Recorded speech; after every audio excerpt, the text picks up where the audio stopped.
Welcome everybody back to the Rainbow Six Pro League, kicking off Season 10 here. We are back for another Playday of ANZ here from the studio in Sydney. Got to say thanks to the guys from Poland and Terra especially for shouting us out on the end of the North American stream just earlier today for us here in Sydney. Anyhow, it's going time to get us into Playday number 2. I'm Dev, this is Monkey, and time to see a couple of new teams. Yeah, a couple of new teams. You know, everyone who's familiar with the ANZ region will know these teams, but, you know, not everyone else. That's exactly right. So we have a lot of new viewers with you guys here. So for you guys, we've got the polls, the community votes for all these matches. Go over to all the relevant Twitters and stuff you can see on screen right now. Get your votes in for the first matchup. And we're going to keep on plugging those throughout the day. We've got several community votes to get through, so you guys can kind of have a bit of your input on what you think is going to happen. So like you were saying, Monkey, some of these teams, you know, not all viewers would know, but they're definitely not ones that you want to look past. Yeah, well, the one thing that, you know, most international viewers will probably be familiar with is the name Mindfreak. No, it's not Fnatic, but it's, you know, the same organization with some different players playing under. That's right. So last night we did see Fnatic, the most well-known team, and also Auglis, who have been consistently the second best team in ANZ for quite some time. But today, as you mentioned, Mindfreak will be gracing us with their presence among well, half the remaining teams from ANZ, right? We've seen half so far, and I think that the big thing to tag on to today is the fact that these matches are likely to be much closer. Yesterday it was, you know, the top seeds versus the bottom seeds, but let's take a look at the standings for today in the current order based on the matches we had last night. Yeah, what we expected really, Fnatic and Auglis each picking up 6 points each. So, you know, we didn't really expect Power Plays or Zealous to bring much of a fight against the top dogs there. No, but I think we did see a couple of good things out of those teams. And, you know, obviously they are the two that were just promoted into the Pro League coming from Challenger League. So they have the season to develop. But as for the four on the bottom of the series, they'll be what we'll be seeing today. Fury, Mindfreak, TBA, and Oddity Esports. Yeah, it's definitely going to be quite exciting. And, you know, one thing I think we should mention for our international viewers is the fact that it's not going to be each team just playing one game. It's going to be both teams playing twice. That's exactly right. So during the normal Pro League season across North America, Latin America, Europe, we see them play, each team plays every other team in this double round robin 2 times, once at the start of the season and then once again at the end of the season. Here in ANZ and APAC as a whole, we do things a bit differently, play the 2 matches straight away. I personally like it. It gives the teams a chance to kind of adapt to the play style of their enemies, and it's a bit closer to that best of 3 that people love so much. Yeah, so standings here, Dev, like it's going to be changed up at the end of today. We could even see one of these teams take that top spot if the round difference is up there for them. Yeah, I mean, any particular teams that you reckon you want to highlight going into this this set of matches today? Well, I don't know. Like, I think, as you said, all these matches are going to be pretty close together. I know you're a bit of an Oddity fanboy. Wow, you're going to dox me like that? I don't know. Look, you know, I got to say, there's a lot of good teams here. Yeah. Oddity and TBA, I think, are some of the better teams at the moment in this league, some of the up-and-comers. Up-and-comers, that's the word I was just going to use. There you go, stole it right out of your mouth. So, you know, that'll be later on tonight. We'll get a chance to see whether it'll be, you know, this is 5th and 6th place from last season, right, we're looking at. So, yeah. They'll be tight-knit. As for the top, you know, Fury and Mindfreak both had a lot of changes recently. Yeah, they did. You know, I think actually Mindfreak might be playing with a substitute tonight. I'm not quite sure on that one. Well, let's take a look. This is their roster that we'd be more familiar with, so that's not including the substitute that you mentioned.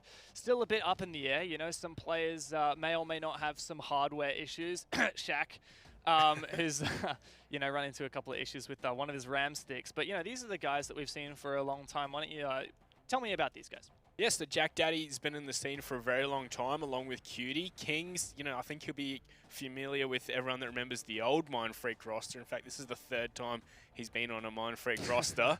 Bit interesting there. Itby Style is probably the player to watch in this team, though. He is an absolutely insane fragger.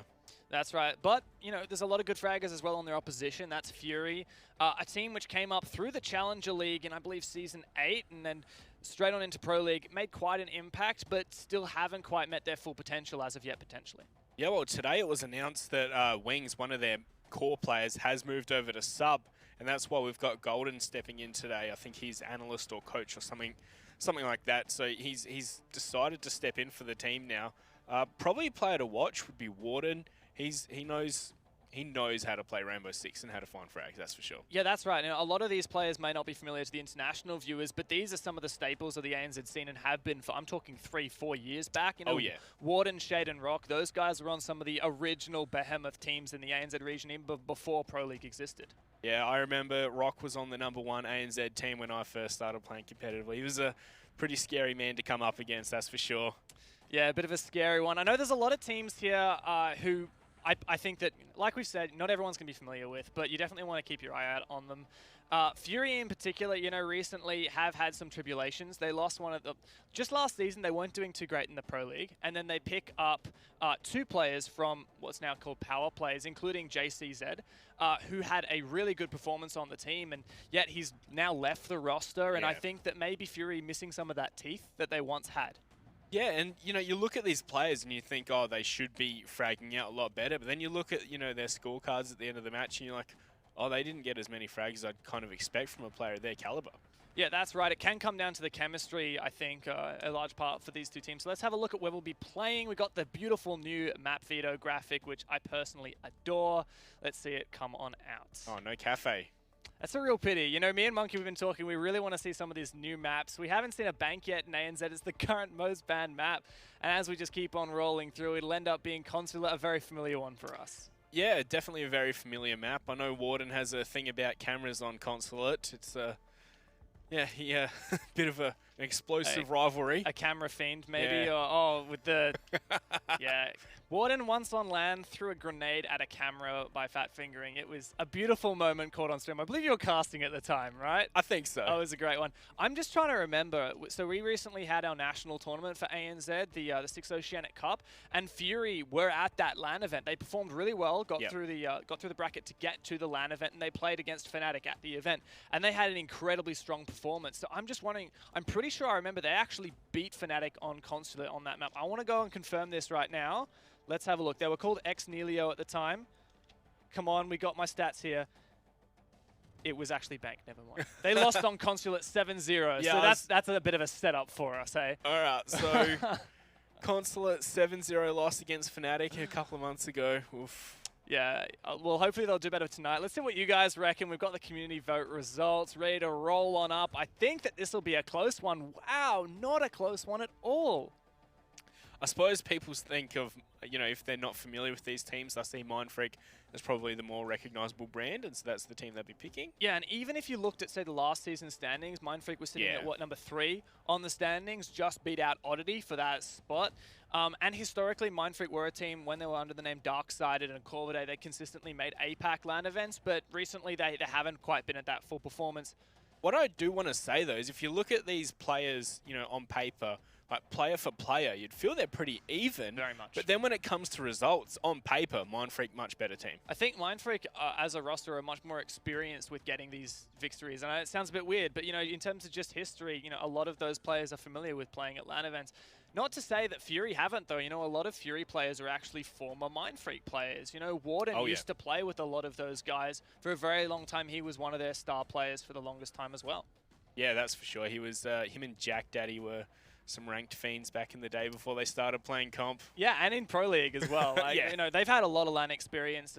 I think the Fury guys are a roster and individual players that seem to just step up in a LAN environment. But it's online today, so maybe that'll have a bit of an impact. I don't know, but do you feel like that what was it, 69%, something like that? Do you think that's a fair call in this case?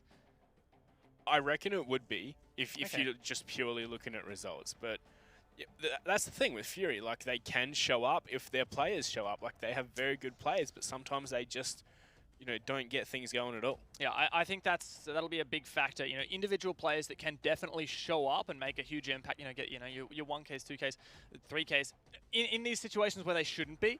And it's the question is, you know, if Mindfreak is playing in such a structured way that they won't allow that to happen, or they can punish those risky players, I think that we'll be looking at a Mindfreak-sided match. That said, I wouldn't want to count Fury out yet, because they've surprised us in the past. Yeah, they definitely have, and, you know, how are they going to do without wings on the team as well? Like, is that going to work better for them, or is it going to be worse for them?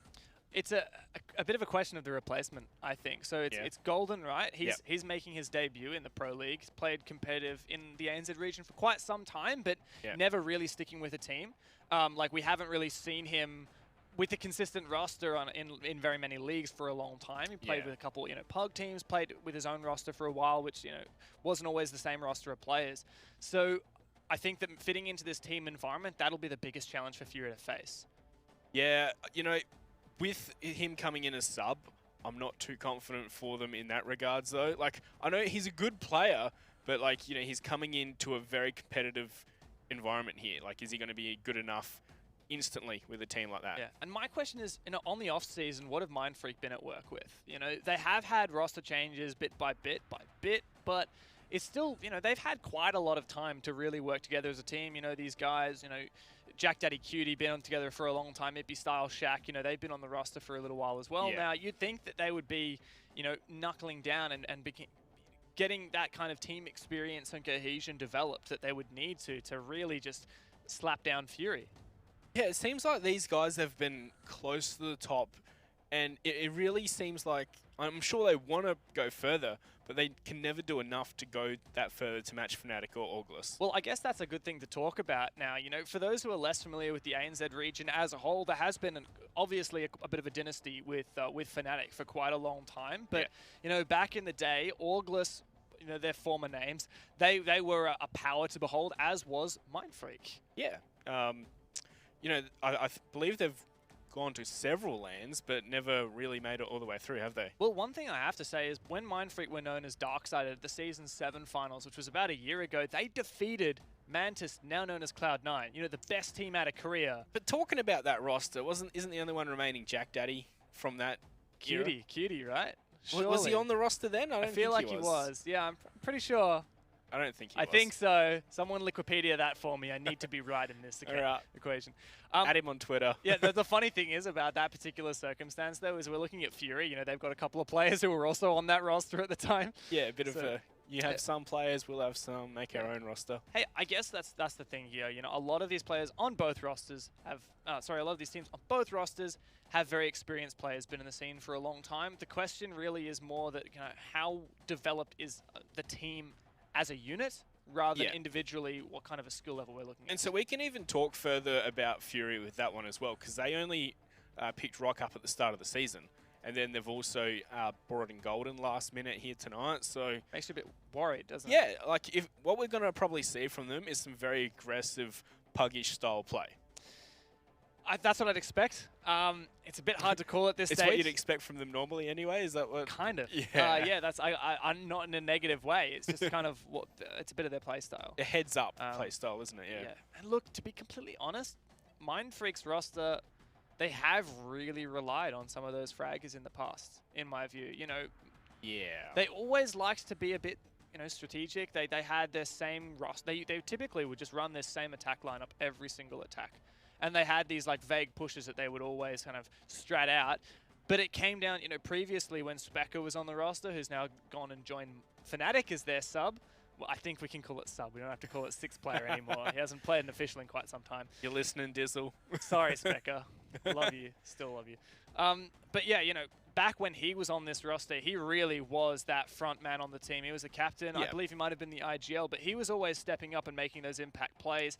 Ippy Style alongside him. But if Mindfreak don't have that, I don't know if they'll actually be able to make the progress they need to, especially when it comes to those attacks. So it's more of like they try and force an opening and like get a pick and work off that, rather than have a set strategy that they're going to work off of. Well, I had a chat to, I believe it might well have been Ippy Style and Specker at the same time on Talking Siege's podcast. And these guys, that was exactly what they said pretty much. They try to work the site, feel it out and find a pick, find an opening and exploit that. And that really does require a player who's going to give you those openings, win a fight when he shouldn't, and then tell the team and then turn around everything to make it work. So yeah, if that player gets shut down, you've lost a round just because of one player dying. That's right. So I mean, is Kings going to be that player now that he's joined the roster? Yeah, well, I would think Style would be the one to definitely do that. That's my thoughts on that one. Yeah. I don't know. Still a bit of a question mark for me. I do hope for Mindfreak's sake that Shaq will be playing the match. I know he's had technical issues ongoing. I believe they actually had to forfeit out of the Raleigh qualifiers, which took place just, well, it's actually still ongoing. You know, we have this really huge double Elian bracket in ANZ, probably not as huge as a lot of other regions. I know that there's some pretty, it's a pretty substantial process to try and figure out from an open qualifier who's going to go to a major. But yeah, unfortunately, Mindfreak did have to withdraw, I believe, from that due to some technical complications. Yeah. You know, those naughty little RAM sticks, they should have just downloaded more. Oh yeah, download more ram.com. Is that it? I don't think you should be saying. Don't go to that website, guys. Oh well, you know, some technical issues can be a bit of a bummer when it has that much of an impact. But you know, when Shaq's up and running, I think he can be a valuable asset to the team. Yeah, well, he's been around the block, hasn't he? That's right. Yeah, he's been to a few places, a few teams. Yeah, quite a few teams over quite a long time. In fact, he played in the very first season of the ANZ Pro League on a team named Dead Set. Do you remember that? I thought it was on Medusa. Is that what they were called before? No. That was a different roster. I'm pretty sure he was on Dead Set. Oh yeah. Yeah, I remember. I'm pretty sure. I'm pretty sure about that one. He's Liquipedia that one too. I don't want to be wrong here either. He's going back in the archives. Yeah, please. Get a bit of a history lesson. Welcome to the ANZ History Show. But yeah, I mean, Shaq, I've always rated him as a really good player, smart player. I think that if there's going to be an issue in this game for Mindfreak, it'll be, you know, if he's having technical issues and that affects his communication. Well, even more important on if they've got Shaq or not is he's their IGL.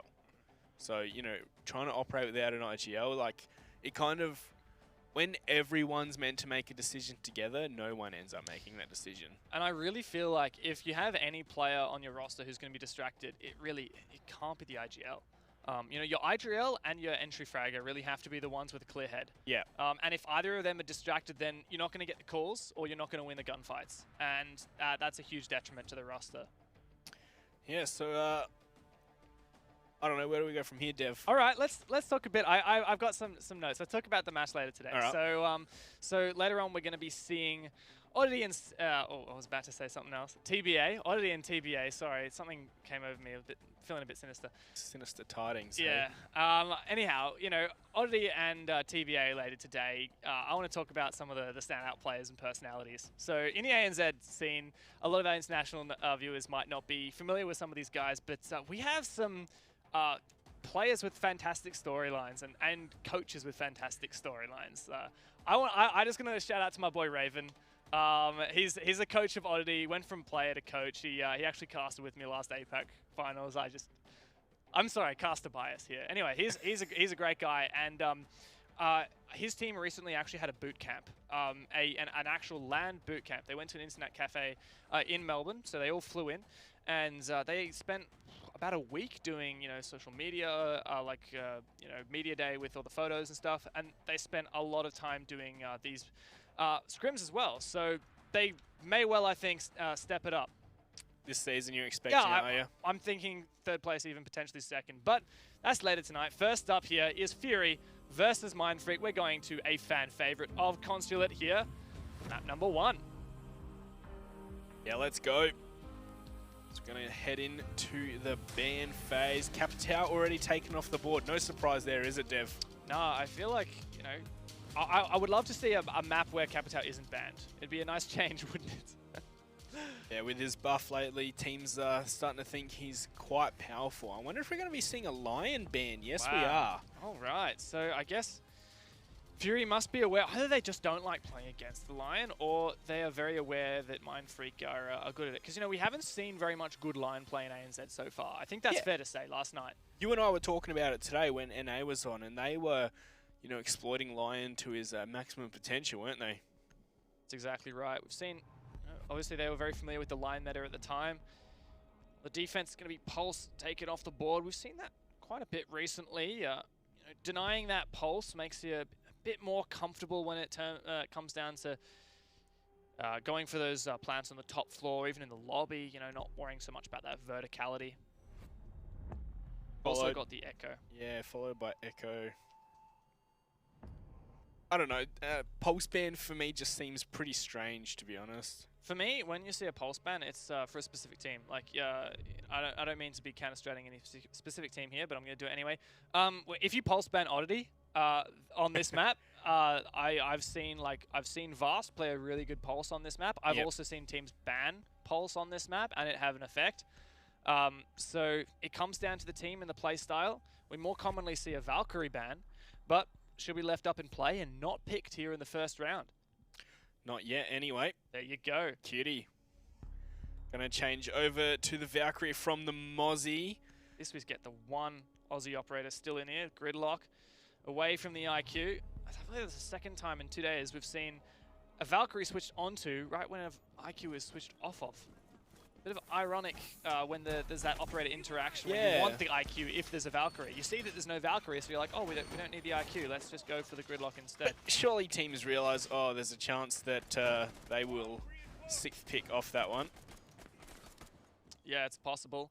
I guess, you know, you have to be aware. It comes down to, I think, the map pick. You know, you're playing against a map. Oh, you're playing on a map like Consulate, right? You have to be really aware of the fact that Valkyrie is holds so much potential on the map in terms of, you know, get those cameras all the way outside and all kinds of places. Information's the name of the game, yada, yada, yada. Yeah, I feel like Consulate is one of those maps that really excels off of the outside play, and that's because it's such a simple shape. It's just a square, so that if you run out, you know, you've got that avenue for anyone repelling on the sides and such. Whereas if there's maps with, you know, that are different shapes and there's things jutting out, you can run out, but you still might not have as much vision as Consulate. Yeah, and there actually aren't very many doors that actually you can walk through to get into the building from outside the building.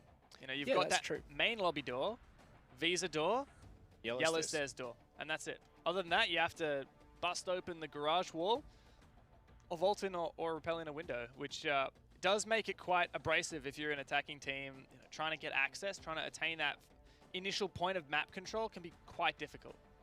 Yeah, for sure, for sure. All right. Yeah, we got a rehost, as you guys saw. Yes, as you noticed, that's why we're back. Yeah, we don't just show you guys us because we love being on camera. I mean, we don't mind it, right? Yeah, we don't mind. Yeah, I mean, I'm sure you guys don't mind either. But you'd probably rather be watching the game right now. We would too, but it's all right. We'll be back in just a minute. You know, still going, still just fixing things up. You know, that's the nature of the game. Yeah, it is. But what else do we see in terms of operator picks? We saw the Gridlock come out. Yeah, I guess that's a really good point. So one thing, talking about the Valkyrie, IQ, Gridlock, Mozzie, like yada yada yada. When we saw that the Valkyrie wasn't picked, I don't know, for some reason, I'm just wondering, right? Was the IQ picked with the premeditation that they're going to switch to a Gridlock? Or was that decided based upon what the opponents picked? Yeah, like, maybe that's something we should say for the interviews afterwards. Make a note, young man. Yeah, all right, I'll do that.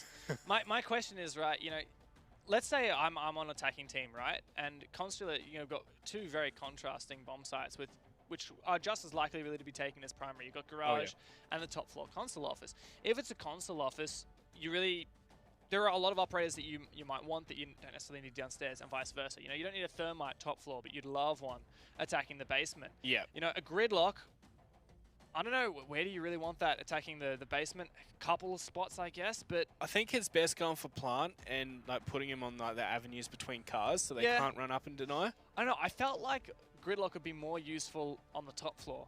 Yeah, like throw it into the closet in the back of console office. Yeah, throw it behind the table. Yellow stairs even, you know, plenty of spots.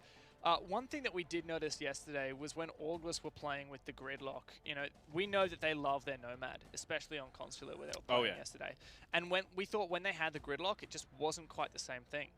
Yeah, well, that's because it's not Dev. I mean, it didn't have the same impact, right? They're both flank watch operators. They have a piece of utility that prevents a defender from going a certain place, and yet the Gridlock just really didn't have the same impact that the Nomad would. I like to think of it as, like, you know, attacker barbed wire.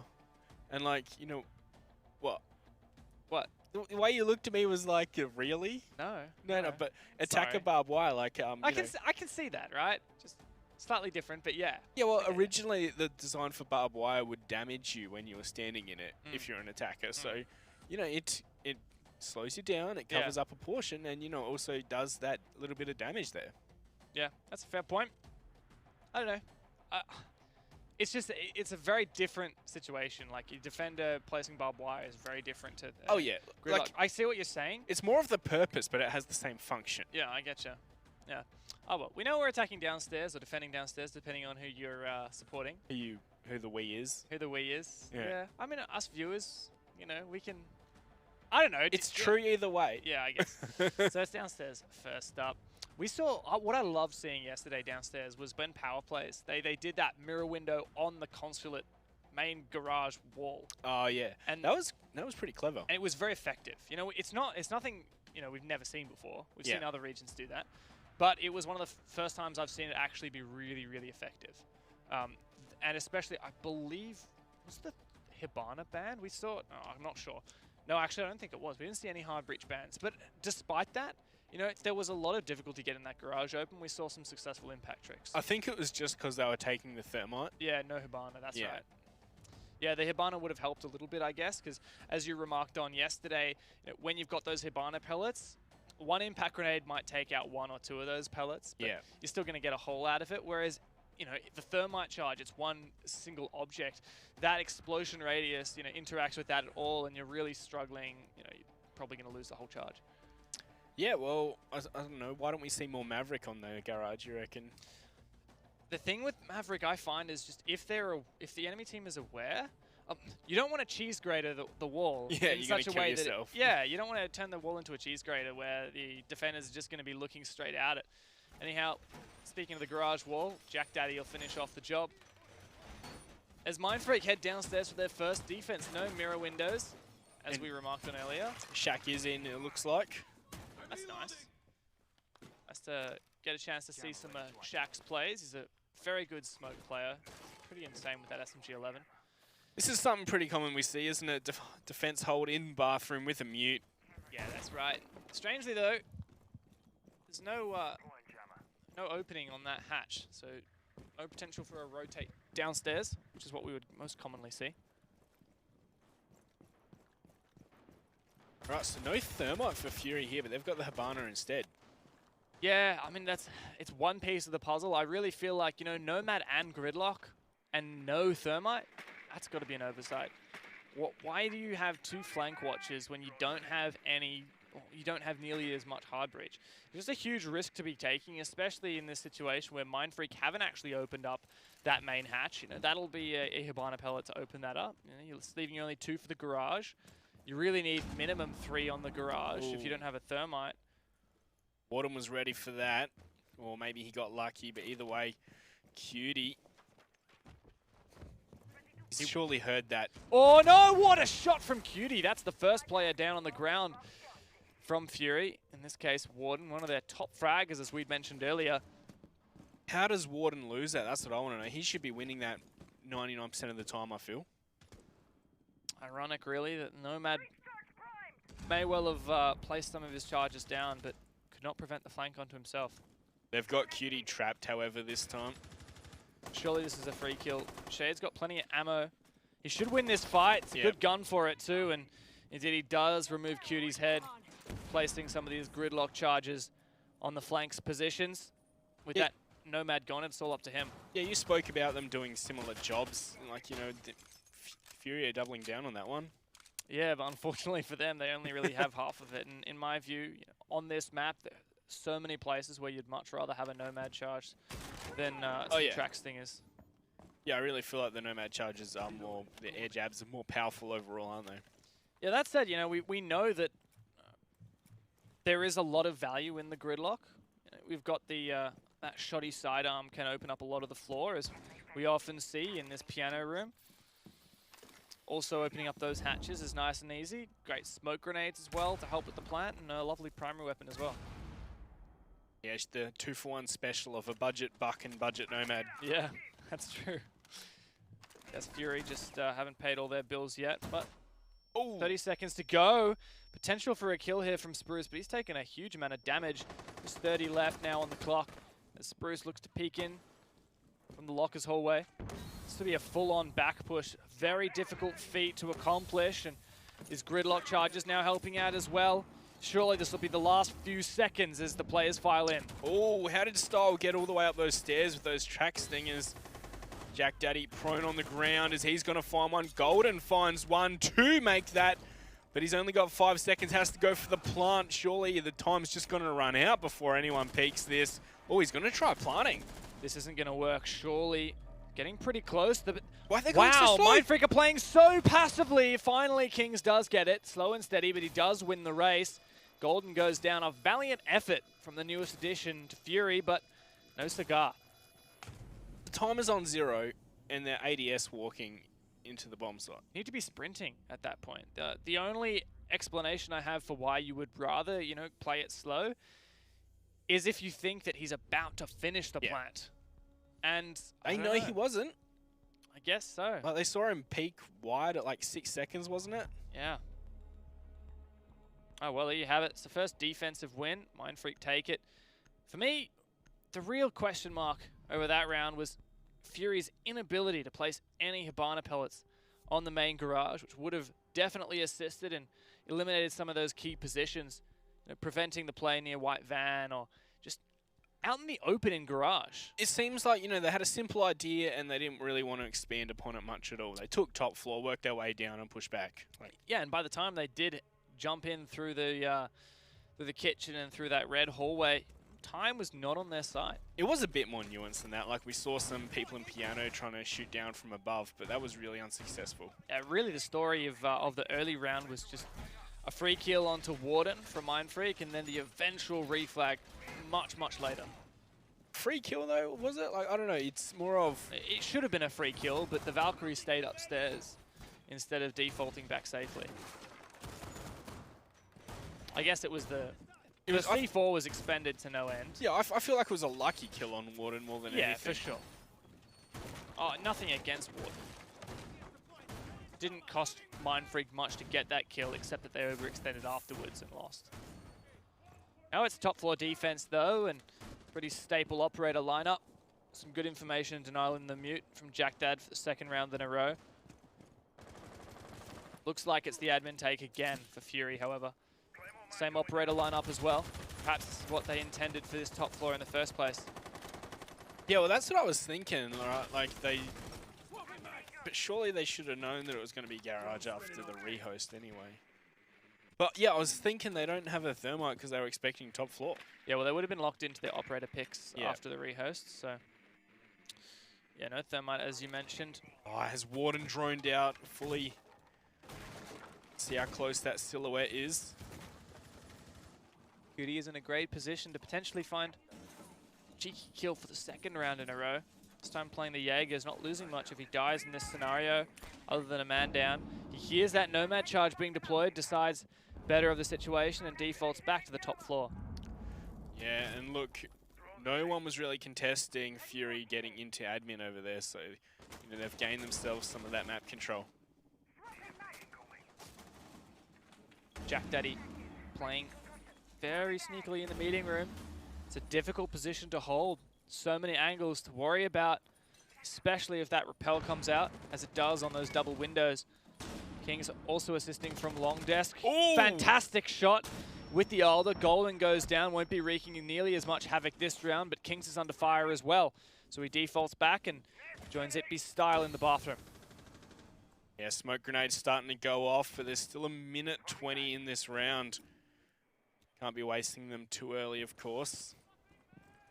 Looks like they've suddenly slowed down here, Fury, after the loss of Golden. I think Warden's concerned about some vertical potential from downstairs. A player to C4 or shoot holes in the floor to deny the plan if Fury eventually do collapse into meeting. But they should really be more worried about... Oh, there you go. Speaking of C4, that's one just nicely thrown outside onto the balcony. And now the diffuser is locked on that balcony for the remainder of the round if no one can can pick it up. Yeah, well, Warden does trade him on back from behind the desk. I was thinking that Warden was thinking he dropped it through the hatch. There's Cutie to find Spruce, sending him to the grave. So just Rock and Warden. Just Warden now as Shaq will find Rock as he's trying to enter into the bomb site. Warden can't quite see behind the couch, but will find the kill. Switches to the pistol, but Itby style to clean things up, and that's another for Mindfreak. Very well played for Mindfreak, just patient. There was never really a moment they were under threat. Fury rather, on their attack. They took that early nice control of admin and I guess they repel on that position on that meeting room balcony, not able to achieve anything. Fury were just dictating the pace the whole way. Mindfreak, rather? Oh, sorry, yes. Yeah. Fury were allowing Mindfreak to dictate the whole pace. Yeah, that's exactly right. I mean, it still bewilders me. You know, we're talking 2 flank watch operators. You know, Nomad and Gridlock don't bring a huge amount of utility other than just that flank watch, you know, in a context where you could be bringing something else. Yeah, something else like a Jackal maybe. Flush Jack Daddy out from behind the table. Flush Cutie out much earlier on. Yeah, I mean, even IQ to search for any Valkyrie cameras that are being pushed or placed around. I don't know, Buck for vertical potential to try and put pressure onto the play. They've got Buck this time instead of the Shades on that one. I don't feel like this is a general adaptation though. I feel like this is, okay, we're playing meeting, I need the Buck. Sorry, we're playing a lobby attack, so we need the Buck. We'll find out next round, that's for sure. Right, you are 2 cogs for this round. It be Style flexing onto the dock. Operator, he loves so very much. I haven't really seen him stand up yet for Mindfreak. Not really for a lack of trying, but just for a lack of the need for it. Yeah, lack of need, isn't it? It's Fury not really like making Mindfreak really sweat. It's you know, Mindfreak are okay. Not winning rounds by accident, but they're not really having to do much to win the rounds. It's Fury who are losing them. It's simple stuff really for Mindfreak. A little bit of pressure here, a little bit of simple positions here and there. Fury perhaps in their own heads a little bit. To be fair, they only had Rock join the roster recently, and Golden is playing as one of their core players, has been dropped back to sub as well. So, I mean, that's the thing. When you make so many changes so rapidly, a team really can lose that self-assurance. And you miss out on some of these things that you think would be simple, you know, just a little bit of communication, talk about the push. It just doesn't work out quite the same way as you might want. Nice shot onto Spruce there by Style. Yes, he was so feared, but no problem when you're just aiming at a window. Another good start for Mindfreak. Not looking too great for Fury at the moment. His top floor control taken, but on the next step, Shaq got away with his life. It's got nice and snug inside a meeting at the moment. Just a minute, a little bit gone down. So, like, no one's really here in support for Warden. Like, I don't know, I feel like they should be working together just a little bit more. We do eventually see the Jackal picked as well. Yeah. Operator you mentioned before. That'll help a little bit with isolating these players, but Shaq's just going to take the 1v1 in meeting. I really don't think that should have even happened. Where's the support? Where's this Hibana pellet on this wall? Where's the Thatcher that they've been bringing in up until this round to remove that? I mean, there's someone playing on the window at least, like on the balcony. Well, there's Golden and Rock to find a frag each. Shaq is still alive up there, however. Oh no, he's back down. I'm sorry, he dropped the hatch. And I think he's feeling very comfortable about it too. You know, he's just going to chill out, maybe even go downstairs.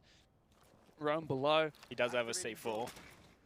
Good position for Mindfreak now. Mind you, Fury do have a pretty good position in terms of the numbers. 3 on 3. 50 seconds though. I'm not sure what the direction is for Fury. Again.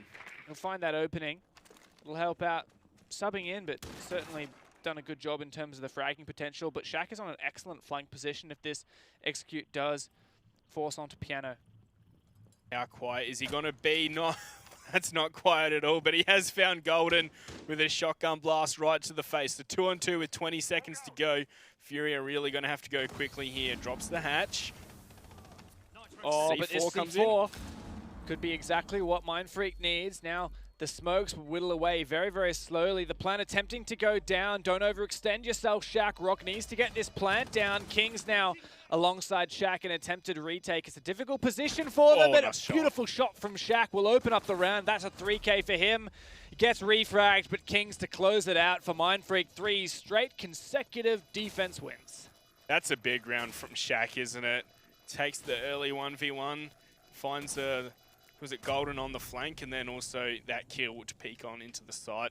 Beautifully done there from Shaq, single-handedly winning that round almost. I mean, it shows that you can be anchoring so heavily in a very important position and then have that game sense to know exactly where you need to be next. Going downstairs, coming up on that flank, very patient, waiting and reading into the attack of the enemy.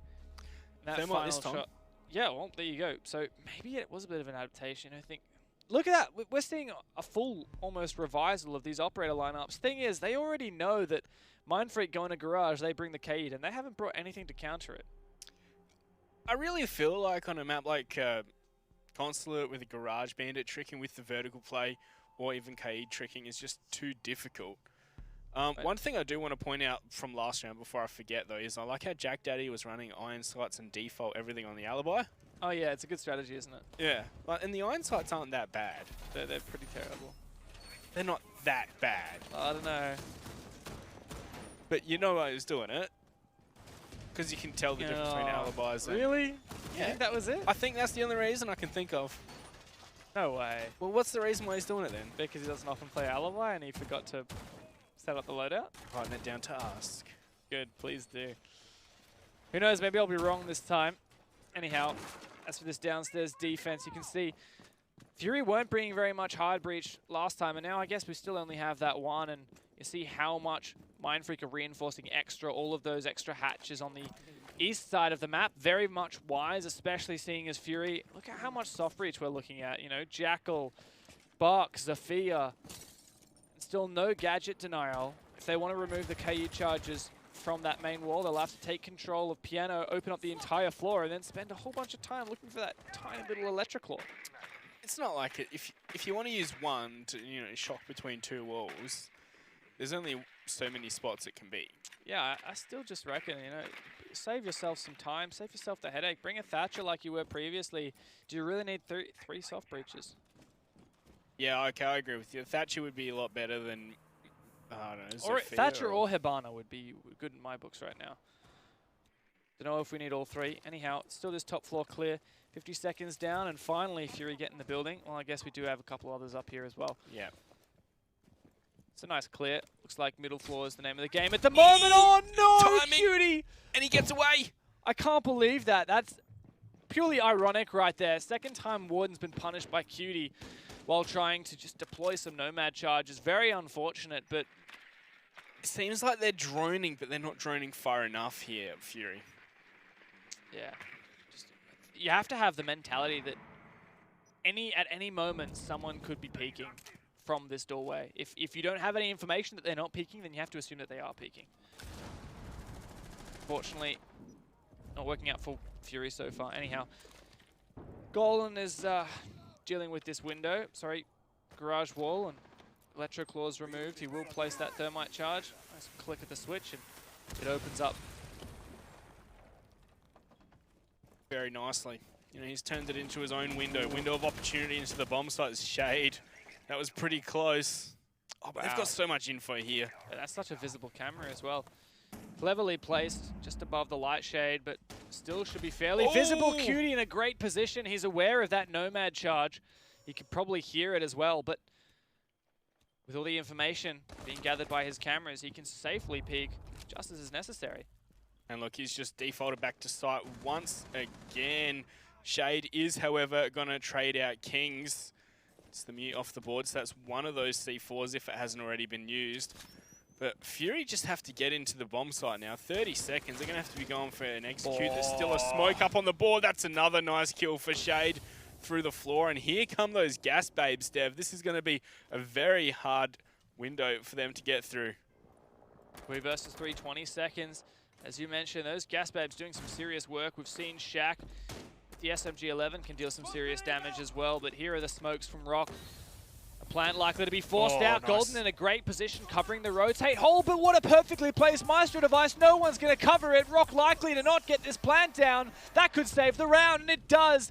A perfect play from Mindfreak, and there's 4 straight defenses. Okay. I love that. Have you seen those Maestro devices before? Every time I'm playing a Consulate, in my pitiful ranked matches, I always play Maestro on and you chuck them underneath the car or just next to the car.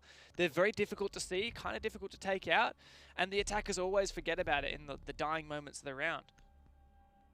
Yeah, well, it was one of those situations where I think the diffuser was dropped and they tried to go for the kill on the Maestro, even though the Evil Eye had overheated. Like, there was an opportunity there. Of course, it would have had to be very quick for him to pick it up and start planting again. But was it Golden who was the thermite right next to him?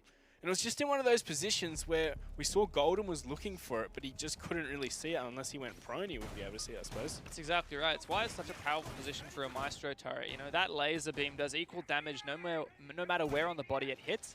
So even if you can see just a tiny foot of a player underneath the car, the Maestro device does equal damage. But for a player to try and take out that Maestro device, even while it's open and vulnerable, you have to get into a very awkward position. It's not easy. Yeah, and of course the Evil Eye highlights your opponent for you as well. Makes it nice and easy as well. Anyhow, as for this round, we'll see once again the double flank watch utility, Nomad and Gridlock. Shade, as we noticed in the pick phase, 6 pick from Gridlock to Gridlock. I know people often make jokes about that, but to me, that's just hinting at Fury being a little bit unsure. You know, Shade saying, look, I'm going to 6-pick guys. What do we want? What do we want? You know, let's bring something else. Let's try something different. And then at the end of the day, they couldn't think of what they needed. Yeah, there goes the first tracks. I don't know, like we saw them used in, I think it was the second round, where they'd covered up the yellow stairs or exit stairs, and you know they were expecting no one to be at the top of there, but then Spruce got absolutely caught off guard by someone sitting on top of the track stingers. Like, it's not like they were working well enough for the purpose, you know? Yeah, I agree with you there. It'd be difficult to successfully make those track stingers work. But at the very least, as we mentioned before, is a well-rounded kit for Gridlock. It's more of like it's very easy to counter in the fact that you just shoot one of them or like shoot a path through and you can get into some pretty tricky positions from that. Yeah, that's right. I mean, it doesn't take much to just take out 1 or 2, elements of the track stingers, and you've got your nice little pathway. Anyhow, moving on. Top floor, once again, Fury take control of admin, start to push on from here, but we haven't yet seen any attempted opening of this A wall. Last time they very much struggled to take out the player hiding behind the meeting room desk. Jack Daddy in this case. Great spot now. Just needs to stick around with his life for as long as possible. No grenades from Fury, but Rock does find the opening kill. It's the Maestro. We've seen how impactful that can be. In this case, he's the first to fall. Won't be able to utilize those laser cameras in the late moments of the round. Yeah, it looks like there's going to be some pressure put onto Jack Daddy. At least he's feeling the heat, that's for sure. Oh, so come close. on. So close, Shade. You really think he could manage this? Jack Daddy. Oh, look at that. The track stingers as well. It's just a stressful situation for the Smoke. Not even sure he has time to reload the SMG-11, but he's doing so much. He doesn't have any gas babes in lieu of not being the Smoke, so we can't deny that push in, but he's still alive, and his very presence is helping out his team. Cutie there finds the kill onto Rock. The Jackal first kill for the Mindfreak side, but Shaq starts doing some more work for them as well. 30 seconds. Yeah, and look how disjointed Fury are. They're all separate, all solo, as Jack Daddy Cutie's going to find the kill as well. Golden's going to find one in the 1v4, but, you know, this is where we've seen him in, what, twice before? There's only so much he can do. 12 seconds to go. About to walk into this nice, neat little crossfire. Doesn't have the diffuser, can't even vault on through. Cutie will finish that off. Mindfreak, incredibly dominant here on Consulate. Yeah, Fury just looking quite lost, to be honest. Like, they're not exactly sure what they want to do. Synergy's not there at all. It's more of a bunch of solo plays, isn't it? Everyone dying solo and no trade. Yeah, exactly. I mean, just dislodge some of these key positions is really the key. And they got so close to finishing off Jack that I don't think they realized that. You know, a nice little grenade, waste those ADSs through. You know, the ADSs were wasted because they threw the... Wait, does a Gridlock get caught by ADSs? That's a great question. I'm pretty sure it does. It's pretty large, though. I don't know. I don't like playing Gridlock, so... Yeah, I must admit, Gridlock is one of my less played operators. But hey, you know, throw in a grenade. If there are ADSs, you can waste them. You bring a Thatch, you don't really have to worry too much even about if you that. put your Zofia around onto that balcony, you can blast open some massive holes in that table. On the, sideways turn table. You should win that fight, really. In theory. Also, you can open up a little bit of the wall above that reinforcement of long desk and then throw grenades over. Could go below. Maybe the key element here is that Fury are used to using that Capitao, because that'd be such an easy way to deal with that position. Mindfreak banned it out. Seems to me a direct interaction. It's allowing Mindfreak to gain some traction. The gridlock is the Capitao substitute then? Maybe. I think you might be right. It makes sense. But it's nowhere near as effective as Capitao is. Well, we saw how they tried to use it just like a Capitao. They threw a Trax right into, who was it? Shade. Oh, yes. Sorry, no, it was Jack Dad. Well, Shade threw it, yeah. That's right. Sorry. There's SHA on both sides. It confuses me. Here we have anyhow. Shaq in that same position. Seen him do a lot of work. It's lobby again. This was a very good round for Shade last time.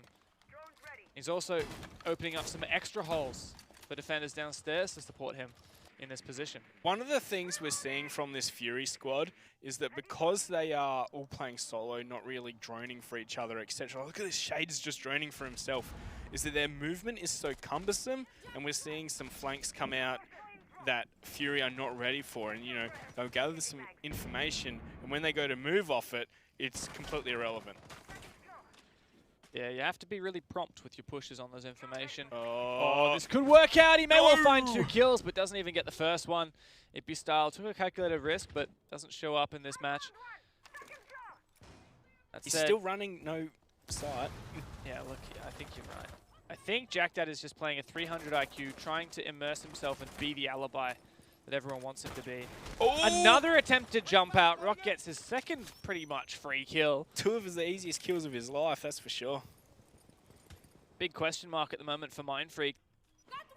They were about to stare down a perfect half, and believe it's their own doing. It was looking like it's not possible anymore.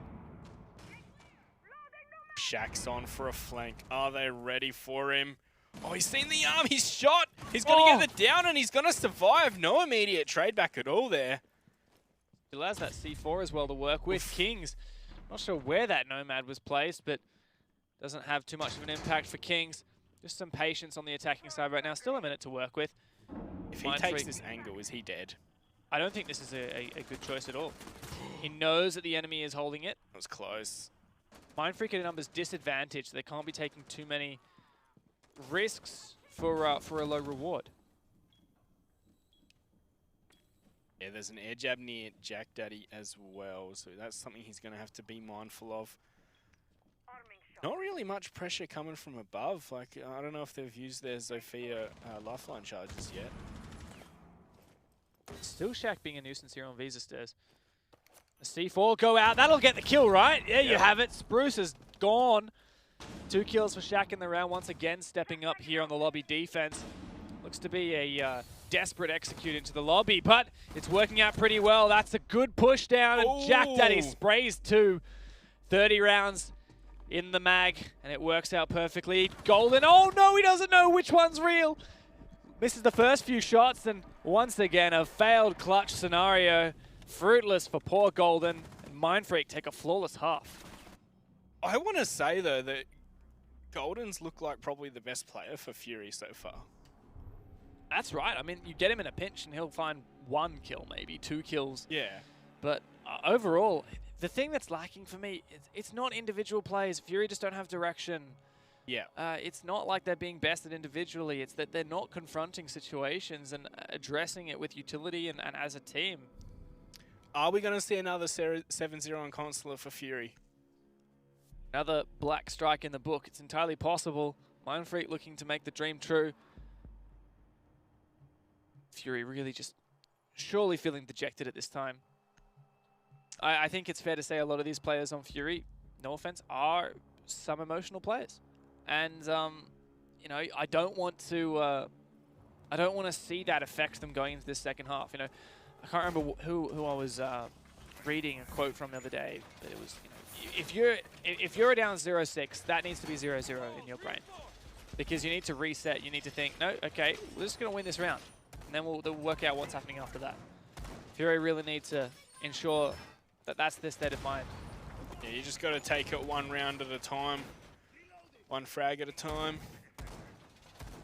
You know, one of the things, you know, when I played competitively, one of the things my IGL said, like, if you're having trouble in a game, like, you want to unbind the scoreboard key. Yeah. So you stop looking at it and stop judging yourself individually. You want to play, you know, as the team and play for the team, not for your own stats or for your own, you know, kill montages. Yeah. The only stat that matters is the one right under your team name. That's the score. And it matters that it's higher than the enemies, yes. Yeah. That's all that matters. I don't know, it sounded better in my head, all right. Mindfreak flipping onto the attack now. Look at how close they are to each other. Is that Cutie going to be opening up beneath the main desk? No? Okay, you get straight into piano. There was Valkyrie near him, yes, and Shade's going to find him as well. That drone work, pretty sloppy there from Mindfreak. Risk was taken and didn't work out. Jack Daddy attempting to counter the mirror now with the Twitch drone. Fortunately for Mindfreak, the buck being taken out means it'll be more difficult to eliminate the mirror windows, and Twitch drone's really the last chance to get rid of those. No smoke grenades on the roster either to effectively discount the mirrors. Oh, can King see a foot? Oh, it's very close. Just trying to find that in-between crouch and standing angle. It's a difficult angle. I'm not sure he'll be able to make it work. He knows there's a player there, though. He wants it badly. Surely that's the kind of position where you want someone with a grenade to just kind of, you know, roll one down right underneath their feet. Exactly right. Still got Shade on the roam here. Style might be just about to come up against him. There yes, you go. he does. Style wins it out. It's a good salvage for Mindfreak, and what I don't understand is how is this yellow stairs control? You know, yellow stairs, the meta is to defenders to hold on for dear life in this position, and Ippy Style allowed to very simply get up. I guess the mirror setup is a part of that, but yeah, it's a bit of a risk, I think, and I don't know if it's going to work out. Oops. All right, nice flash. Yeah, see, look at that. That entire strat countered by simply walking up yellow stairs and then opening up this hole with the mirror, with the Hibana. Well, they've got a very similar to Castle Barricade to what we saw Power Plays rocking yesterday. That's old school, that castle. Yeah, it is. Denying a lot of those angles to long desk, allowing you to play more aggressively. However, still this position of this Hibana can do a lot of damage. Shaq does have one round left, and he should be able to open it up something meaningful. Warden found Jack Daddy, I believe that was on the rappel. Starting to like this strategy more now that I see it. Kings, though, will find that opening. Ippy Style in such a precarious position, and Gold takes him out. That's a double. Oh! Almost no, the triple. Spruce finishes it off, and no 7-0 for Fury. They take one round. Well, I'm happy for them. Golden once again being the player to step up. Like, yes, both players weren't looking at him, but he's the one that's finding these kills, isn't it? Like, yeah, it was a. I don't know. It's funny. Like, sometimes, do you think that, you know, when a player comes onto a new roster and they perform really well, can you immediately say that they are a good pickup?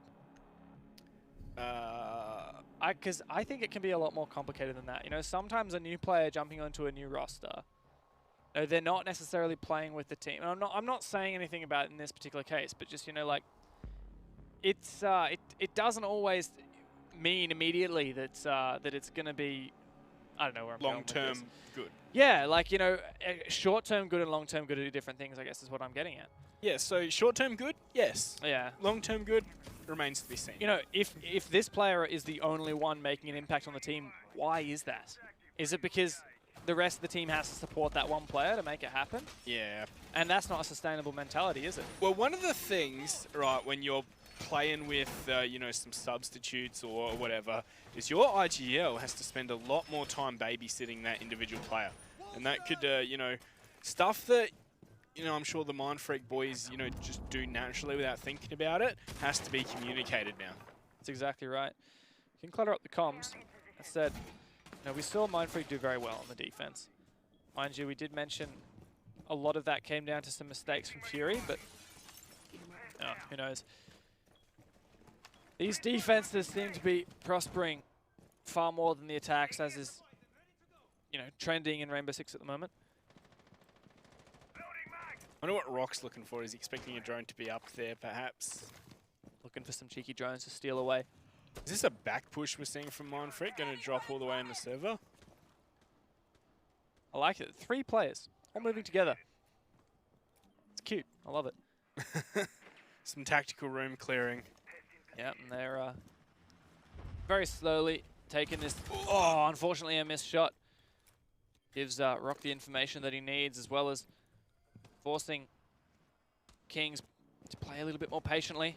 Interesting to note that Fury's second choice is console, and Shade will find Shaq, saving Rock's life.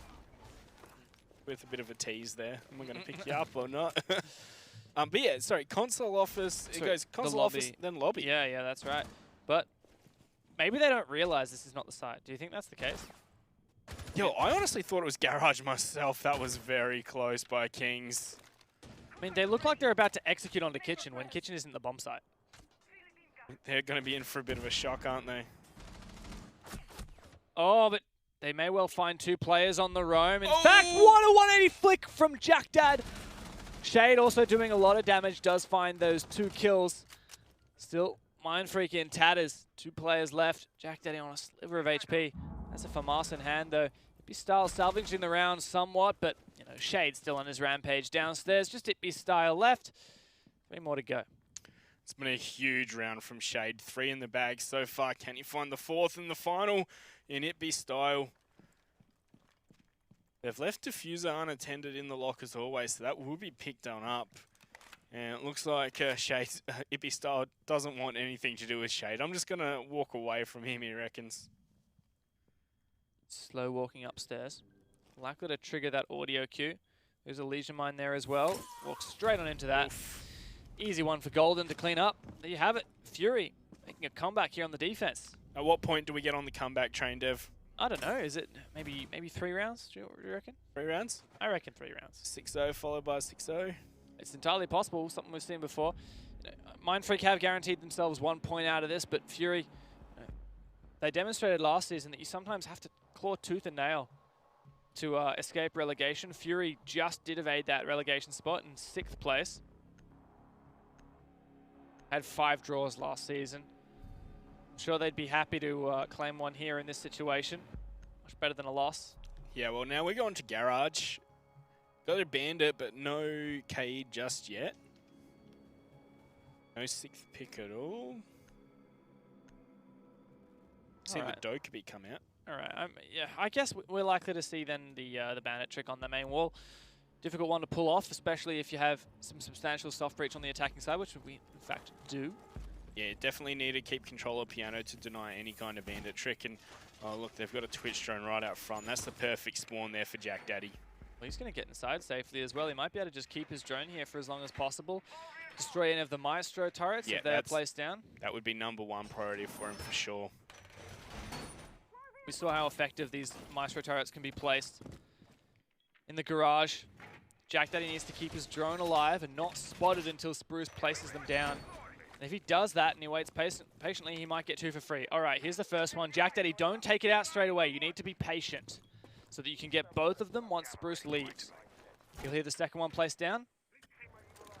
Now straight away, he'll likely get back on it and take these out 1 by 1. It's a perfect position. He wants to. With a 180 flick. This is going to be perfect. Okay, he's been spotted though. Oh, he gets 1. Look, that's something good. That's a bargain. Bargain in terms of amount of utility expended. Absolutely, and the second one is still going to be quite easy to take out, even potentially from the floor above.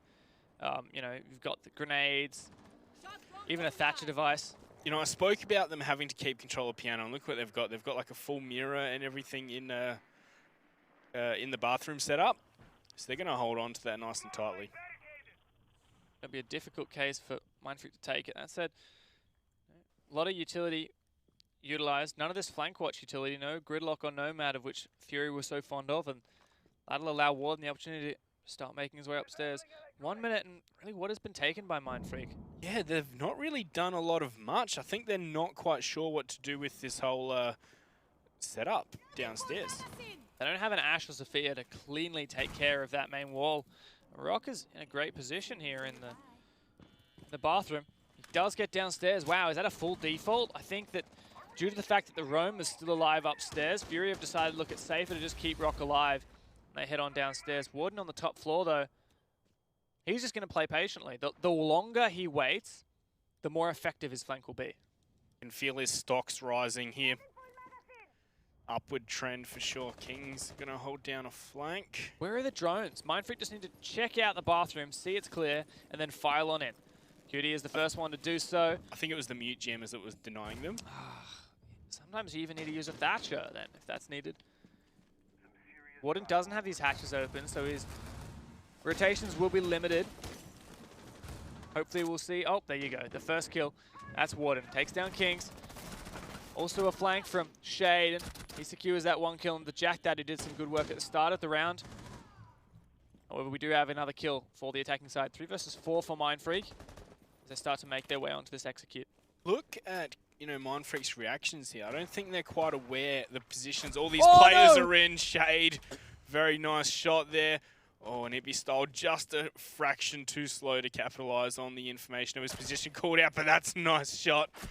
Oh, can he get another? But no, Shade, that's his, second triple kill this game so far? Would have been so important, and there you go. 4. 4K for Shade. I think we're on the comeback train, Monkey. Choo-choo. Choo-choo Fury. Rip to boot. Choo-choo rip to boot. But yes, I think Shade is now the player stepping up, like Golden who? Yeah, excellent performance from Shade on the Bandit, and really it was just gunfights. And especially that last one, I hadn't expected to see it quite that way. That last, I didn't think that, who was it on the Dokkaebi? Was it Kings, right? Last round style.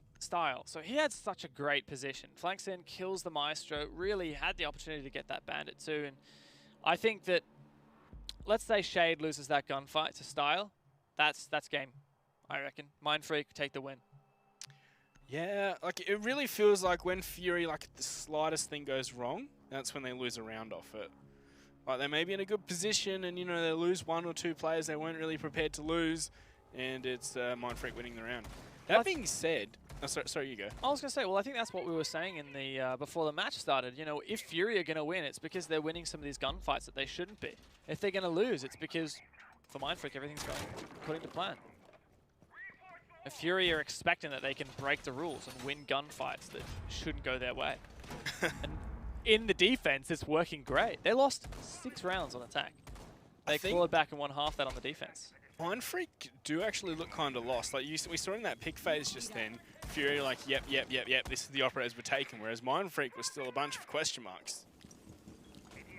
Yeah, the attacking side, it's so clear when a team is struggling for direction. And on the defense, you can always play adaptive, but on the attacking side, you need to take so much initiative, and it's something that teams struggle with everywhere.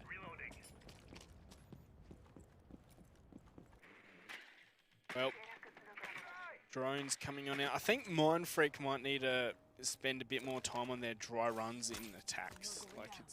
I've got to say that for both of these teams. Yes, 100% agree. Oh, Shade. That could have been quite successful if it had landed. I think he threw a C4 over that little wall part. I know the spot. Yeah. Trying to manage a kill of anyone sitting outside yellow stairs. But Mindfreak Twig, 45 seconds down. They're looking to start ramping up the pressure up here on the top floor. Still, of course, these mirror windows did some good work for Fury previously. This time it's that vertical play. Wow, great job on the rappel. And as soon as that mirror window is popped, it's a death trap for anyone inside connector or even inside meeting room. And that's what leads to Rock's fate. Well, Mindfreak have started this round off very nicely. Do you reckon that'll be an adaptation off of the previous setup Fury had from Mindfreak? Yeah, for sure. I think they wanted to get that vertical play going last time, and works in this case. King getting aggressive inside. He's also running the Fnatic skin, by the way. He never played on Fnatic, yeah, technically. But he's an ex-player from that team. Yeah. Always Fnatic. Once Fnatic, always Fnatic. The Sledge is also a great pick to counter these castle barricades. So, Mindfreak are making some good adaptations, as you mentioned, to the Fury setup. already perfectly countering 2 cornerstones of their setup. And now it's just 3 players left to find. Mind you, Shade still on his rampage. Not sure it'll be enough. Yeah, especially now that Fury are fighting from behind. They are at a man deficit here. Warden and Rock already fallen to Ippy style, and Shaq's going to be starting the plant. Are they even aware of this here, Fury? Oh, that no! You can't allow that to happen. Golden and Shade, the last 2 remaining, and Shade down below, but he doesn't have a great position. He's taken out just Golden left. You mentioned how good he's been so far, and it's match point. He's staring down. Dead. A frag grenade will surely end his dreams. He Oof. gets out just barely alive, but this plant surely is his death warrant. A player watching him from spiral stairs. He doesn't get in position in time, and Kings will finish him off. That's Mindfreak to take the win 6-3. 7-3, rather. You know, same difference, right? Yes, close enough. But Fury, you know, avoided being embarrassed there, didn't they? They were 6-0 down. Could have been another 7-0. But no, they managed to pull together 3 rounds. You know, it was a 3K and a 4K from Shade in 2 of those. So he really stepped up at the end there, didn't he? Look at that, 13 kills, Golden on 10. Oh, that's crazy. I mean, if we looked at the scoreboard right now without that left pane that says the final score, you'd be thinking that Fury had won that. Just by the sheer amount of kills. That's right, yeah. Mindfreak, though, a fairly convincing victory, especially on that first defensive half. 7-3 for Mindfreak. Yeah, very, very, I suppose on paper it looks like a strong victory, but as you said, you look at the scorelines, probably looks a bit closer. So what do you think there? Did Fury just need to tighten up a few more things and they'll be looking at maybe a win or even closer? Every time we highlighted that Fury were doing something well, except for a couple of those defenses, it was individual plays. You know, Shade going crazy, in the Bandit as well. We had some good setups by Fury, but Mindfreak, you know, you can't say that that was bad from Fury. You know, their setups were good. Mirror setups, castle setups really stumped Mindfreak the first time round. And Mindfreak come up against it again, and they just perfectly counter every single tick box that Fury presented. The thing is, though, there was only one defensive round that was one attacking round that was won the whole way through that series. Very true. And it was on the back of an adaptation. But they're going to play one more game, so who do you think is going to win? It was pretty heavily on the side of Mindfreak last time, but you can tune into our socials. It's 2 clicks to vote on who you reckon is going to win. Helps us a bit, gives us a bit of an idea of where the fans are, where your heart is. Vote with your heart, vote with your head. I don't really care. Just vote. Go over to our socials and wrap that up. Yeah, I'm keen. Yeah, I'm going to go vote in a minute too. Yeah, he is. You know, it's mandatory in here in Australia. You know, voting is actually compulsory. I know our international viewers might not know that, but yeah, you have to at least go and get your name ticked off, get your democracy sausage. Yeah, there you go. Anyhow, with that, we're going to leave you until the next Best of 1 series, Mindfreak versus Fury, coming up very shortly.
Welcome back, guys, to the Rainbow Six Pro League. I hope you've got your votes in because we're here for Fury versus Mindfreak, map number 2. I'm James Devmarter, and we have Sam Monkey here with me, ready for map number 2. Sorry, Monkey Sam? I don't know. It's weird. We call each other Monkey and Dev. That's the only way that it's not weird. Yes, indeed. So map number 2, Electric Boogaloo between these two, Mindfreak and Fury. It looked like it was going to be a bit of an embarrassment for Fury on the first map, but they managed to put a few scores on the board. Yeah, they salvaged their dignity, let's say.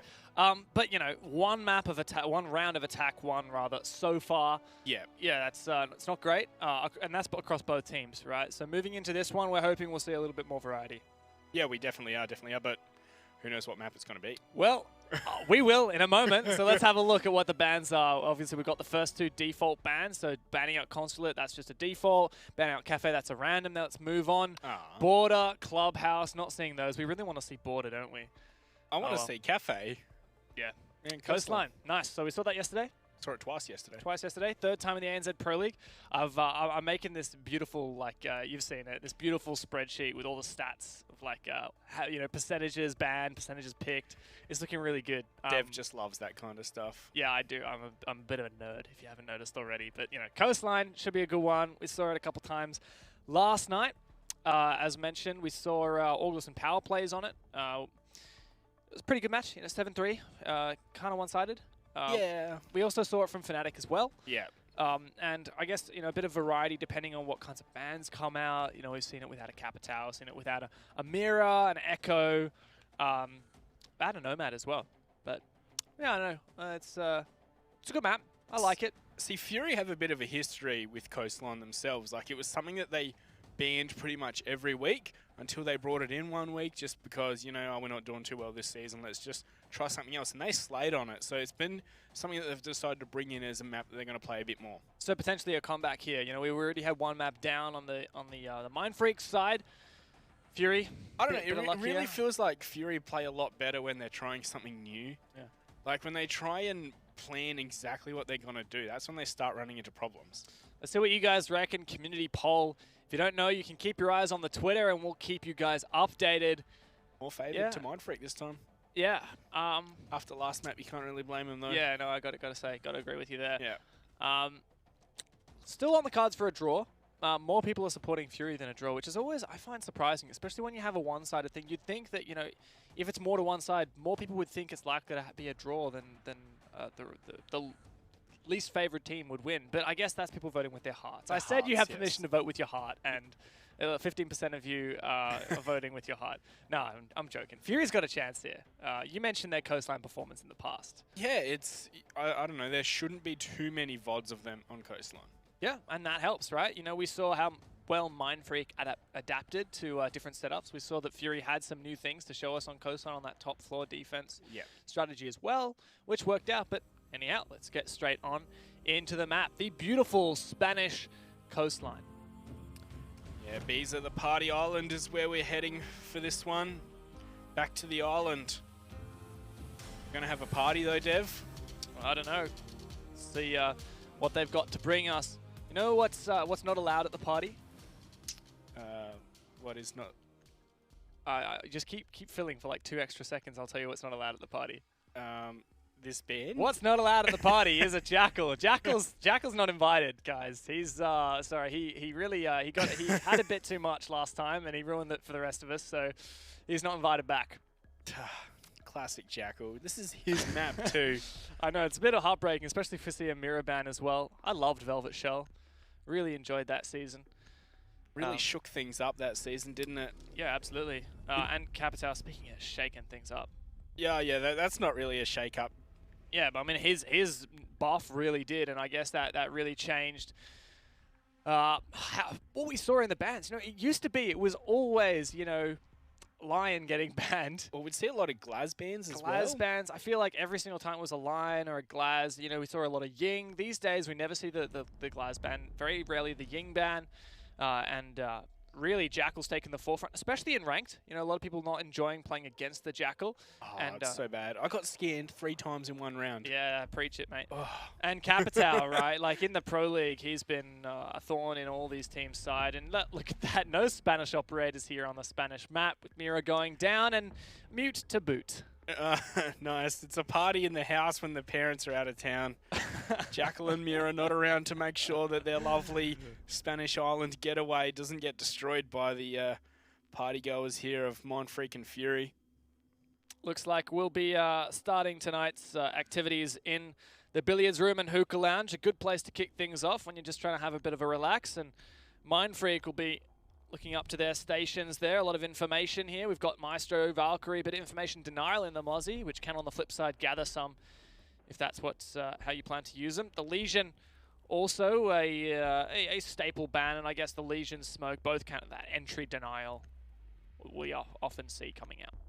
So Warden choosing to switch off of that Lion, like it, I don't know, I've seen like on Twitter a lot of the NA pros saying that Lion's still too strong, like maybe even take 1 more of his charges away. I mean, that's the thing, like a lot of people, especially in just matchmaking, people don't fear Lion at all.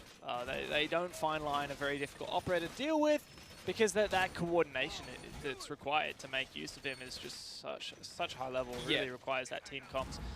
And look, we've seen some teams in the league, overseas mainly, make good use of that. I stand by what I said earlier. Yet to see ANZ teams really pick up the Lion. And at the very least, Fury's not going to bring it to us this round. Right, well, we are about to head into the action phase. What's Fury's strategy? How they want to take this one? Well, we touched on last night some of our preferred ways to interpret this attack on the hookah. You know, common things would be take control of VIP, move on inside, and you know, open up that wall, that angle into the pool room, into the hallway, the pool room, and such. We also see often some aquarium pushes, which is what we primarily saw in the Fnatic game last night. It was stopped a little bit by the vertical play, so I personally like these aquarium pushes. It looks like that's what's being set up for at the moment.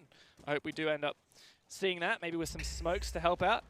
We just get an F in chat for Dev's pen because he dropped it behind the monitor. Monkey, you're not meant to talk about things that are off screen, all right? Yes, I just dropped my pen and I spent the last 30 seconds trying to pick it up, but it's back, guys. My pen is back and we've got this. Dead. Yeah. All right, well, we saw some of those gridlock, they're called track stingers, thrown down into luggage from the roof. So, I don't know, could double up nicely with a Nomad Cutie. It's a pretty aggressive peek there. Still a Lival style, goes for a run out, finds Rock. No more track stingers going down. No punishment either for the run-out player. Mindfreak still feeling very happy at the moment. That pressure will come out downstairs though, and the Mozzie's the first one to feel it. Cutie takes a lot of damage, but the Maestro rotating to the blue stairs in a perfect position to assist, but Shade eventually secures the first kill for his roster without too much difficulty. Do you feel Cutie might have peaked a bit too early there? Should have waited for a bit of support. Yeah. See, look at this. Look how easy they are to just shoot if no one's watching them. Like, I don't think they're a great flank watch, these track stingers. Well, Fury are not only bringing the gridlock, but still the Nomad. And that's something that we saw on concert as well. You're sacrificing a lot of utility, alternate utility operators to really emphasize that flank watch. Something we'll hopefully get to have a chat to Fury about in the post-match interview. Make sure you stick around for that, by the way. Is that why they're bringing him, though? Or that's another run out, I think. Shaq has found Warden, who was repelled. Oh, quick trade, though, by Shade. The SHA onto the SHA there. Yeah, fortunately there's only one on the board, so it makes it much easier for us. Still 3 versus 3, it's anyone's winnable situation, but the time is ticking away. Fury have only 15 seconds to execute. Shade repelling up, very lit up, but he finds that first kill. A great position now. Jack Dad is the man to watch in this scenario in a pinch, but He's the only man that can really make the big difference. Ippy Style thinks he needs to make a play, and he pushes on through Hookah. The plank goes down. Jack Daddy finished off. Ippy Style finds the first kill on this retake. Going for this run out, but the Nomad perfectly counters it. He doesn't get detected, however. And now he has to contend with one player in VIP and one player outside. VIP is the first one. He finds a shot. Ippy Style in a potential 1 versus 3 clutch. Finds this diffuser, but he's very cautious of this position. Now on the aquarium balcony, Shade looking outside, just a sliver of HP. Can he hear that the diffuser's going off? He sticks it, and Ippy Style goes down. Fury just scrape away with their first attack round in this series. If I am not mistaken, that was a 4K there for Shade. What a fantastic round, and an essential moment, really, for Shade to secure his team that round. I just don't believe that Ippy Style got that close. 3 kills in the round for him. Look at that 4K. Thank you, MC. Our lovely observer. Style got his own 3, but Shade said, nah, this is mine to win. Yeah, well, I guess whichever one of the players won that would have gotten a 4K. If Ippy Style had taken out Shade before finishing off that counter defuse. Well, Fury looks like they're in the game still. What was it, 70-odd%? Thought Mindfreak could take this, but hey, Fury still in the game, and they're stepping it up here, especially on their attacks. Something that we really struggled to see so much on the previous map. Back to Hookah though. If there's anything to be learned from the Fnatic mentality last night, it's that don't give up straight away when you lose a bomb site, because every single time Fnatic retried one that they'd misplayed before, they always fixed up their issues and they always won the subsequent round. Well, as for these operators on the board, pretty similar here for Mindfreak, and no smoke this time. Like, I think that's fair enough. The smoke didn't really do too much, like Jack Daddy, in terms of utility. He might take the bandit. He's got a C4 this time, so he can deny a plant if required. There was a Valkyrie camera thrown outside just then, of course. So it's a lot of information outside. Mindfreak prepared very well in terms of the information game, and, well, it did help them get some free kills in the previous round. Fury, though, salvaged it in the 3 versus 3 last 15 seconds. Can't really say that Mindfreak did a lot wrong in that previous round. Oh, Shaq! Spruce saw his arm there, but Shaq's going to get the peek and the kill there. That was surely aided by a call out from that camera that was thrown outside earlier. Mindfreak once again with the early advantage. Once again, it was Shaq, or was it Ippy Style first, wasn't it? Yeah. Still, I gotta say, like, you know, Fury should not have even gotten close to winning that previous round, and that they did. Shaq will find his second on the round. Looks like it's his turn to step up. See, this is the problem with Fury. They're taking these one-on-one gunfights expecting to win them, but they're not, and there's no trade. And you know how important trades are at this top tier level. No capitalization from Fury at all, from the information that they're giving. Another player peeks him. Who's peeking Shaq right now? My man's is on fire. Everyone's peeking Shaq, and it's not working, not even once. Shaq's taking a lot of damage for his troubles, but honestly, he could just lay down here for the rest of the round, and he will have done a good job. Rock, though, using his smoke grenade, the first of which, in a bit of a pickle, C4 deploying that gridlock, and, well, there you go. The Elder will sing out and take him down, pre-fire through the smoke. The power of those 80 bullets. We're going to see Shaq with that 4K if he can clean up Warden at the end here. Looks like Warden's on a path to run into him. Might even see him from behind. Oh, that was a bit messy there, but he does find the kill, and he's now on 5 HP of his own. Looks like Mindfreak just want to peek him. Someone wants this kill. Prone at the L-bend hallway, but okay, now they're sitting back more patiently. Mindfreak are more experienced than that.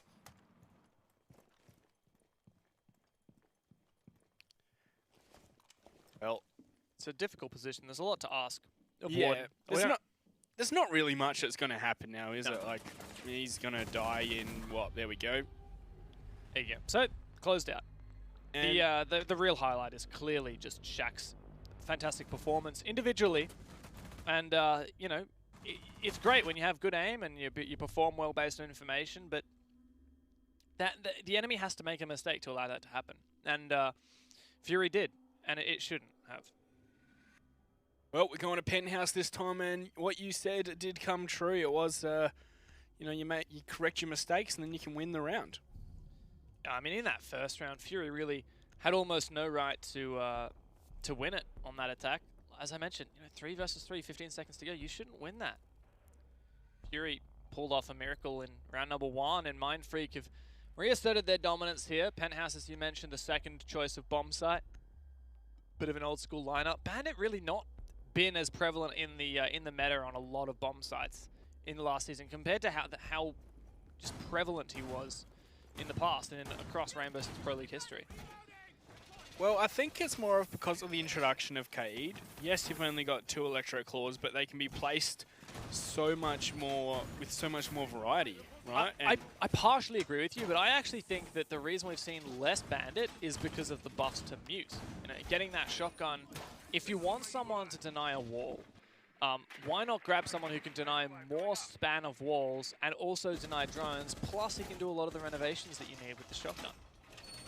I think these days, a lot of the time when a team is picking a Bandit instead of the mute, I don't know, it's for the better gun. Or for the Bandit trick, which is a feature unique to Bandit. Shaq going for a spawn peek here as the smoke. What do you think of that one, Dev? Free Gasper Babes in his pocket. Hope they stay there. Looks like there's no one peeking.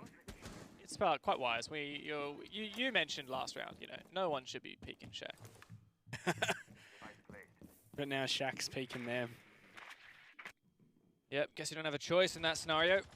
And yeah, it's round 3 here of the party on this beautiful island, and you know, took them a while to take Hookah in the last few rounds, and Fury have decided that's where they'll start in this particular round. Good roam clear. Look how much information. Sorry, look how much information they've been gathering from that. Another run out from a Valkyrie camera. Speaking of information. Yeah, I was just about to bring up the IQ. They're gathering so much information, but the information they want to be gathering is probably that one little thing outside. I mean, it's very difficult, right? To with that IQ scanner, it has a limited range, and obviously those Valkyrie cameras can see a very long distance. Bit difficult to completely spot out all those outside Valkyrie cameras, even if you're walking around for the first half of the round outside. Still a very firm hold by Mindfreak, not only in VIP, but also in the hallways outside. L-bend, also heading on towards the theater side.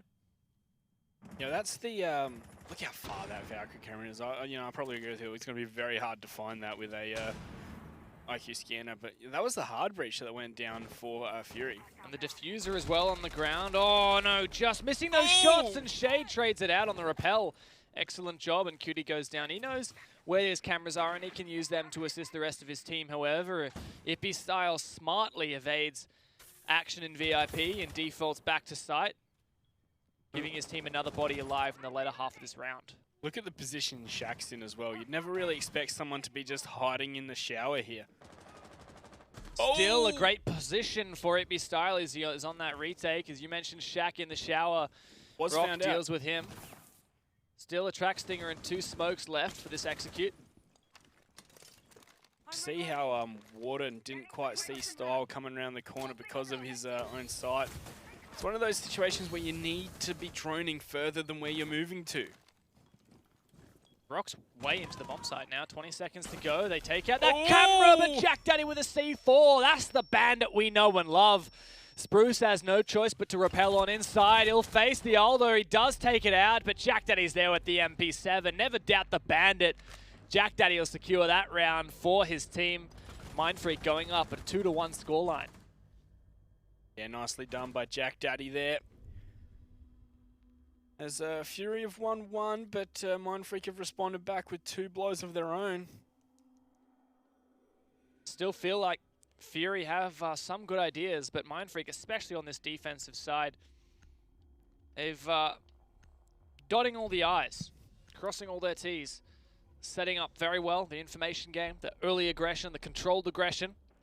Even on the few occasions when it didn't work out, Mindfreak reacted very well around that scenario, defaulting Ippy Style away from VIP, away from harm, and then going for a retake later on.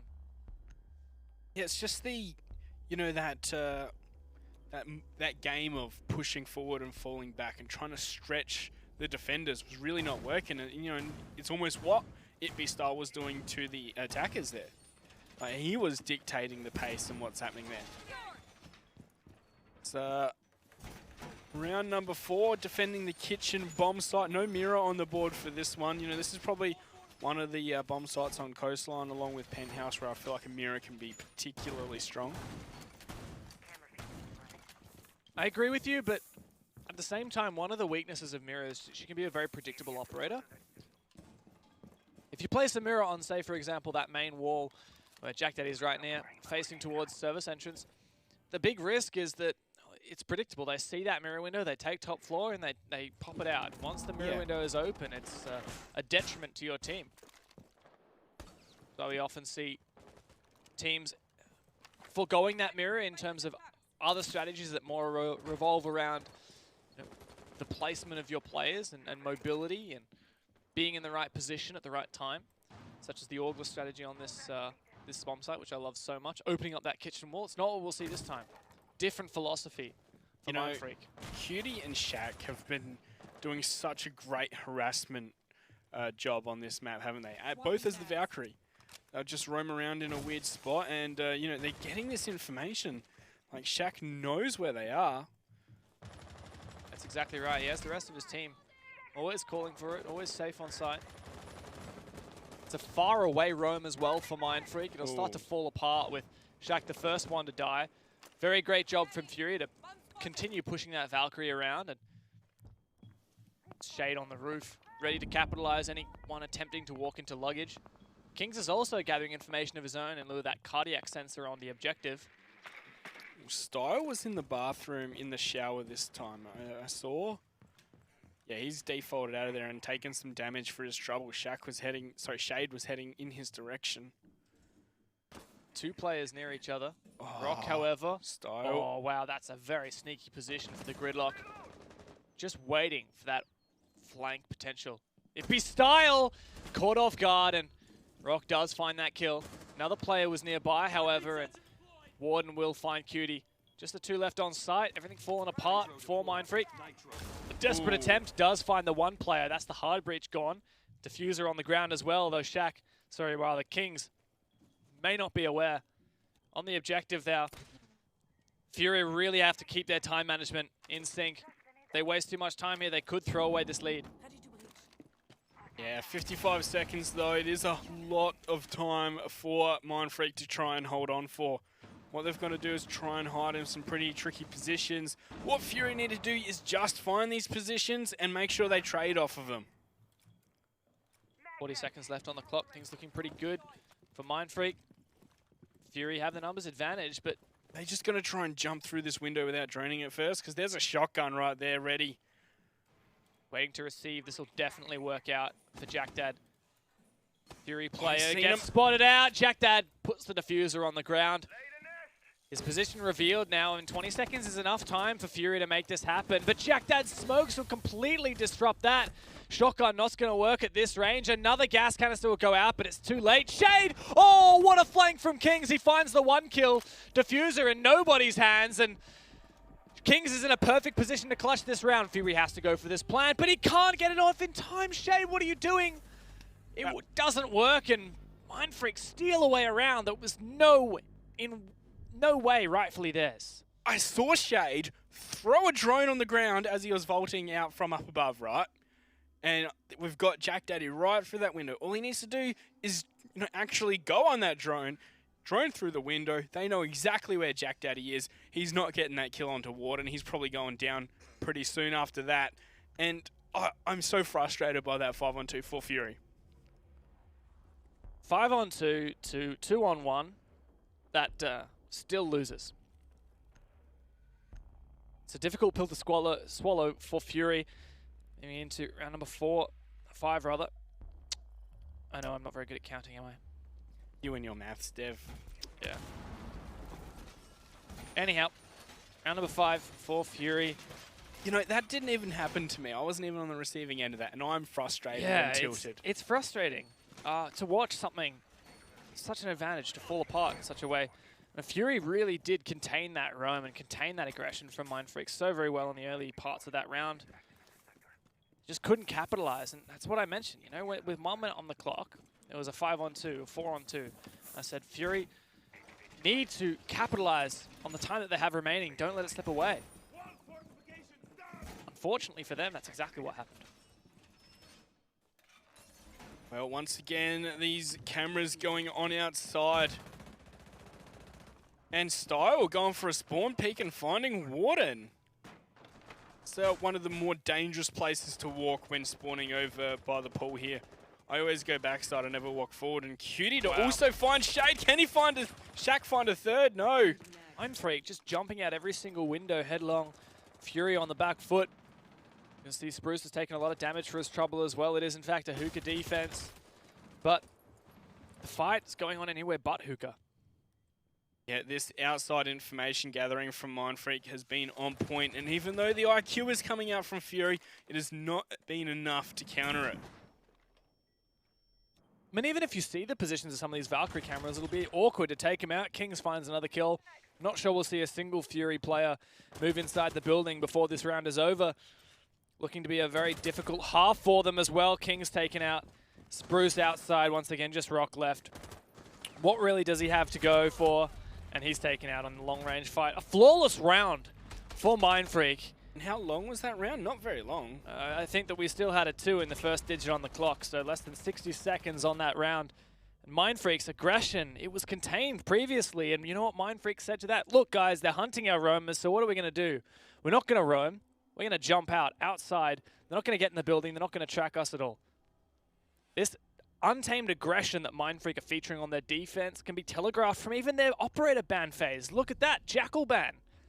Just like we saw the other day, Mindfreak don't want to be contained on this roam. They don't want to be allowed to, they don't want to be forced into specific areas. They just want to roam freely, do their thing, and they're using that Valkyrie to allow that.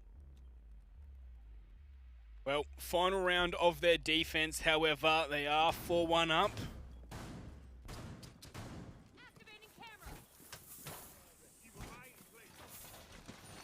All the utility going on down now, of course. What do you think of this, like reinforcing into bathroom? Like we see some teams do it and some teams don't. It's really about where you're going to play and what kind of position you want to force your enemy into. So if they're going to drop bathroom and they have to think, well, can I just quickly make a rotate into guitar so that I can have a way out of bathroom? Because there is actually no way out of bathroom other than that main door into penthouse. If penthouse is the site, you're not likely going to be able to escape through there. The only escape is into guitar, and if it's reinforced, then the attackers don't really have much of a way out. So that's one reason. The second reason is if your defender wants to play inside a guitar and they don't want to be vulnerable from that hatch in bathroom. So it really depends on the areas that you want to play. I think it was Neofighter playing yesterday for Auglis inside of guitar hallway, and they had reinforced those walls. Actually, it might have been one of the EU matches I watched where we saw Hibana countering that position. I can't remember, actually. EU was all cafe this week, so... Okay, it wasn't EU. Maybe it was NA? I can't remember. One of those games. Definitely a Hibana was used for that purpose. Anyhow, penthouse again. Mindfreak got that solid presence on site in that L hallway, as is predicted, and also a player inside of VIP.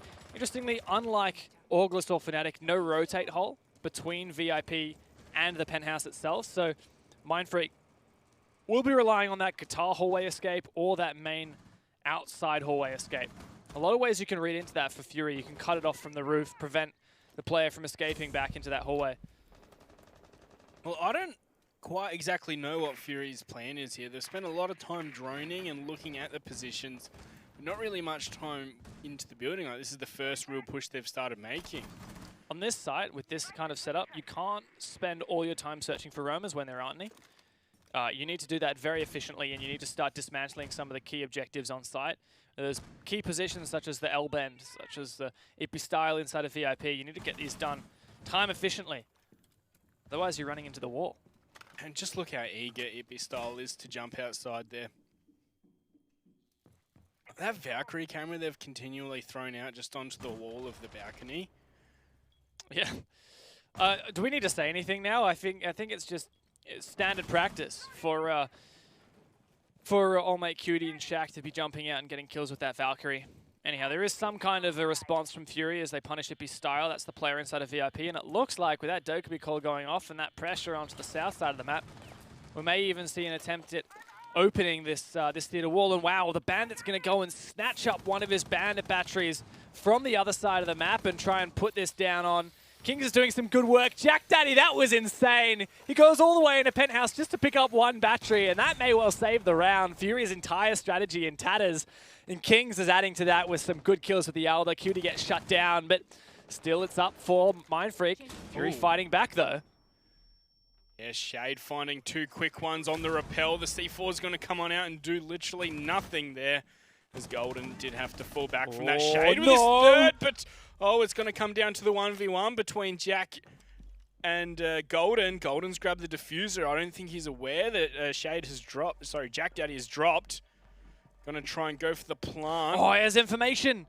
Jack Daddy knows he's been spotted out in lieu of that ping, so Golden has to go for this plant. Yeah, it's a bait. This is over. There you have it. Jack Daddy securing that clutch. An incredible round from Mindfreak. Highlight players everywhere. Jack Daddy, what a play to keep that wall solid, and Kings to lap up the frags in the meanwhile. And Mindfreak, it got close, but they do secure the round. Yeah, great fight back there from Shade, and Golden was stuck in a very, very tough position. I think we saw Jack Daddy, exercising his brain there. Goes and grabs the Bandit battery, does the drop at the right time. Like, he was so good. Masterfully dictating that, wasn't he? And I've got to say, I know I'm being really nitpicky here, but let's break down what happened there for Jack Dad. As you mentioned, he dropped, and he dropped early so that the player from Fury, who was it? It was Golden wouldn't have heard that drop. So he wouldn't have the information just yet that the player had dropped downstairs. So he has to go slowly, moving into sight. Eventually gets that plant down, and then on this flank, who was the player again with the Bandit? Jack Dad. Jack Dad pushing up the stairs. He got spotted. That means that Golden was watching the spot because he had the information where the Bandit was. But as soon as the Bandit knew he was spotted, he stopped pushing up. And that was such a detriment to Fury. Look at all the work Shade has been doing there. He has 10 kills. The rest of his team, with mass 7. Yeah, that's not great. Shade is meant to be the IGL. Warden is now, I spoke Oh, really? They changed it? Yeah. Okay. Well, he was meant to be the IGL, and back when he was IGLing, even at the Six Oceanic Cup plan against Fnatic, he was one of their top fragging players. And it's a worry when a player like that is getting the king of their frags. I feel that the player that's been impacted the most... this drone so bad. Player that's been impacted the most from... having these subs in is Warden. Like, he's really struggling, and you might be thinking that it's to do with the fact that he's really trying to help out Rock and Golden fit into these roles, so he can't really focus on his own game as much. Now that is a great point. Warden was always a standout player, one of the best in ANZ. I've seen him drop 20 frags with Sledge in comp matches before, and he's not really been showing up here. That extra weight of being the IGL really does hinder, especially fragging players. Sounds like a drone was just captured there by Rock on Mozzie.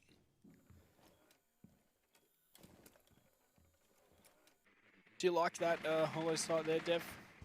I think it's called a Vortex graphic, is it? I don't know. I heard old mate Rogue9 saying that in one of his videos. So, when has Rogue9 ever been wrong?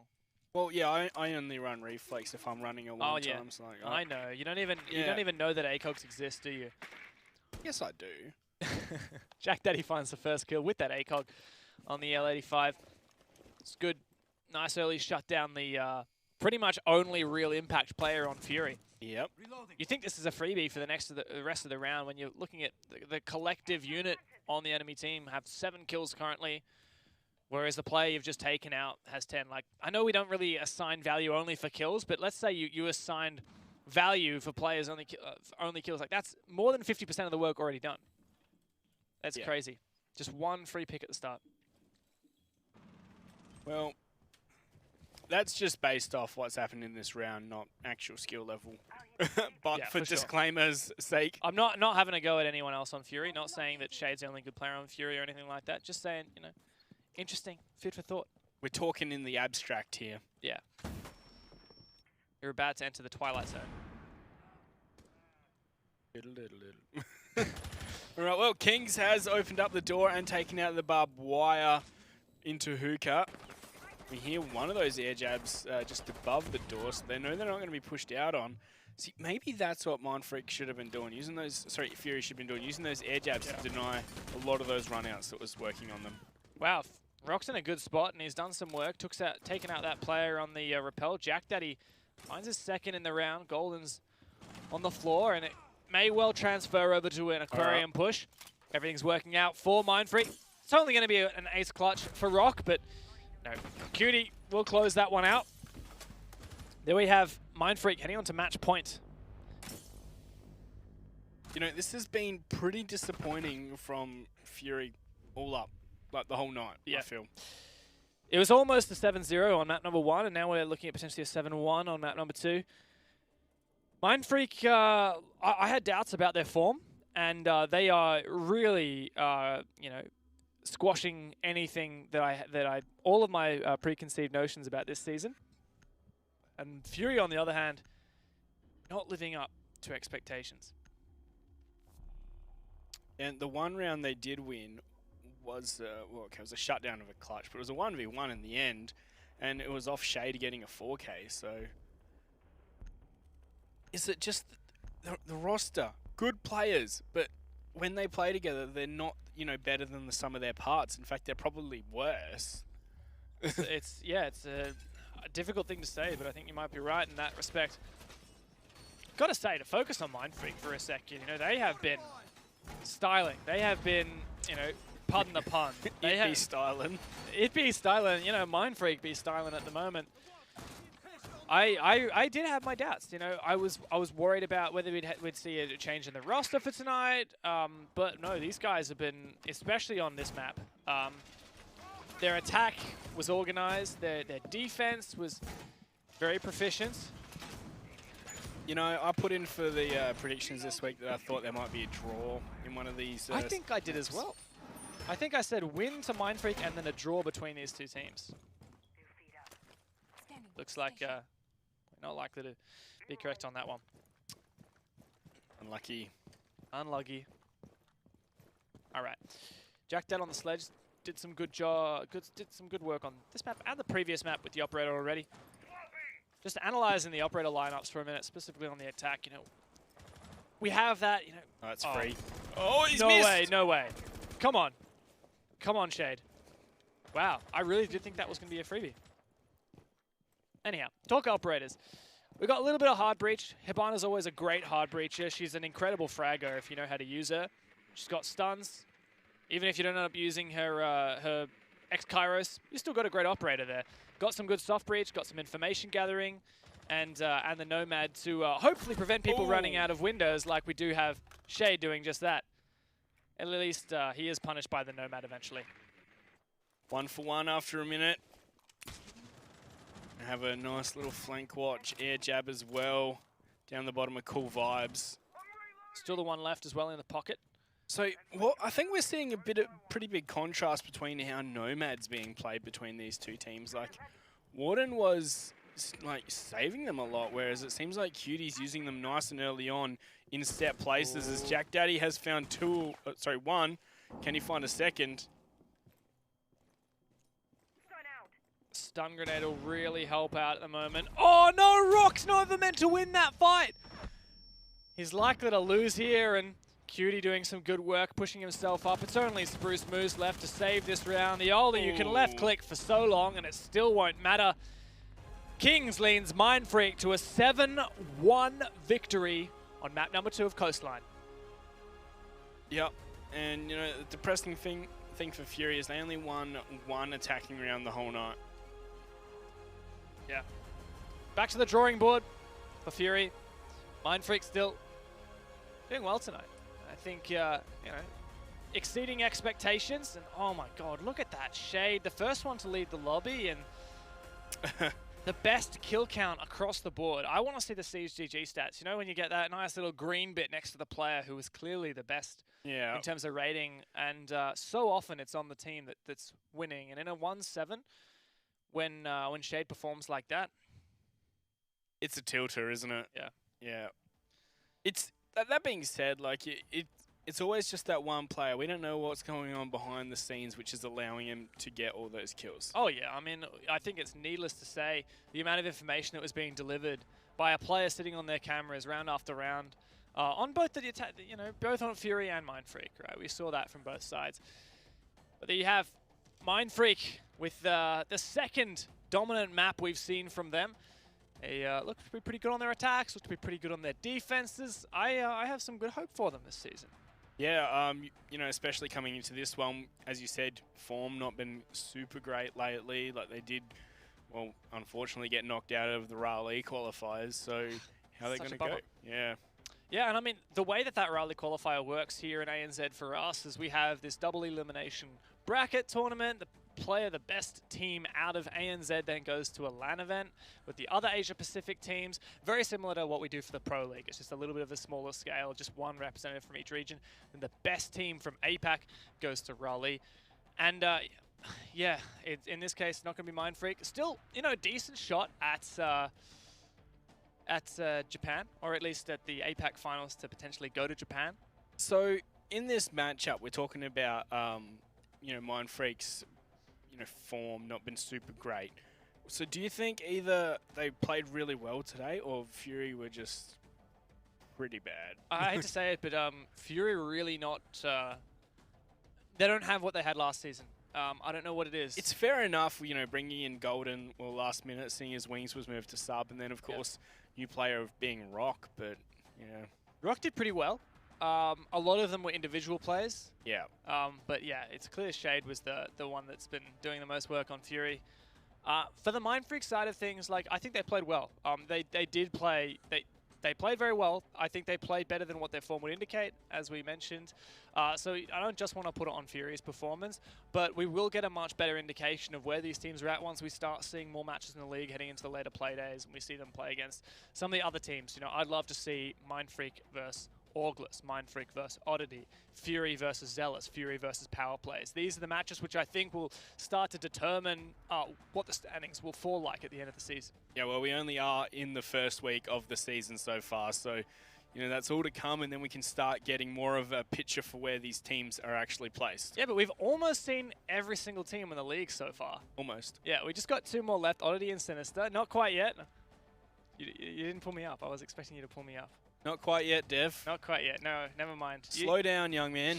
Anyhow, yeah, so look, talking about Mindfreak and Fury, we've had 2 games from them. Shortly, we are going to go to an interview, just waiting for that to be ready. I'm pretty excited to get it's one of the first times we've really done these interviews. Had a bit of a go of it last night. Didn't get to do all of them, unfortunately.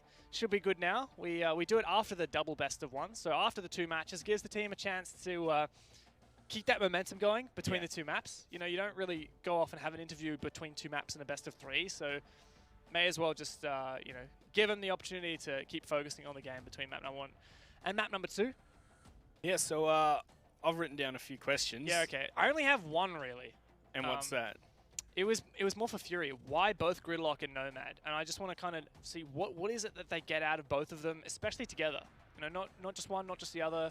And I have a theory it's about the Capitao. So yeah, we'd have to agree with you. I do want to ask about the Jack Daddy alibi, though.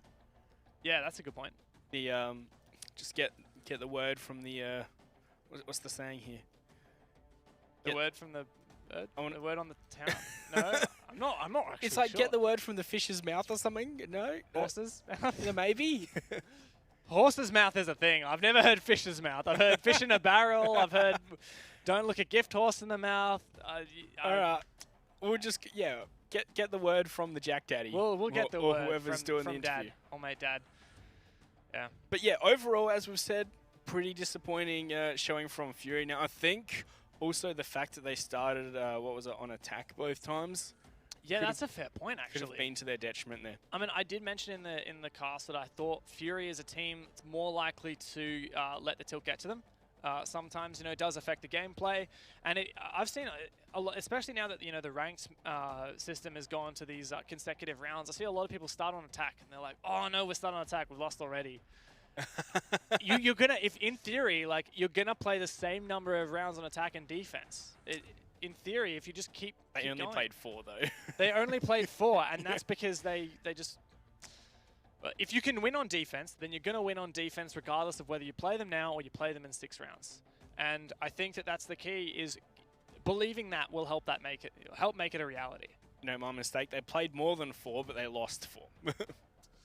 Yeah, that's right. Look, they didn't get a chance to really do really feel themselves out on the defense. Yeah. I don't know. Let's talk about overall moving forward in the league. We've had a chance to see most of the teams. Still 2 X factors in there that we'll see later today. But Mindfreak and Fury, do you have any feelings about where they're going to place? Last season we saw Mindfreak take 3rd place at the end of the season, ahead of Oddity, ahead of TBA. We saw Fury drop down below those teams and rest in 6th place, but still above Power Plays. Yeah, I do reckon that Fury should escape relegation. Okay. Just looking at the pedigree of the players, like they really need to sort out why their players can be so good on paper, but when they start playing as a team, they're not. So I think they need to just do some serious work on their team synergy, and they will be able to avoid the drop. Yeah. Look, we're about to head to an interview, so let's go and chat to someone from Mindfreak, see what his thoughts are. G'day, It Be Style. I remember the last time I chatted to you, it was on a podcast, but now we're here on the main Rainbow Six channel. Nice to finally get to chat to you, mate. Yeah, it's been a while. I haven't spoken to you in a bit. Yeah, well, welcome to the stream, and congratulations on your victory, a very convincing one. We've got some questions for you, Monkey. You want to kick it off? We had some good questions for you guys. Yeah, so on Consulate, this was the one thing Dev and I disagreed a bit about on Jack Daddy running an alibi without any sites. Is that more of to try and blend in with the other alibis? Is that right? No. No? Why wasn't he running a site then? He's just really weird. That's just Jack Daddy is really weird. That's all you got for me? Just like, yeah, I kind of like it, so I'm going to run with it. All right, cool. So, I mean, coming into this season, look, Mindfreak, last season you guys rested in 3rd place, which I think for a lot of people, it's a great, you guys have kind of kept up there where you've been for such a long time. But there are some threats coming up from the lower parts of what was previously on the standings, Oddity, TBA. How are you guys feeling going into the season, and what have you done to prepare against those rising teams in the preseason? As you mentioned earlier, with us being like heaps of roster changes over and over and over again, we're at the point where we've been together now for long enough where we're always getting better every time we scrim. But obviously there's going to be bumps in the road when we're scrimming, but it's always getting better, and we're getting better and better and better. Good to hear. Yeah, it definitely shows. You guys played really well today. 7-3-7-1 tells most of the story. I'm interested to hear, we've seen a lot, we talked about this before, we've seen a lot of the Aussie operators make their way into the Pro League so far, especially here in ANZ. We saw a little bit of you guys bringing those. How do you feel that they're going to impact the meta, especially for your team? For our team, it's great because I see it like I see Mozzie like a mobile Valkyrie. And if you can manage to get Valkyrie and Mozzie in the game, it's pretty strong.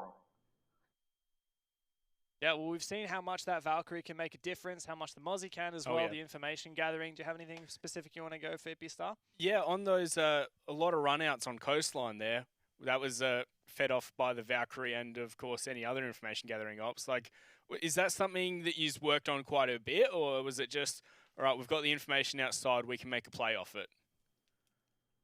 Yeah, it was more the information side of it. All right. Well, I've got a couple last questions for you. One, who are you most worried about going into the rest of this season? I know there's a lot of teams which are potentially rising. Who do you think in the league is going to be the surprise? Look, I got my odds leaning towards August once they finish with Neophyter. Yeah, once Neophyter comes more into it and they're more in sync, as you can probably see from watching their games the other day. They're not what they were last season, but once Neophyter really clicks and meshes in with them properly, they will be a very, very, very strong team. All right, Ippy Style, you've just come up. You played for a Challenger League team not very long ago. You joined Mindfreak, and now you're playing on the main Rainbow Six channel. You just had your first victory of the season. I want to know a bit about how you're feeling, and if anything you want to say to all your fans out there, maybe potentially some new fans that you've gained today. If you enjoy Siege, keep playing it. This game is going to grow into something great, I feel. And as long as you stick at it, you get there competitively. Thank Whether you. it's Challenger League, LPL, Pro League, whatever your dreams are, just keep trying. I like that. I like that. It's very sweet. Yeah, very sweet. it's a heartfelt moment. All right, thank you very much, Hippie Style. Very good luck on the weekend to you with the Six Masters, and thanks for playing tonight. Thank you. That was really nice. Yeah, it was. I liked that. I wasn't expecting that. I caught the feels. Yeah, well, it's especially like because we've seen Ippy Style grow from just a ranked player to being a star player on a top 3 last season ANZ Pro League team. Was it the season 8 of Challenger League? He played for a team that just didn't qualify, and then the Mindfreak roster picked him up, plucked him up out of there, and he really kind of stepped into those heavy fragging roles and put a good fight to some of the best fraggers in ANZ. Yeah, he was a real diamond in not the Challenger League's a coal mine, but real diamond in the iron mine. I don't think that calling Challenger League iron is any better, Monkey. We just casters, what do we know, right? Yeah. Yeah. Oh, well, that was good. Yeah. Oh, look, I think Ippy Style, the big thing that resonated with me, he mentioned that, Mindfreak, yes, they've had a lot of roster changes, but the core of them have been together a long time. They're really comfortable with each other, with their communication, with their coordination, and that was evident on Coastline with all of that aggressive run-out play. It was also a stark contrast in there, wasn't it? Like we could see they were reacting immediately off of information, whereas Fury, not so much. They would take a while to react and such. Yeah. I don't know. He reckons Auglis is the team to watch out for this season. I think a lot of people got their money on that, but as he mentioned, they weren't quite the same yesterday when we saw them playing with Neophyter. Still trying to build back up from the loss of Joey. That was just such an integral support player on the team, and Neophyter's not quite the same. Yeah, especially, you're not swapping like for like. It's a bit of a different role that Neo's picked up, so everyone has to shuffle over to make some room for him and then, find that synergy once again. All right, well, our next match up is Oddity versus Team TBA. I think it's going to be a close one, but what do you guys reckon? Tie is on the cards. Oddity had 7 ties last season, or a victory for either team. You can go and vote yourself on the ESL Rainbow Six Twitter, so head over there right now. It takes 2 clicks. We're going to be doing it on the break, and yeah, it's definitely worth doing because you get to have your input onto the broadcast. Yeah. I'm wondering, is it going to be like a really high tie percentage? Because Oddity, fun fact, had the most ties out of any Pro League team worldwide last season. Well, coming into this, I feel like these are probably the 2 closest teams that we've seen this week. I think I agree. They're probably the 2 closest teams, even potentially in the league. And we saw them with some very close draws last season as well. We'll have that coming to you guys very soon after this short break, so don't go anywhere.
Welcome back to the Pro League, ladies and gentlemen.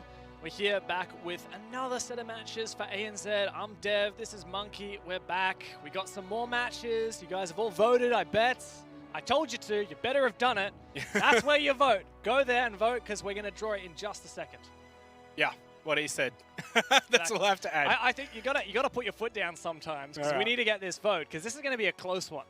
Yeah, this definitely is, and you know, I wouldn't be surprised if it was majority tie. Yeah, I'm gonna.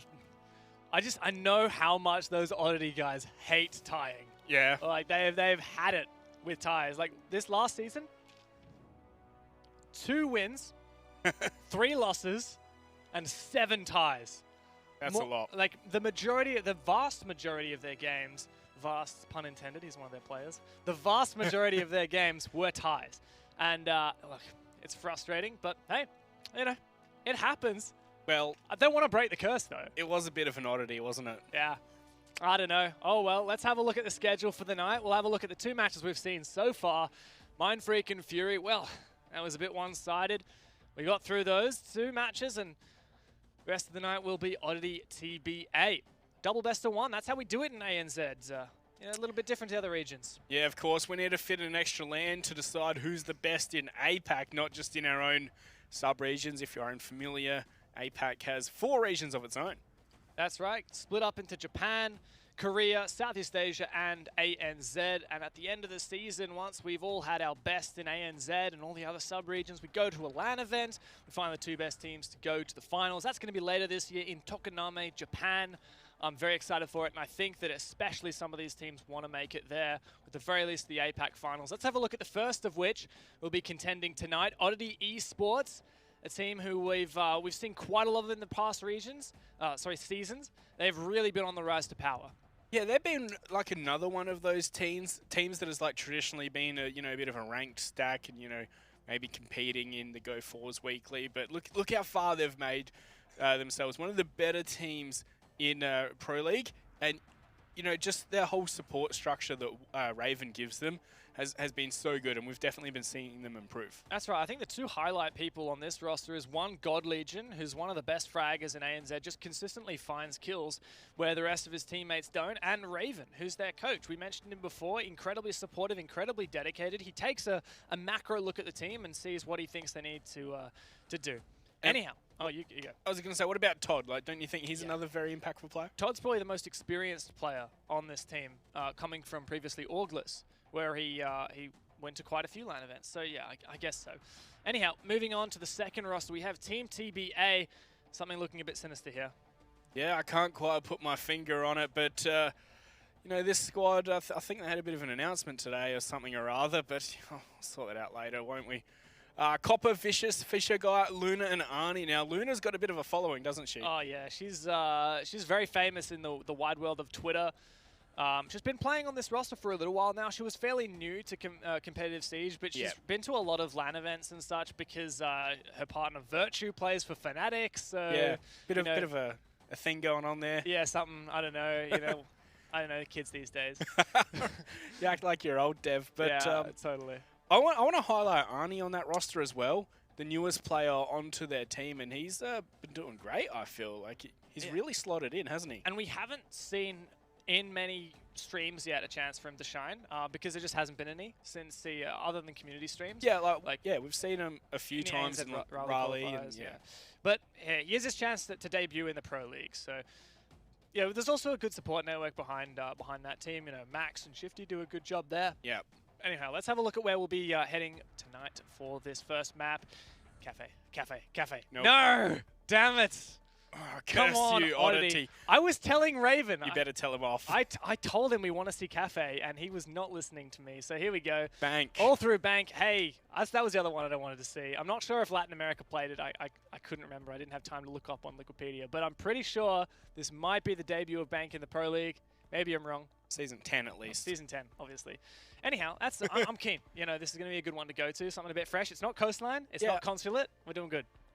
Well, you and I were talking about it today. It's got one of the biggest rooms, probably the biggest room in all of Rainbow Six in that lobby area. Just adds a something nice and fresh, doesn't it? Yeah, and I was comparing back to Chalet today in the way that, you can contain a lot of these flank opportunities, the staircases quite easily. Controlling the map, flushing, cutting off rotations, that's something that's the name of the game on Bank. And especially these days now, I guess, with that bottom floor, it becomes so anchor heavy. You can't spend very much time clearing out those roamers, because when you do actually get to site, you've got Kaid charges, Maestro devices, Echo drones, smoke, C4s, all that to deal with. It's like almost an obstacle course for the attackers, isn't it?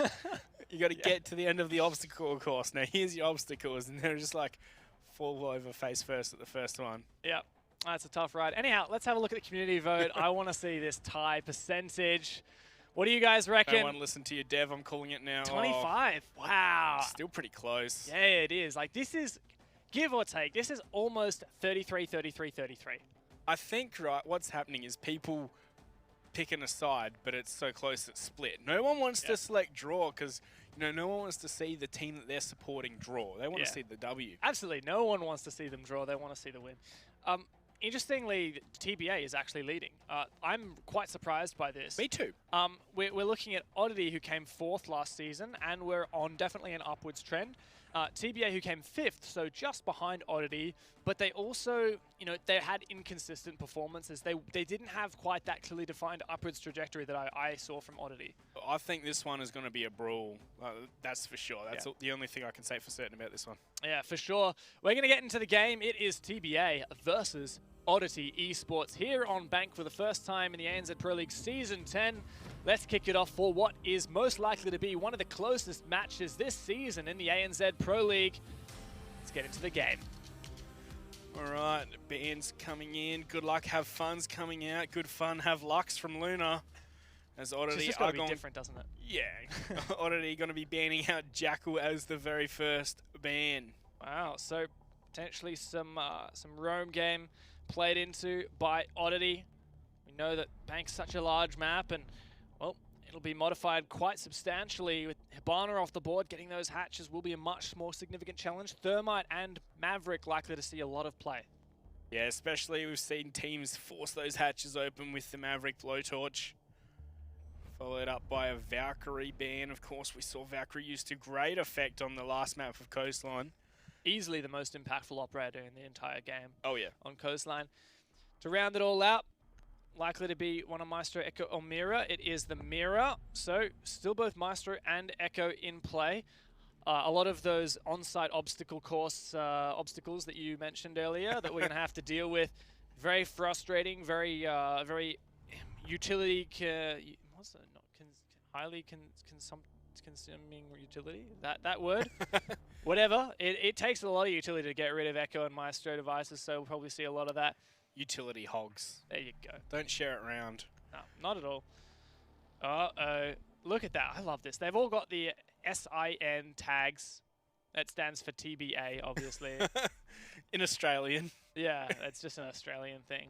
Looks like it's a 6-pick away from the line onto the Buck. Are we really going to lose the Echo? Okay, sorry, lose the Maestro in favor of Echo. That makes sense, I guess. Like, 1 for 1, kind of. Yeah, pretty much the same role. I guess that the slight thing here is just that, they might not have an IQ as promptly looking for those yokais.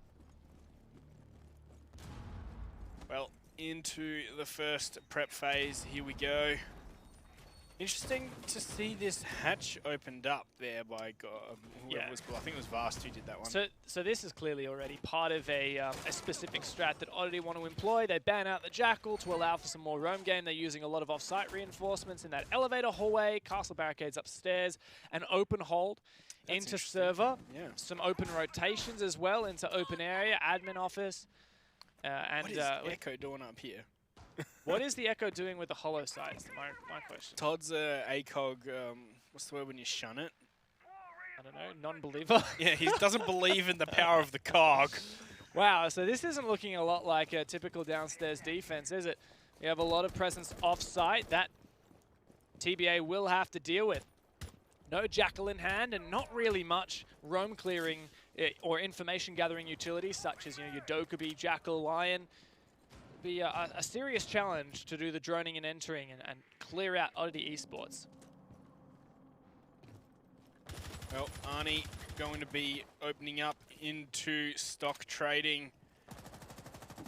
Surely had some drones heading in front of him. Now we saw the Echo post up here, so they should be able to gather that information that that's where he is. Very common angle he's taking right now to shut down anyone trying to rotate back to site or rotate up. Yeah, there's that Echo drone. Todd has a lot of information though, especially most importantly on that hatch that Maverick is opening.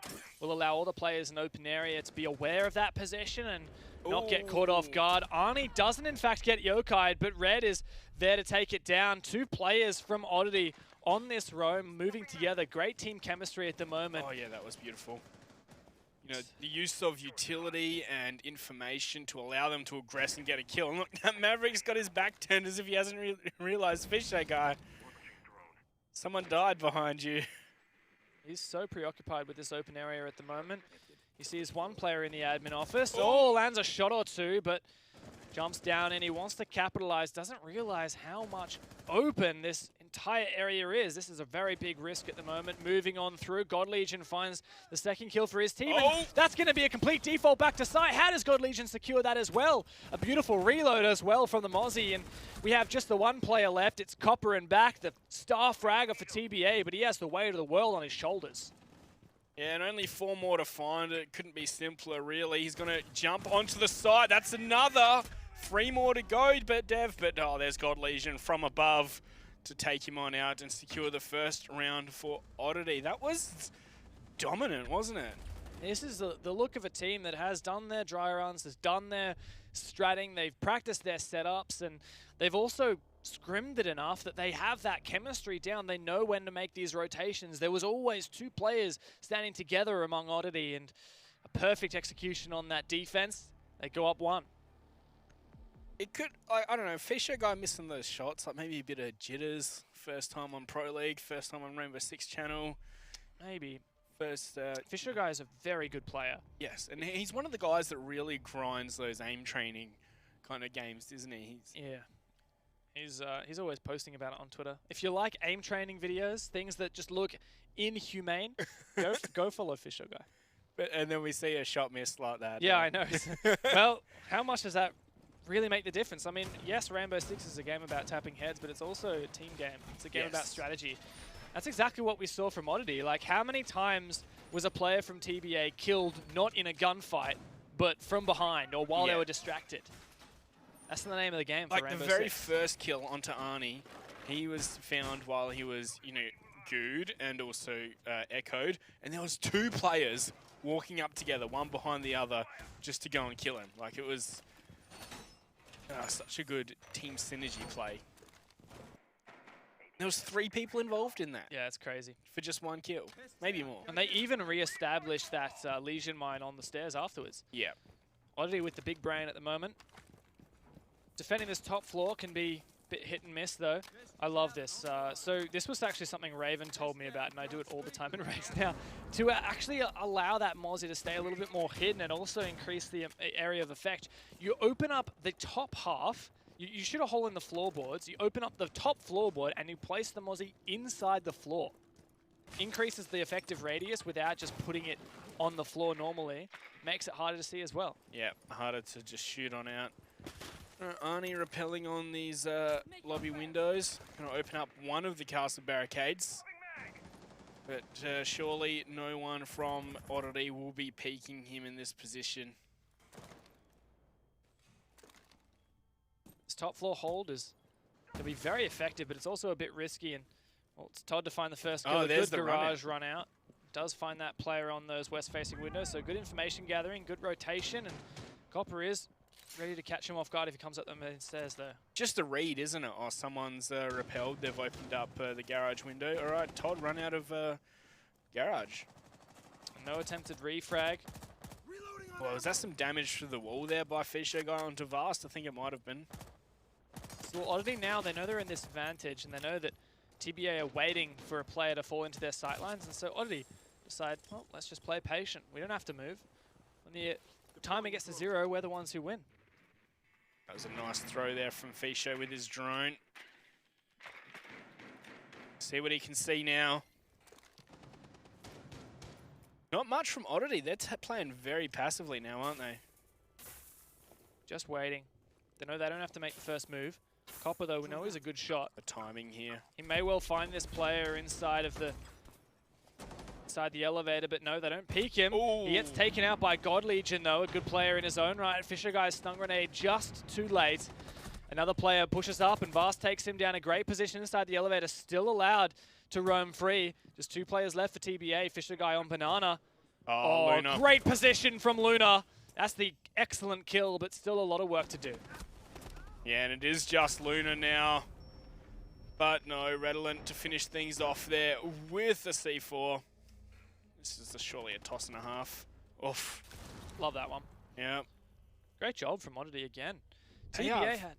There you go. I was going to say, they've come out the gate swinging, haven't they? Both these rounds, very dominant. Yeah, TBA have had some good moves as well, but Oddity always that one step ahead. Always able to quickly react and jump out of garage and kill that player they had the information on. Everything from Oddity is always calculated. You know, Vast was peeking from the elevator when he knew who was going to win the fight, and when he thought he might not, he wasn't peeking, not giving anything back for TBA. Till he got shot in the butt. Yeah, it was a great play from Luna. See, that hatch was opened up to allow him to rotate out if things get a bit too spicy in there, but it's used against him. Someone turned up the heat underneath him. Yep. All right, back to Tellers this time. Dock pick, not something I would typically see on this bomb site. Is it perhaps that they've been seeing that, you know, someone's been repelling on the lobby, so they want to try and take that long-range fight against him? Yeah, I wouldn't be too surprised. I would expect God Legion likely to be playing upstairs, and wow, Oddity really liking this castle. Yeah, I'm not going to talk about castle, you know my thoughts. You're not a fan, but hey, Oddity's making it work. Especially on this map, you know, a lot of great positions for castle barricades, especially on those upper windows. We saw Vinny placing barricades upon, helping you to deny those long lines of sight from upstairs. God Legion currently paving the way for his team with 4 kills, 0 deaths. I told you he was going to be that star fragger, and he's doing an excellent job so far. Alright, so this is Luna on the line this time. It was Copper last time, and it was teased out in the first round. Luna Lion. Luna Lion. But look where God Legion's playing. He's just trying to deny someone coming into the offices here. MP5 with the ACOG. Excellent weapon at long range. Really one of the few weapons on defense which can hold a candle to a lot of the attacker rifles in these long range gunfights where damage doesn't always matter. It's just about that one tap on the head. MP5 very low recoil, and with that long sight optic, incredibly good in those long range fights. Oh. Copper being flanked. He's caught between a rock and a hard place, but still alive somehow. Ani there to support. Still this top floor presence being pushed. Yeah, now Copper and Ani can team up and push forward down the hallway here. Fusion making has the been entry. found. Oh, that's a free kill. Vast is not looking the right way. Looks like the castle may have been seen there, and there we go. Copper to finish him off as well, in tandem with that Lion charge, the EE1D doing his work. Todd is going to find Luna, who was downed, however, putting us into a 4-on-3. So that's 1 for 2. It's not the greatest for Oddity. Good salvage, but TBA made an excellent take onto that top floor, finishing off those last few players. Oddity didn't have the information. TBA had the patience. Still Oddity, mostly on site. That one player off site now as TBA opens up the roof above them. Oddity players will be feeling the heat, ducking and weaving between these holes. TBA just desperately searching for a player to find. Well, a minute on the clock now. Head into the final third here. Arnie's going to be making the play through lobby. So many angles he has to be aware of. God Legion on site. He's going to dip, dodge, duck, dive, and dodge some of those bullets. Manages to arrive safely inside of admin as well, and time's ticking away. TBA still yet to find their pick, but eventually it does come through. Told the last remaining site player is eliminated, but Oddity may well have the position they need for a retake. Plant's still not going down. It's in the hands of Fisho Guy with the diffuser. He's still not in the site, and TBA too late. They're not aware of any site presence. They don't know where the last players are. They don't know they're both off site. This is the point where they really need a drone just going through site to make sure it's safe. It isn't anymore as Red has gotten back to the bomb site, but it is a 1-on-4. If this plant can be denied, can Red stay alive? He peeks. No! Oh, he's going to find the planter. 4 seconds on the clock and 1 HP. He's going to clutch it. No! Yes, he is. He has done it, Dev. The 1-on-4, the 1 HP, and another round on the board.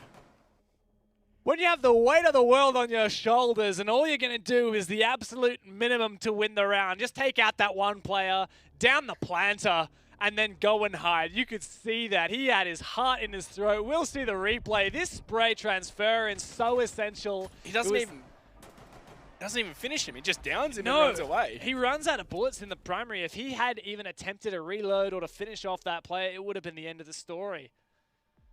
What a round. TBA will be kicking themselves for the next 5 days after that one, I reckon. Like, that was such an unfortunate round to lose.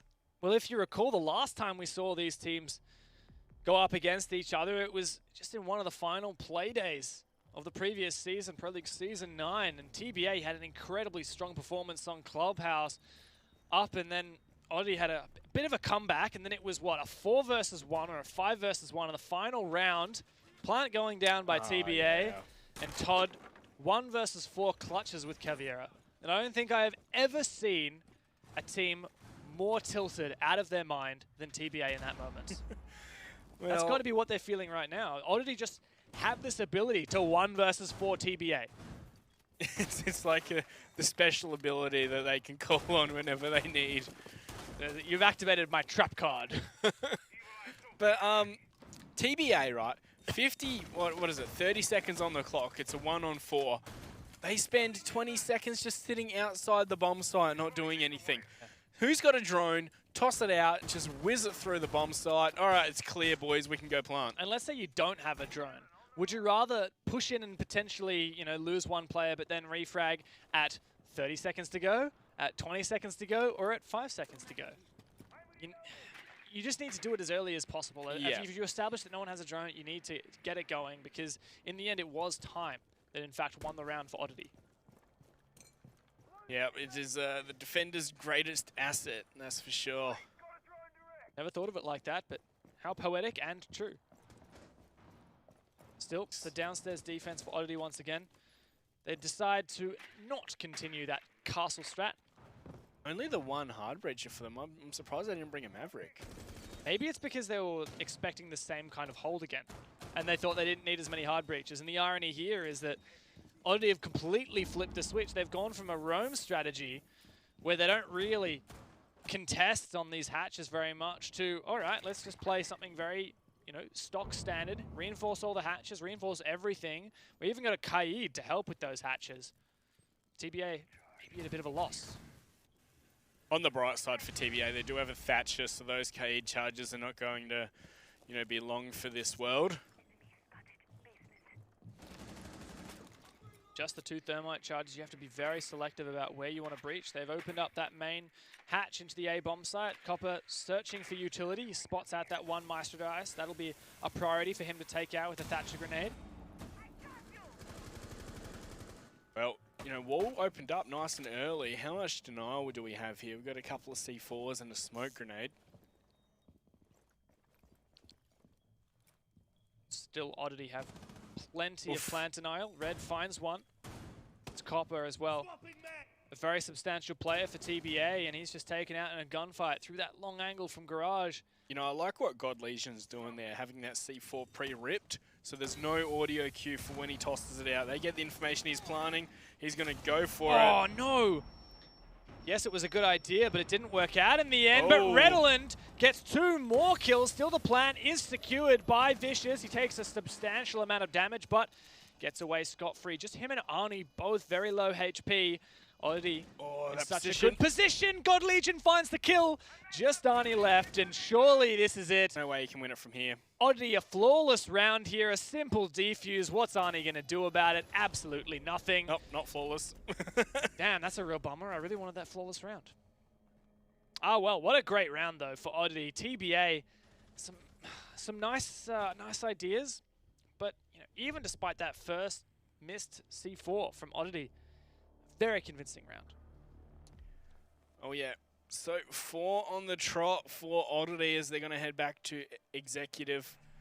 Has it really been like, it hasn't been Oddity all the way. TBA, of course, they came very close in the previous round, and yeah, that Teller's attack looks pretty good, and it's in all likelihood we'll go there again.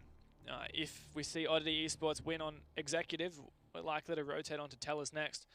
Unless if Oddity have an open area kitchen strategy that they want to show us. Seeing that Capital come out finally, you know, we've seen him banned every game until now, haven't we? That's right, it may be the difference maker for TBA. Copper and back, he's done some good work so far on the Thatcher, but deciding to switch on and potentially make some use of that Capital utility. A lot of the time with Capital, yeah, he's a good general operator, very versatile, but his utility really excels when you have a specific idea of where you want to use it. I'm trying to think, where do you want to use your incendiary bolts on this side? My best bet is Elevator. Yeah. Other than that, I'm not sure. Yeah, they had trouble flushing someone out from Elevator. Remember, there was the rotate down. I was thinking more of like if someone's giving you a hard time in Janitor. Yeah. You could even place one down if to prevent a run out from Janitor. Or potentially on like the windows next to the hallway. You know, like the empty windows. Yeah, I getcha. Interior windows on Banana. Yeah, just near Banana. For those who don't know, Banana is that curved balcony inside with the red carpet right near where Fisher Guy is spraying right now. Lovely name. I love callouts like that. Yeah? Yeah, I don't know why. Just adds to the authentic experience, doesn't it? It does. You can see that indicator Luna's feeling. Oh, she almost loses her drone to the Maestro turret, but oh, no. In fact, it's Vast, the Maestro himself, who loses his head. Is this like the first time we've seen a first pick come from TBA? I feel like every other first pick has been for Oddity. I think you're right. See, God Legion's keen to fight one back. Wants to peek this. Knows that there may well be a rappel on the side of the building, but a bit too cautious to make it happen. It's an amazing Echo drone. I don't think I've ever seen something like that. Yeah, I was about to say, wait, that's not the default, Cam. No, that's an Echo drone. An unbelievable position. Unfortunately for Oddity, it's now been revealed to the world. So to get it up somewhere like that, surely you have to throw it onto the top lamp. of a light. Yeah, I think so. Oh, the rappel down in lobby. This is not something we normally see, and it's been done so successfully. Spider-Man and his fiends have taken control of the lobby now. TBA, for the first time, you know, Banana control as well. They've flushed out the player from Elevator. Everything's looking up. Well, not so far, though, as God Legion will find Fisho Guy. Copper wants to take that fight, but Vinny will win it with a flank. That's flipped the advantage just like that, Dev. TBA, it's a very singular pronged push, and now they've opened even more angles for them to hold and to worry about. Oddity can play patiently. They know they don't need to go for a flank just yet. They know there are so many opportunities for them to retake. They just have to wait for TBA to make the first step and the first mistake. Well, drones are just getting shut down really early, aren't they, by Oddity? The information economy is just not there. TBA have no information. They can't find a grasp of anything to move in, and God Legion's still finding these angles. Todd turns it into a 1 versus 4. Luna, the last woman standing, and Shield's taken down as well. Todd to finish that round off. It's looking like we might be staring down a flawless half for Oddity. Well, there's only one more round that they have to put up on the board, and if, you know, past history has anything to go by, we're going to see another clutch for a round from Oddity. Well, I wouldn't be surprised here if they go Tellers. Come on. You know, you didn't give me Cafe, you have to give me this. Sorry, not Tellers, I mean open area, right? You know, switch it up. No, they're going to go Tellers again? All right. Keep them guessing. Ah, well. They're not going to mix it up too much. Just give us what we've seen last time. TBA did very well on this attack until they lost a 1 versus 4. Yep. So, as you said, TBA, no information gathered at all. Like, how can they fix this, Dev? It's so hard to say. You know, they're just... They can't throw their drones in. They're getting shot when they really know they need information most. They put it through a normal avenue where there's a player already holding that position. I think that the information needs to come more from just taking control of more portions of the map. Can't just do a lobby push. Are they playing too simply? I think it just, a straight lobby push so very rarely works. You know, they are relying on getting these picks early in the round. They found the one, but I don't think that's enough. I also think this Mozzie's doing great for denying them information. Yeah, absolutely. I'm actually astounded by how much Mozzie we've seen. I'm looking forward to seeing the pick stats come out. Yeah, well, I really didn't think Mozzie would be that prevalent in Pro League. A lot of players I was talking to really thought expected the Mozzie, not so much the gridlock, but the Mozzie to be a keen feature in the Pro League season, and it turns out they were correct. Fisher got long range angle to take out the camera. Arnie getting to the roof. He got it. Nice and safely. Well done. I always miss that jump. So Luna's turn to repel by the garage then. The sledge is a nice touch. Can take out those castle barricades, but as we mentioned the other day, it's not Mignola. You can't throw it and take down those castle barricades from a distance. So have to get nice up and personal. No one really wants to challenge Luna on that repel either. Like, I think that's the right choice for Oddity at the moment. Yeah. Unless we're going to see another run out from a garage by Todd. See, I think this is better, right? They're using their utility up above to try and force their way into sight. I think that Oddity may well be playing more of the patience game. They want TBA to try to go for a plant because they're ready to receive. Want to go for use that vertical pressure when it comes down to it. Oh, here goes Todd on another flank. Are they ready? No. 2 quick kills, Vinny included. There's another one by Vast. TBA are crumbling right here, Dev. That's just the top floor we're looking at. Moving on downstairs. Still defaulting back to site. And once again, TBA unaware of what's clear and what's not. Oddity may well have rotated up from those east stairs. And oh, God, Legion secures that kill as well. Visho guy, what are you doing? Just Vicious now to at least scrape away 1 attack round for his team. It's a freebie onto God Legion, but an attempted reflag may well come out. Ooh. No, Vicious finds 2. Just 3 more to go. Still, it's a big ask. Gonna try and grab the diffuser, although at this point you really feel he just has to go 4 kills. He's got plenty of time to work with, so it's definitely doable, but, well, we saw a few 1v3s, but not to happen. Vast finish things off and flawless defensive round. Yeah, what a performance. He saw the feet.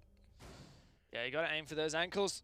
So what do we say for TBA at the moment? We were looking at the most even game. That's what I kept saying. I kept saying this is the most even game that we'll have seen so far, and potentially one of the more even games in the Pro League season as a whole. We're talking about last season's 4th and 5th. Maybe this season they won't retain those placements.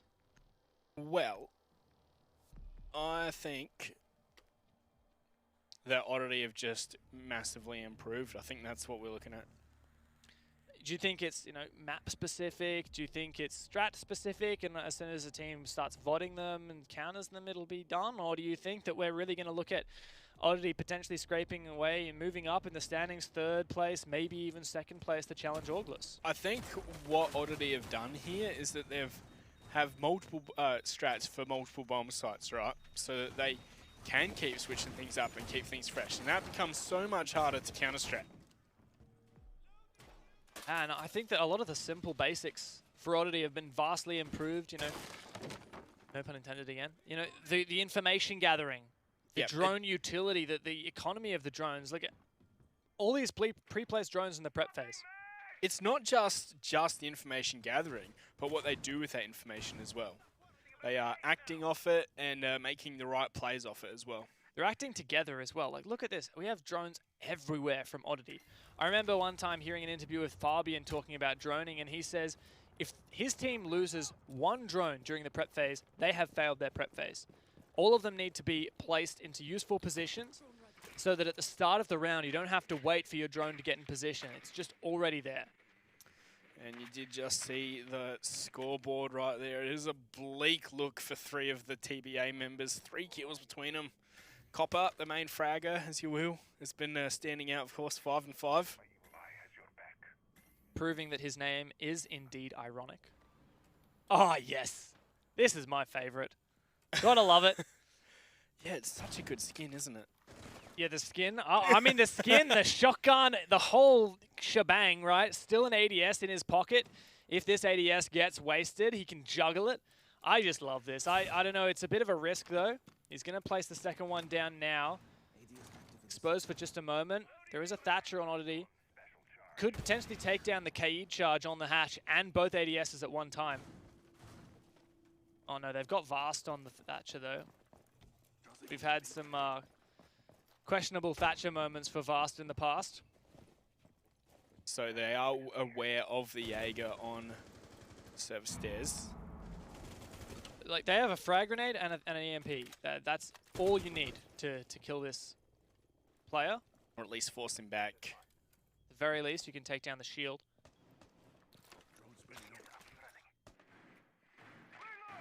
I don't think Oddity have drawn out that player yet, and this seems to be an oversight for me. You need to know the state of blue stairs. Is Copper really going to default back? He's feeling the pressure, but he's about to walk into someone holding this angle. No way. Oh, he's well aware that that's a possibility. No! Copper!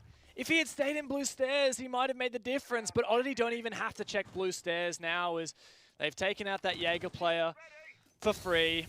Things looking very much poor for TBA. It is only 50 seconds on the clock, though. Like, I can't really fault him for wanting to default back at that time. Still lots of droning going out here from Oddity. They are waiting for the right time to pounce. Measuring twice. When will the cut happen?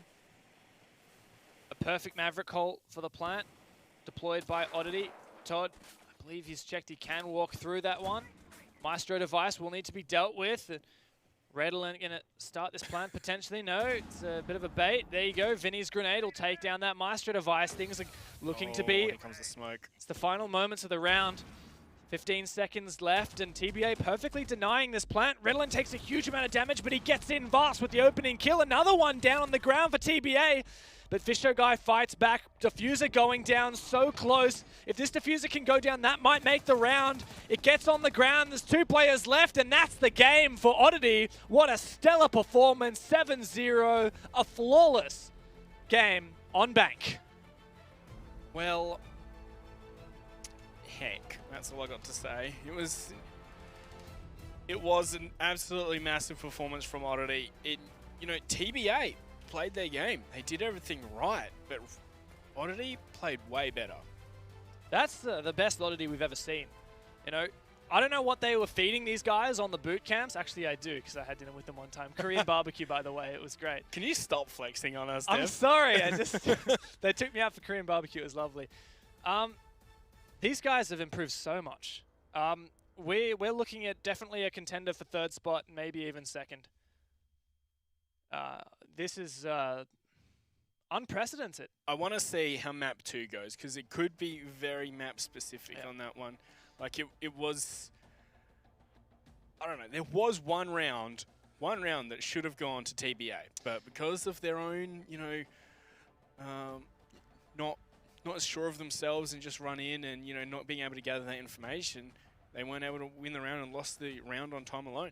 I mean, even that last round, there were moments where Oddity looked like they hadn't done their due diligence, they hadn't checked the blue stairs enough. But in the end, it worked out for them. What I want to see is I want to see Oddity start on attack and see if that maybe, messes with their momentum a little bit, because I think that's what happened for TBA. Yeah, especially on a map like Bank, where it can be rather defensive-sided. We have one more map, though, coming up. If you go to ESL Rainbow Six Twitter, you can have your input. We were almost a 30-30-30 split before. Is your mind changed maybe with a 7-0? I wonder, will we see things tilt more to one side? We'll have to find out, won't we? Yeah, well, that's for you guys to decide. Go to the Twitter, and we'll tell you the result of that when we come back. But I don't know. What are your predictions? Let's influence these people. All right. If you want to be good and be like me, You got to put it all in and go for the TBA vote. I knew he was going to say that. You know, I I knew just it. when there's nothing to lose, which I have nothing to lose except my credibility, but that's nothing to lose. You just go for the long shot vote. So when it comes off, you're a god. Yeah, exactly. Like, it's low risk, right? What happens if he's wrong? No one cares. If he's right, He knew. yeah, exactly. Look, I got to say, you know, 7-0 on map number 1 doesn't have to be a telltale sign for map number 2. TBA are still in this, and they definitely want their revenge for map number 2. We'll be bringing you that very, very shortly after this very quick break.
Welcome back to the stream, guys. It's Season 10, Rainbow Six Pro League. Here we're ANZ, gone down under, it's APAC, and here we are in Sydney to bring you all the action. I'm Dev. Monkey, we're here for the final match of the night, and I think we've got to promise it's going to be a good one. Yeah, well, that first one, that's what we were saying, and that has been the what, the closest match so far we've seen, or Not the closest. Not the closest. It was like almost. Like Almost.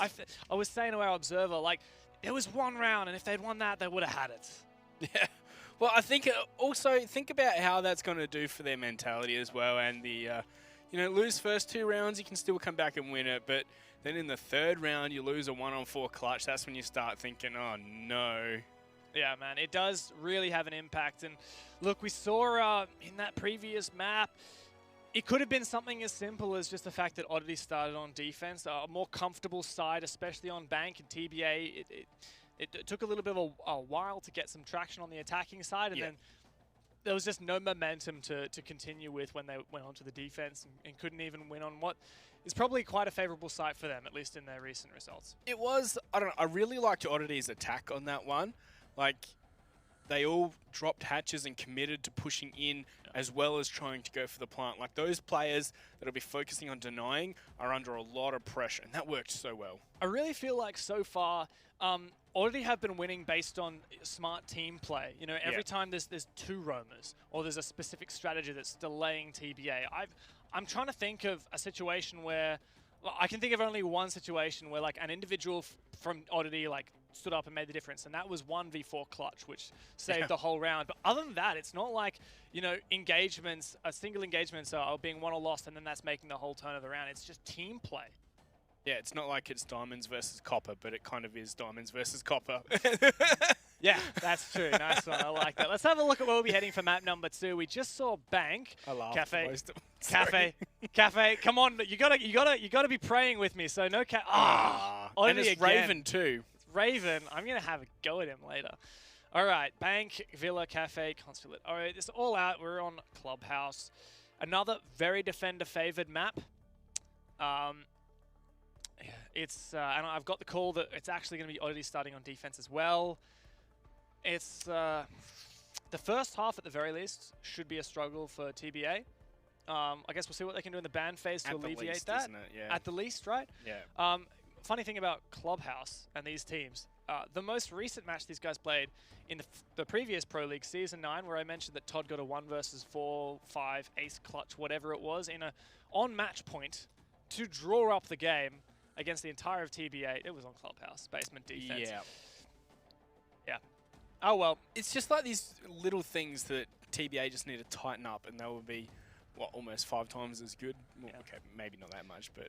Well, we were almost a 30-30-30 split last time with the community vote. Let's see if the 7-0 in map 1 has changed your minds. Bring it up on screen. Ooh. Not as much as you'd expect. It's like all the people who voted TBA are still going TBA, but all the draw people are like, yeah, no, that's not happening. And they're heading over to Oddity.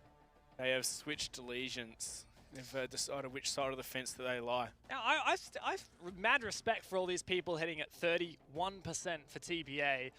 Like these guys, they got a lot of popular players on their team. I mean, let's talk about some of the personalities, right? It's more of the support base, the fan base. Exactly. I feel, yeah. And like we've got Luna, who's like quite a figure now in Rainbow Six. You know, she's one of the current only female pro players, and she's made quite an impact. Also, we've got a great content creator as the sub for their team, Nico. He's Reddit famous. Reddit famous. He's like if I get a Twitter message from him, I'm like, it's like that's Nico. That's Dev's the real like Nico. Fanning himself. Yeah, exactly. Anyhow, it's Clubhouse. We'll be heading.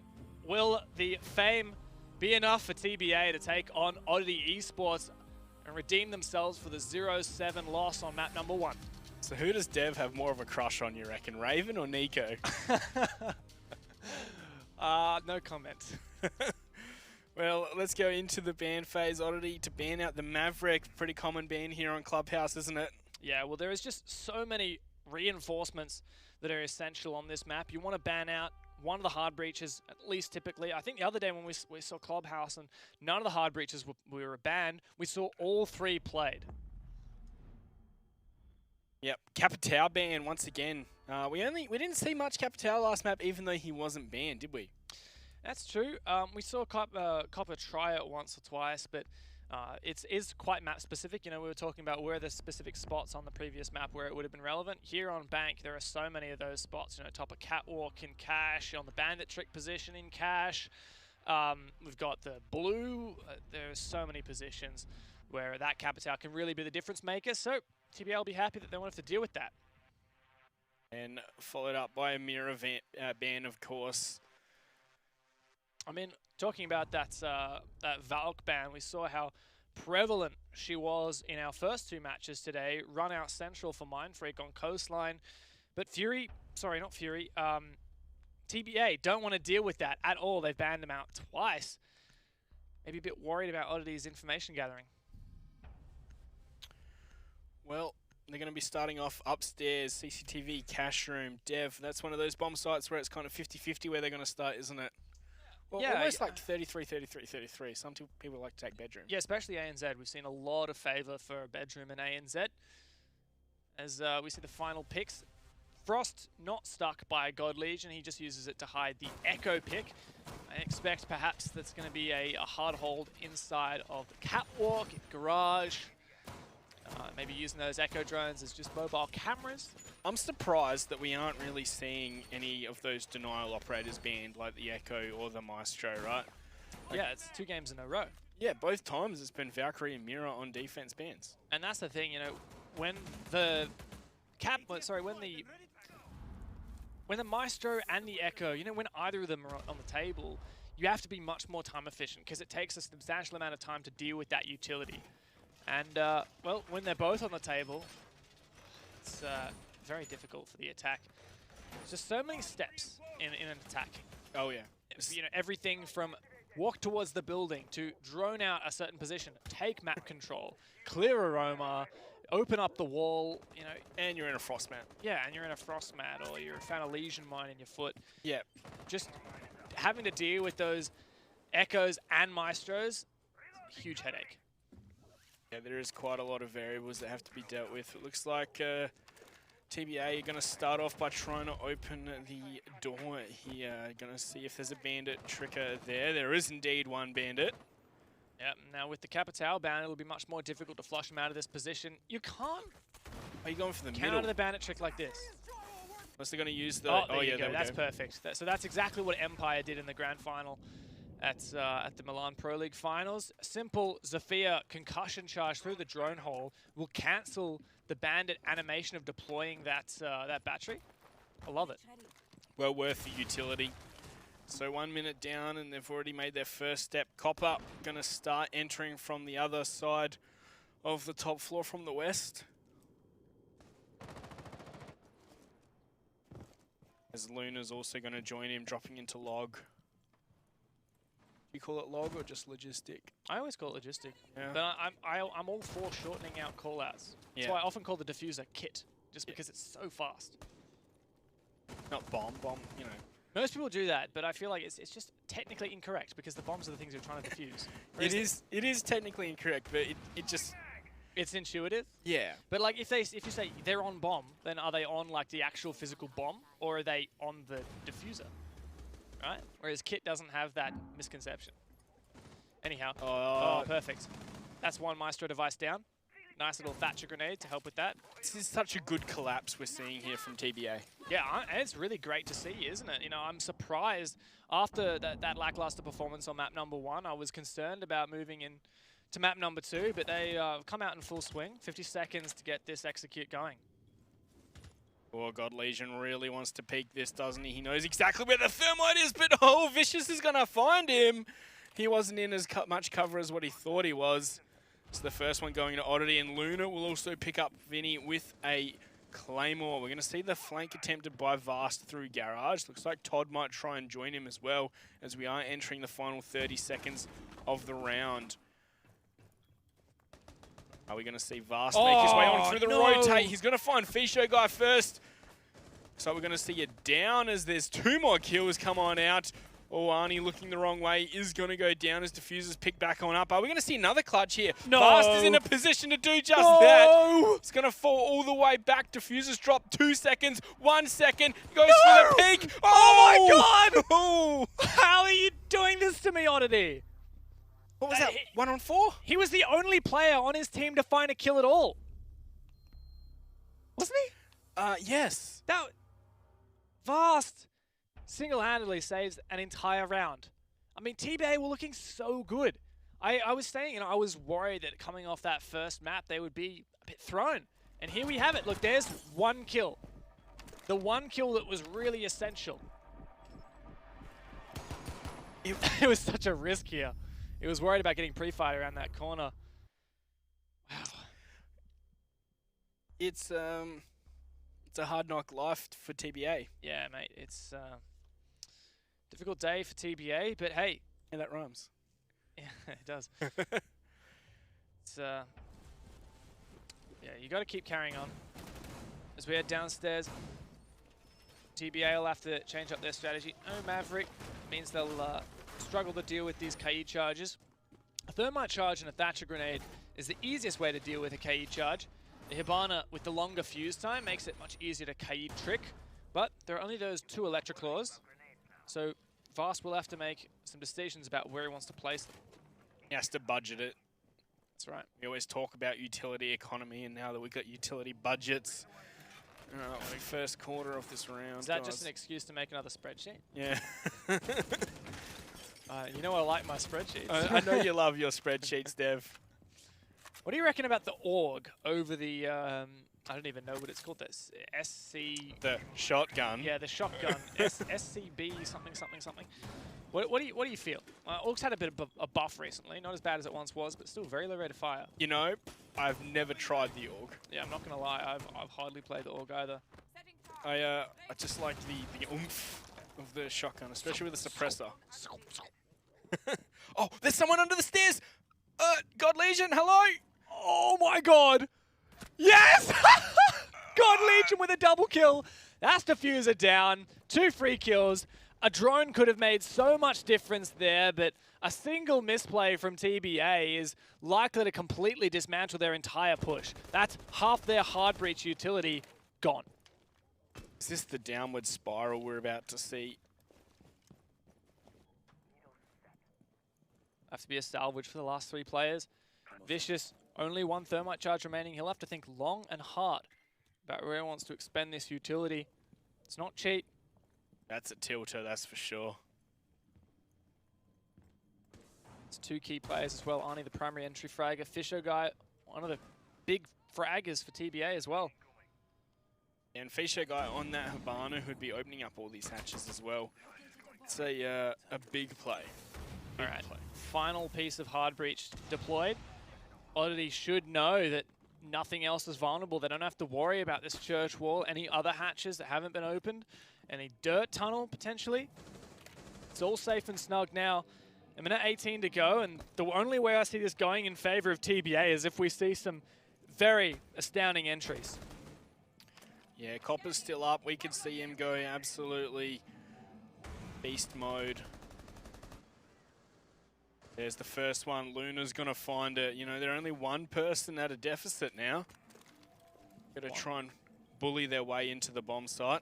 1 step closer, but with that Maestro down, also, he won't be able to turn those Evil Eye cameras to more useful positions. That said, TBA are the ones who have to make the first move. Copper, that's a great shot onto red. Still, God Legion unaccounted for. This wouldn't be the first time in this round that TBA have made the same mistake. God Legion could clean up this round, but Todd may well beat him to it as the Jaeger finds 1 kill. God Legion finds his 3rd for the round. It's just poor Luna left. She's found 1 kill so far, but 20 seconds, and really what does she have going for her? Not much at all. She'll find the first kill onto God Legion, 18 seconds. Very wary about all of these extra angles she has to be cautious of. 18 in the mag, and Todd goes down as well. This is suddenly doable. Vast, the last man standing. He's hiding, and he takes down Luna. Oh, it was so close. But Oddity just barely secure the round. Oddity, they managed to look like they might have weathered the storm that God Legion put them in at the very start, but they're going to be dragged back by the Kraken at the end there. My, can you imagine if they had lost that round and Todd had just run into that Claymore and that had been the reason they lost the round? Can you imagine that? Well, you know, I spoke about tilters earlier, and Yeah, man. God Legion. I don't know how he does it. He just, you know, I feel like, you know, you could do that 1,000 times, what he just did, and it did work once. God Legion does it in a Pro League match, and it works. Maybe he just did it 999 times in casual first, and then he jumps into the Pro League match. I don't think statistics works like that. Correct me if I'm wrong. well, I'm not one to speak from authority, but yeah, God Legion got a 3K that round. The only 3 kills he's got. Look at the That's crazy. Look at the difference between these two teams. 1 kill. Yeah. 1 kill. 8 and more kills on the side of TBA. You know, that's 8 versus 7 at the moment. And we're looking at 2-0. You know, you'd expect that that'd be maybe 1-1 or TBA is barely winning. But no, Oddity has quite convincingly got the victory thus far. They've just run 9 straight rounds.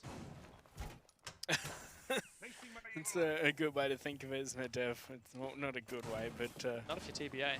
it's a good way to put it into perspective. I'll be clear. Yeah, and I mean, TBA have gotten so close time after time.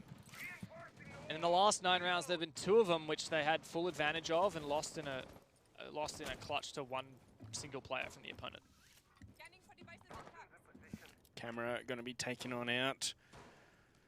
Big woo. Alright, what's the strategy here for TBA? Yeah, well, we're looking at this bedroom defense. No alibi pick, no castle pick. Common staples for this bomb side, but Oddity opting for something much more familiar for what they've seen so far. Oh, okay, that's a nice denial of the bandit trick. Copper just team killed, unfortunately. He had a bug that wasn't fixable. Fisher guy takes him down. Alright, and I believe we will be heading for a rehost, There you Dev. go. So put your brightest smile on. You ready for it? Are you? I'm getting ready. All right. Alright, I'm still doing my hair. You're still doing your makeup. Okay, I'll put my my shirt back on. We'll get ready. Get ready for the broadcast so you can come see us again. We'll be back in a minute. Yeah. Yeah. So 2 rounds for Oddity. 2 rounds, one that TBA should have won and one that hung in the balance. Yeah. I don't know. Like, God Legion was a single player that really made that possible in round number 2. It was very close to not working out at the end of it, thanks to some good entries from TBA and Todd running into a Claymore. No offense, Todd. I just like giving people a hard time sometimes. You can't hold that against me. Like, It's not like I've ever ran into a Claymore. no, me neither. Never, not once. Yeah. But that really just strikes me. Looking at 8 kills on the TBA side, and then on the other side we got 7 for Oddity, and it's 2-0 their way. Yeah, it just shows how unimportant kills are in winning rounds. As you said, the only stat that matters is the one that's at the top of your screen underneath your team's name. Yeah. And look, I think Oddity have certainly learned that lesson. You know, the way that they play, they're always playing not necessarily for the kill, but for the win. You know, they know when to peak, they know when not to peak, they know when they've made an impact, they know when they need to be patient. Your fangirl was showing, by the way. Thanks. Look, TBA have done some good stuff too. I've got to say, TBA have a knack for finding kills when they shouldn't. Like on that downstairs attack, what was it, 3v5, and they just kept pick after pick after pick. Peeking on inside into church and into armory. They should not have found those kills, and yet they did. You were just saying a second ago that Oddity know when to run away and when to hide and well, not maybe peek. not. Maybe I'm wrong. Like, I thought they did, but yeah, then it started to slip away. A bit of a, I don't know, got ants in your pants when you think you're so far ahead. You got peekers fever. Yeah. Just got to get your head out there and see what's happening. It's a hard lesson to learn. Yeah. Yeah, and if you lose your head too many times and your teammates start screaming at you, I think you learn it pretty fast. Yeah. Yeah. Oh, well, look, we still had, it was only just over 50% in favor of Oddity for the community vote, and we're still sitting at like 31 for TBA. It's hanging in the balance. Yeah. I can't close it out yet. You know, we're also looking at the fact that Oddity are on their defenses at the moment. And, you know, we've seen, was it this squad that was 6-0 up and managed to lose 8-6? Was it TBA who did that? Or was it Oddity? It was, I know it was against Darksided, wasn't it? Yeah. I'm pretty sure, I think it was a team with Todd in it, or maybe it was against August. Yeah.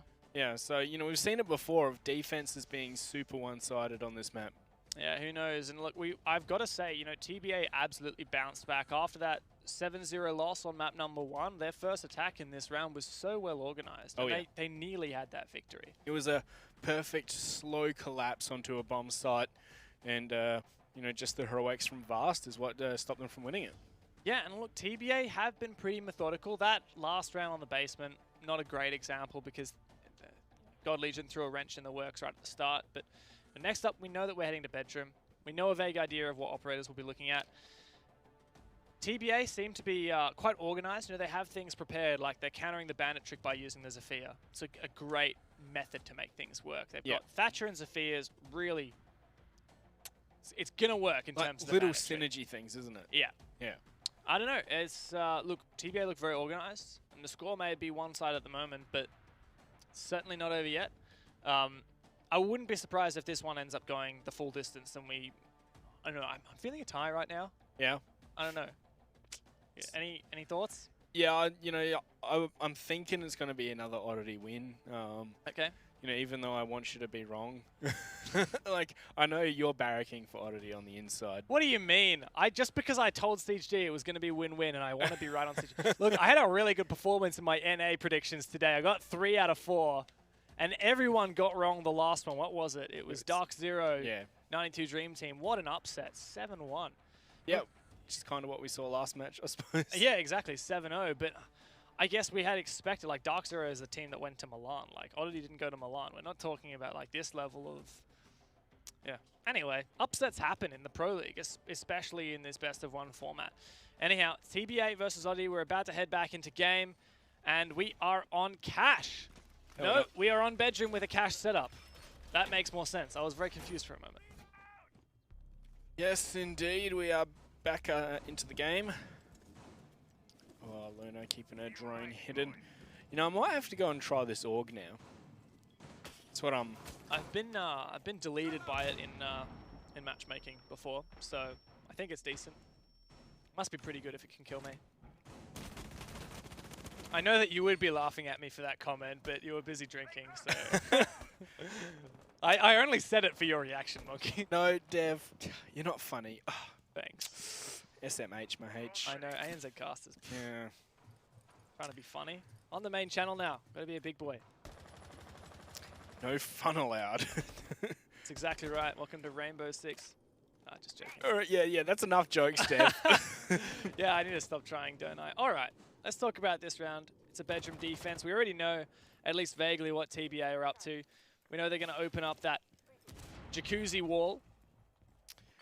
Yeah, I wouldn't be surprised if we saw the thermite on the floor from CCTV towards Cash. Yeah, that's a nice one. Opens up some low holes, something we've seen August use to very high level of success.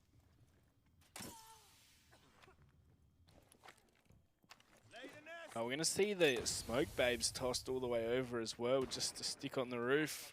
Prevents you from placing a thermite charge right there. It looks like we won't see the thermite charge on the floor. The floor has been opened, so you can't place a thermite charge on the floor. For those who don't know, that thermite charge on the floor can often open up part of the reinforced wall. And wow, how does God Legion get away safely into construction? That was the timing issue there.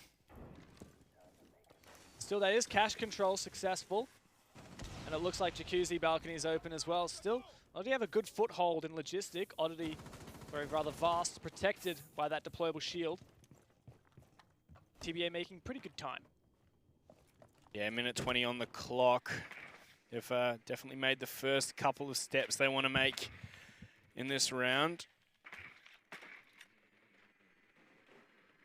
Do see the Legion in logistics, or at least they see the shield there, so they can assume someone will be behind there.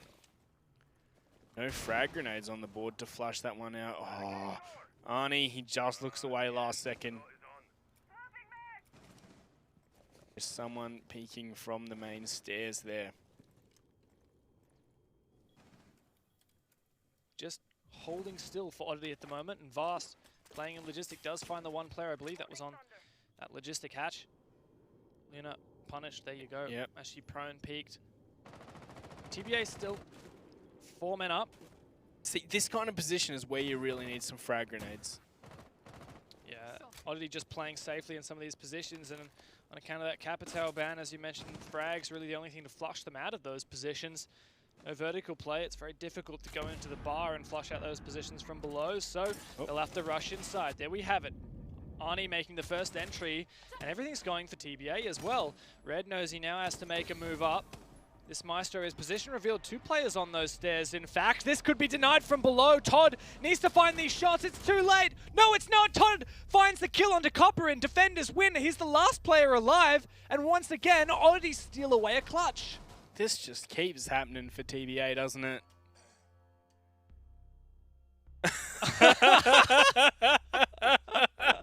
Oh, no. Oh, no. Poor Copper. Let's see that again. Man, he was missing every bullet and then finally one hit the head. Yeah. It's a tough pill to swallow, isn't it? Yeah, can we get some Fs in the chat for TBA? Especially for Copper. You can tell he's kind of had it by now. TBA or TBF? I don't know, TBH. TB nice. Oh, well. Well, we've made the full rotation. Oddity Esports pivoting now back onto Cash. Worked out well for them last time. That said, we saw how well TBA took this objective, you know, opening up this main wall. That Zofia charge doing an excellent job. I wonder if there are ways you can counter that that Zofia charge. I believe I saw, was it Team Empire actually placed a castle barricade in that main doorway between the drone hole and the bandit trigger so that the area of effect of the Zofia charge didn't project through. I've got one for you, Dev. Yeah. ADS. Yeah, well, I mean, there's a Thatcher, which they're using to get rid of the bandits on the wall, so unfortunately that won't work. Surely you could put the ADS further down the hallway and it would be further out of the range of the ADS. Well, that's what Oddity Sorry, have done.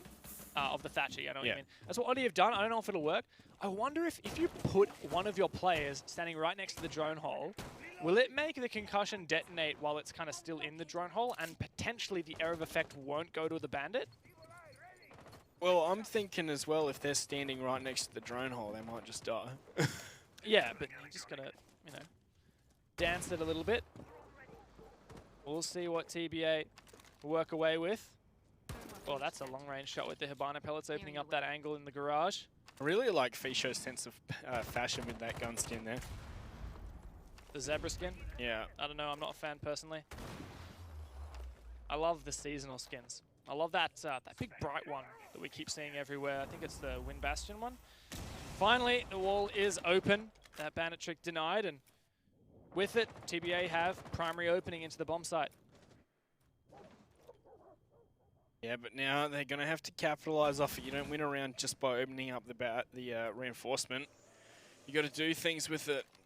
That's right. Last time we did see a lot of good master bedroom and construction presence. That said, this time Oddity have changed the way that they're holding construction. They haven't reinforced the wall that was previously Hibanaed open, and they're extending their hold further into the master bedroom. Are they just going to jump in through these windows? I feel like that might be what the plan is at this point. It's a huge risk with so many Oddity players ready to receive, but TBA are slowly and surely removing that utility. Those Maestro turrets now taken out. A little bit more information gathering on the objective. Maybe what's needed. Copper finds the first entry, and we have players inside the bomb site. Todd's still below. If he has information, he could deny from below again, but no, here's a good trade. Arnie does some more damage in the bomb site, and things looking so good for Oddity. Plant denied by Vinny. Still so much time to work with. It's just a bloodbath. 2 versus 2. Still a minute on the clock. Yeah, I see what TBA are trying to do there, but it does seem pretty ill-advised. Oh, Vicious doesn't have the reaction speeds to find that shot either, but they should be able to get the plant down if they can just get on top of that diffuser. There we go. Have they got the information? Are we going to see another through-the-floor shot coming out here? No information. They're shooting blind, and plant goes down. Still a possible retake. We have 2 players up with 2 great guns. Bit of damage done to 2 players, one from either side, and Todd and Vast looking to pinch this one. Vast knows he has a lot of angles to deal with, and Luna will deal with him. 2 kills for her in the round. Just Todd remaining a 1 versus 2. We've seen him do this and better, but he's got 2 players to find, and one's on a very, very safe rappel. He finds the first player. This is still doable. Oh my God, Todd! Once again, Oddity Esports for the 4th time in the series, a clutch against TBA, and they are still flawless 11 rounds in a row. Can TBA just find a round? I swear, if it's a 1v5 in TBA's favor, they're losing that round. No ifs, buts, whatevers, what have you. Oddity Esports have got a blessing on them today. And TBA are playing so well. That's Yes. the problem. Yes. That's the problem. They're just doing everything right. And then we see these moments where Oddity turns everything against. Oh, this was nice, wasn't it, from Vinny? 2 kills. A lot of damage onto the Thermite as well, which certainly helped in this final engagement for Todd. Did it? Wasn't it a headshot? I don't think so. The Thermite's the one close up, right? Yes? Yeah, headshot. Oh, there you go. Never mind. Yeah. Well, I'm wrong. Slither of HP. The difference in that round, 5 HP. Even a Twitch drone can do more damage than that. It's crazy. I can't believe that we're still looking at a 0 in the TBA column. This is one of those matches where you can say the scoreline doesn't reflect how close the match was. Yeah, I mean, this is still on the cards for a 14-0. And that doesn't reflect the fight that TBA have given up. Yeah, like maybe Bank as 7-0 is kind of justified. Like there was a 1v4 on that. Yeah, it feels like a 7-1, but yeah, man, this map. TBA have the hard struggle of attacking first, and they've been doing so much right. My main question is, when they flip onto the defense, which in theory should be a more comfortable side, is their mind going to be in the right place to take advantage of that? Feels like Oddity are just receiving divine intervention or something like. You know, they're you know, take my power. Whoever's the last man standing, instantly, you know, 300% better aim, 500% game sense. Yes, in the clutch ability portion of the ranking. Pengo's been individually blessing all of these players from Oddity.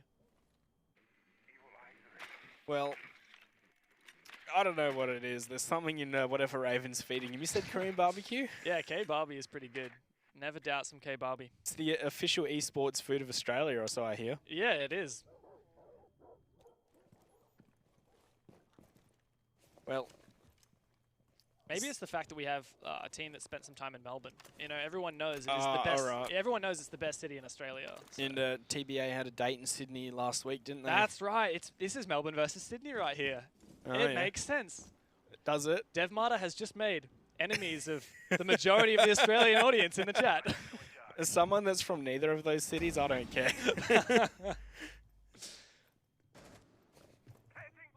Well, hunting the roamers. The Jackal has told them that there is one over in Strip Club. Surely this is a free kill. We shouldn't see TBA lose a single player from this, and that's how it pans out. Good job from TBA clearing out that roam. That said, Although God Legion does find Copper. Eventually there is a refrag. This is a far cry from what we saw in the previous round on this bomb site, where God Legion was allotted 2 free kills early in the round with no response. I love it. You just shove another Ubisoft titles into the cast. This is an Assassin's Creed game, isn't it? What did I say? Far Cry. Oh, really? Yeah, totally deliberate.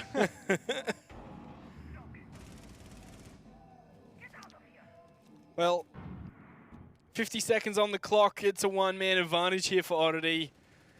They've only lost the 1 to the 2. Sorry, one-man disadvantage to Oddity. TBA have only lost the 1 to the 2. Yeah, but it's the smoke operator. Flashbang's coming in, putting some pressure onto Red.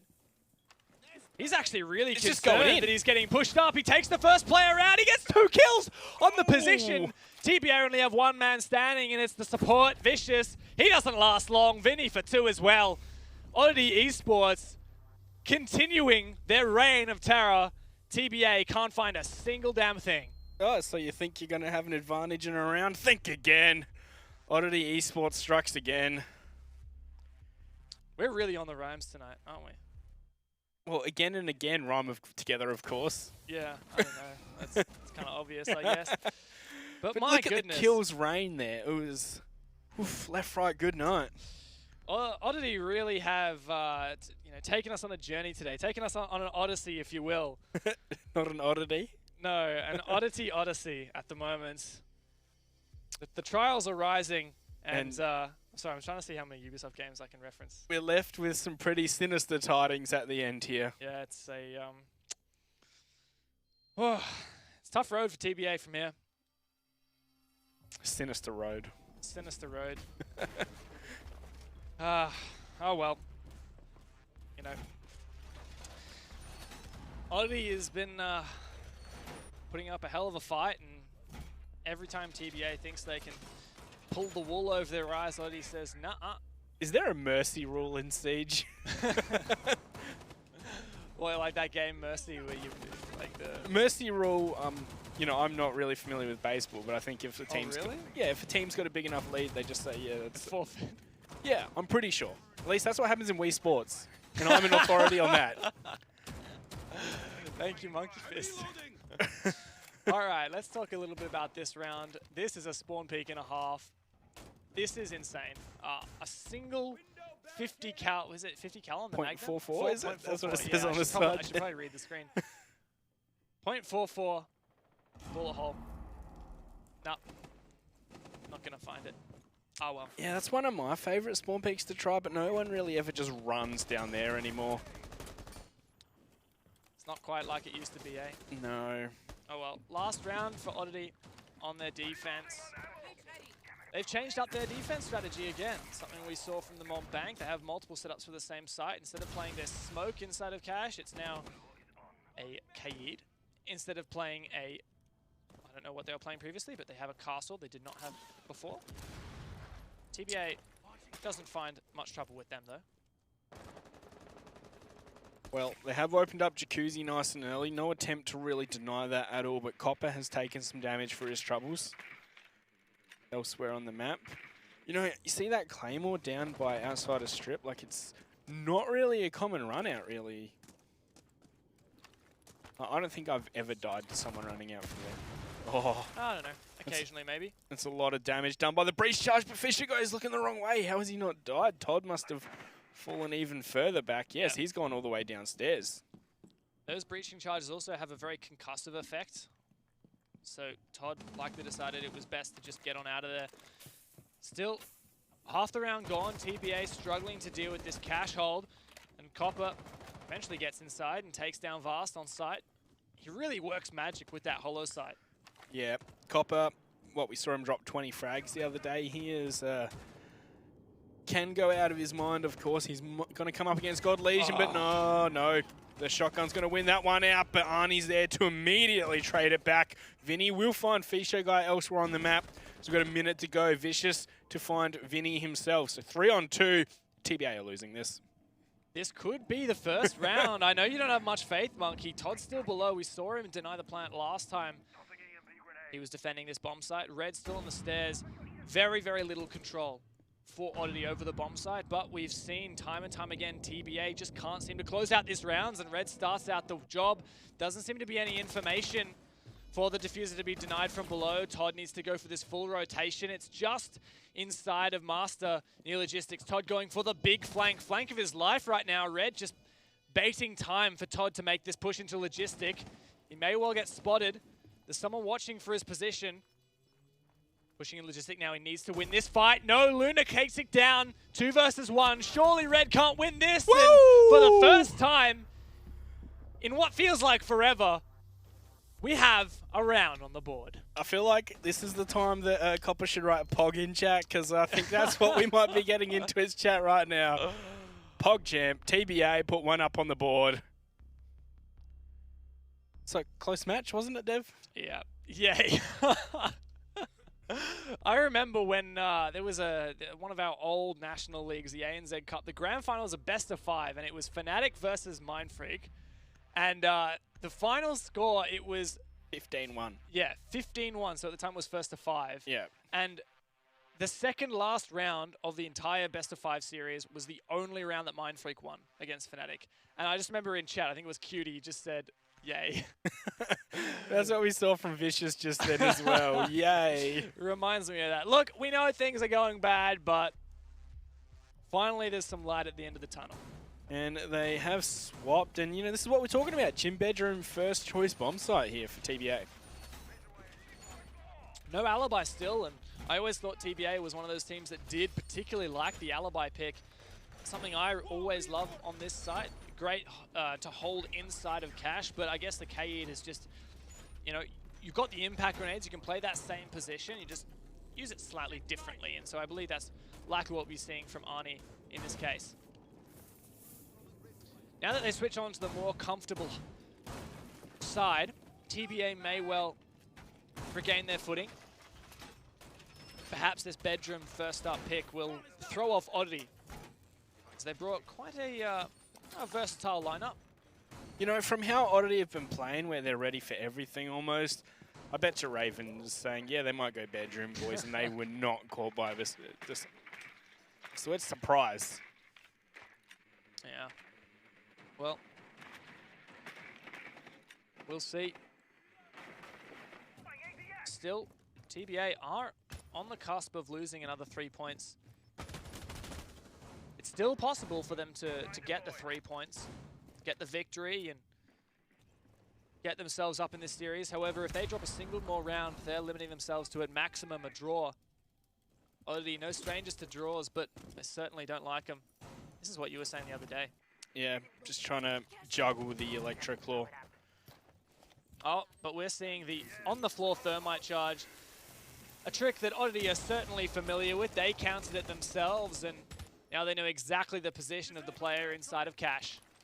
Now, I'm surprised that we haven't seen the same adaptation from TBA here. They seem to not be aware of that Thermite trick. I think they would be aware of it if they'd come up against it, you know. But I guess they just didn't have the investment to open up that spot.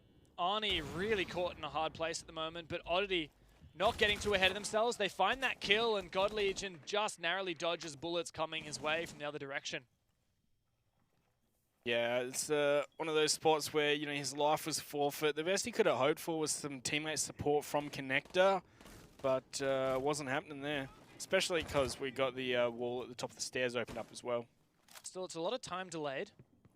Finally, Oddity make their entrance into Cash, and information denied now in lieu of that bulletproof.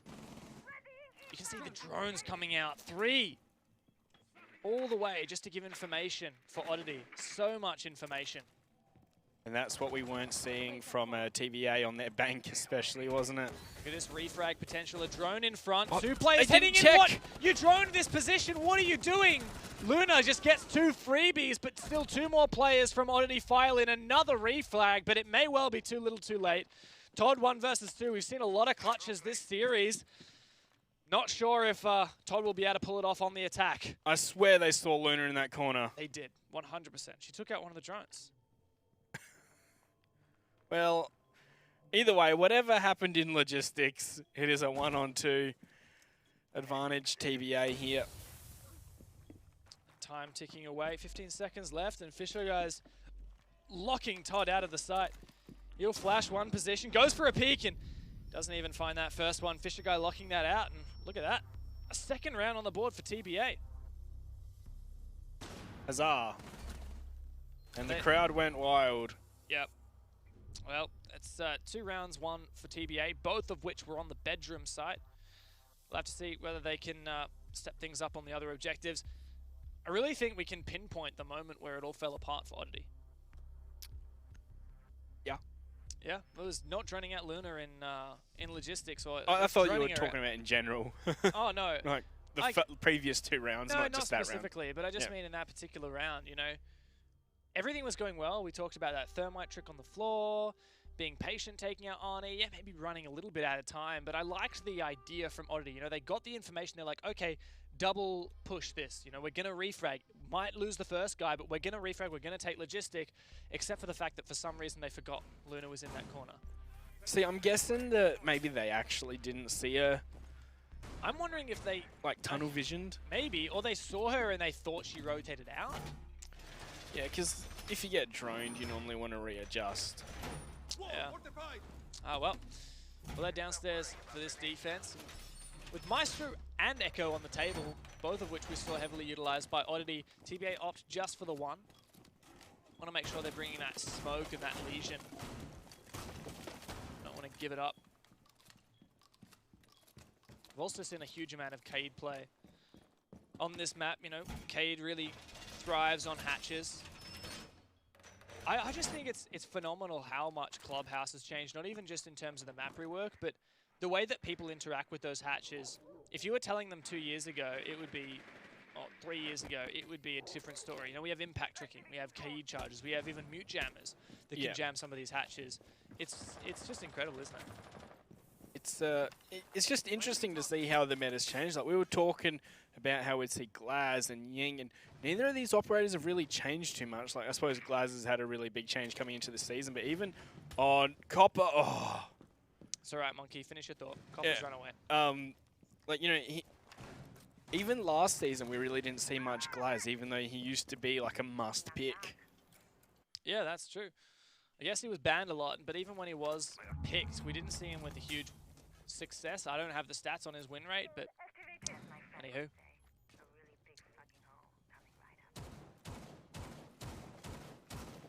Looks like TBA were trying to get ready for an impact trick, but it sounds like, the hatch has been denied.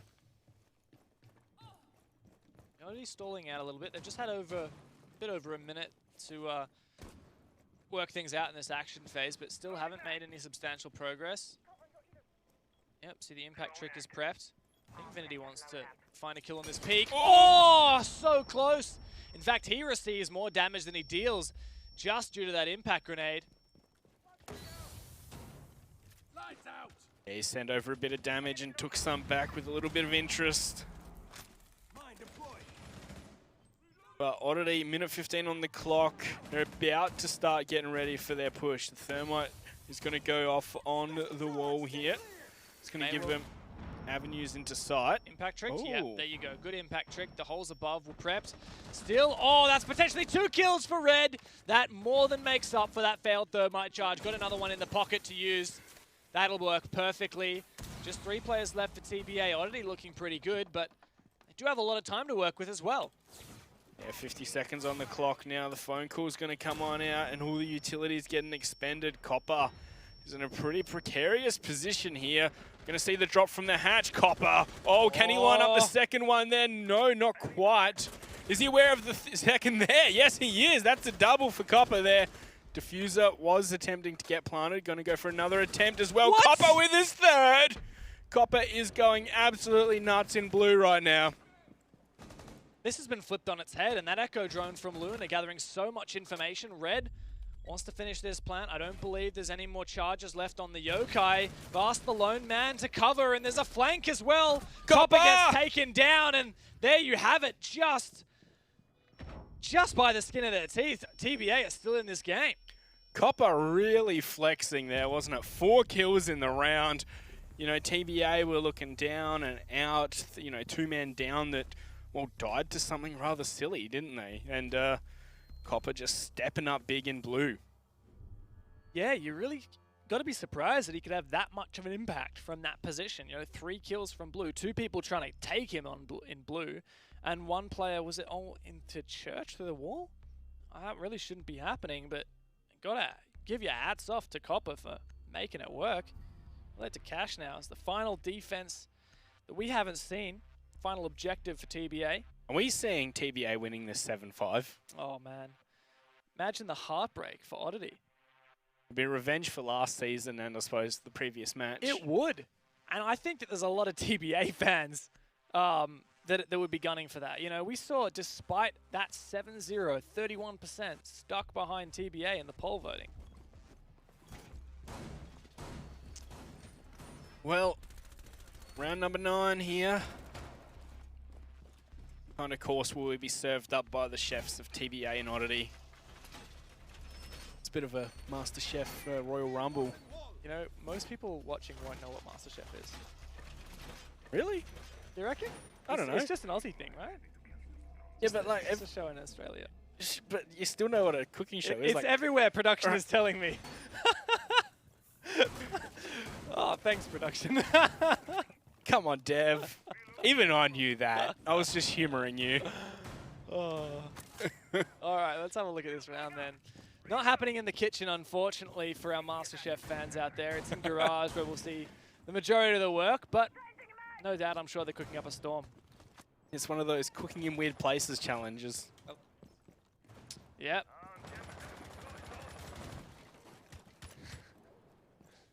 Well, so it looks like they're attempting a pretty heavy garage hold here. Yeah, and I'm surprised that we're seeing Fisho in this position. Perhaps he's trying to impact trick. Is that going to work? Nope, he's going to get flushed out. Oh, He thought it worked, and there's got to be someone by the garage door. He is not safe in this position. Look at him. He is feeling like a rabbit in the headlights, and he's going to get on out of there.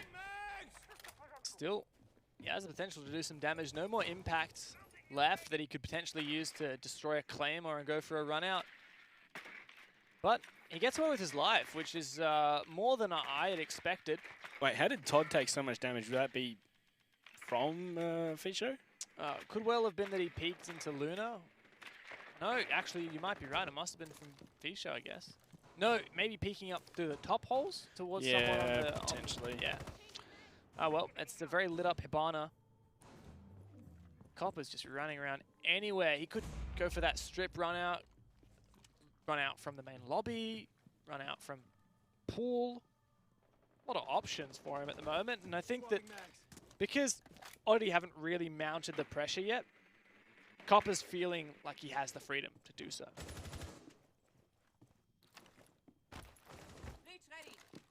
Well, they've seen Copper on the roam as well.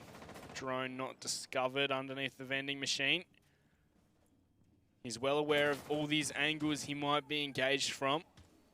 But if he keeps backing up, he might run into one from mini stock. Benny just holding that one down.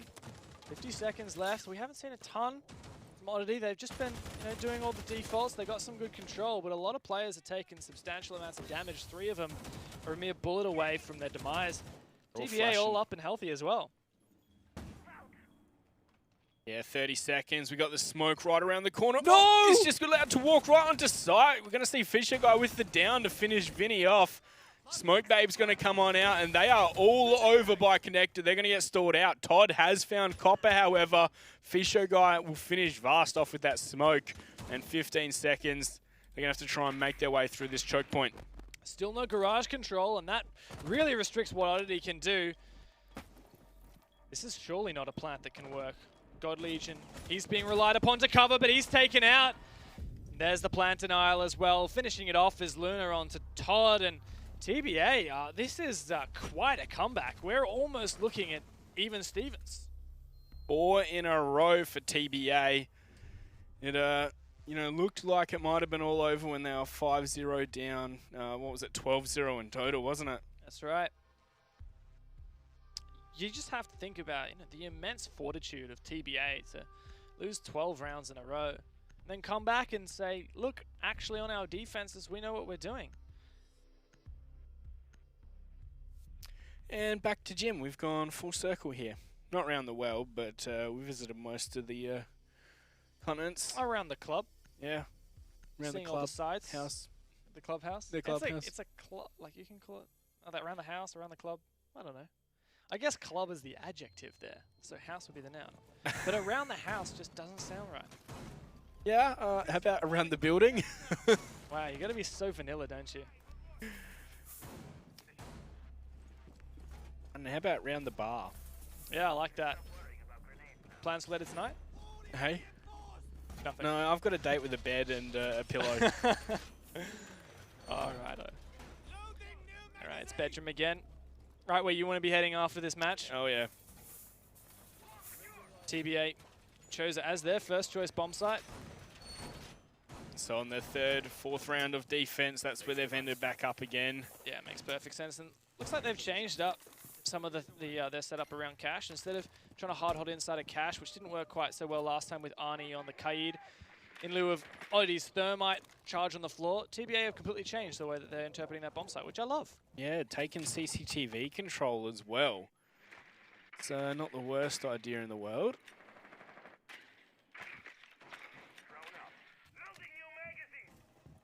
Still a player aggressive in here as well. You really need to hold on to this portion of the map so that you can control that window on the west side that peeks all the way out onto this balcony outside Master and Jim. That's why it's so important to hold on to, and these reinforcements on the garage will help Copper. He only really has to worry about that window, but here, God Legion removing those bandit batteries. It's not very likely Copper will be able to go for a bandit trick, and Redland should be able to open up some holes in this wall. Yeah, drones are getting discovered though. Here comes that first Thermite. Big hole coming right up. Lots of information onto Cash as well. We do see a lot of drones coming in from Oddity, which is great, but the risk is always, are they losing those drones as they approach? Oh, good eyesight. Speaking of losing drones, it's one of Luna's gone bye-bye. It was like perfect falling back from TBA. Like maybe they could have wasted a bit more time, but as soon as the drones came in, they were falling back as Copper's going to find the first kill, but God Legion will trade back Luna. That's dangerous. That's the plant denial eliminated for TBA. We still have Vicious, so some good information on the bomb side, but Copper's downstairs last seen, and he has that C4 as well, so if it comes down to the dire moments of this round with Oddity going for a plant, he could rotate downstairs and utilize that C4 for plant denial. He does pick up his shock wires and go and replace that onto the jacuzzi wall, which is yet to be opened as well. And has Thatcher used all his EMPs? Now, Oddity has a lot of work to do still. Oh, they're going to take over logistics here. Oddity, oops, God Legion going to hit himself with that shock as the smoke comes on out. Vinny forced back as well. No path into logistics right now for Oddity. Oh, there's going to be the peak from Arnie, which God Legion is going to win. Worried about any follow-up, so getting the pre-fires going. Vinny's downed, and Todd will find Fisho, guy. What's happening? Copper's also wasted his C4 now without a kill.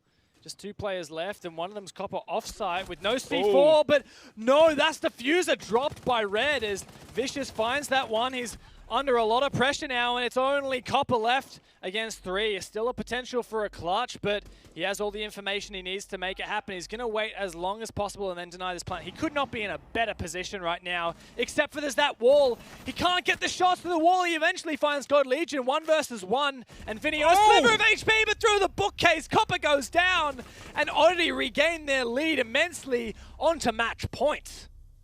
How does he land this? It's just a pre-fire into his last known position. I have no idea how that landed, but that is going to be Oddity putting themselves under match point.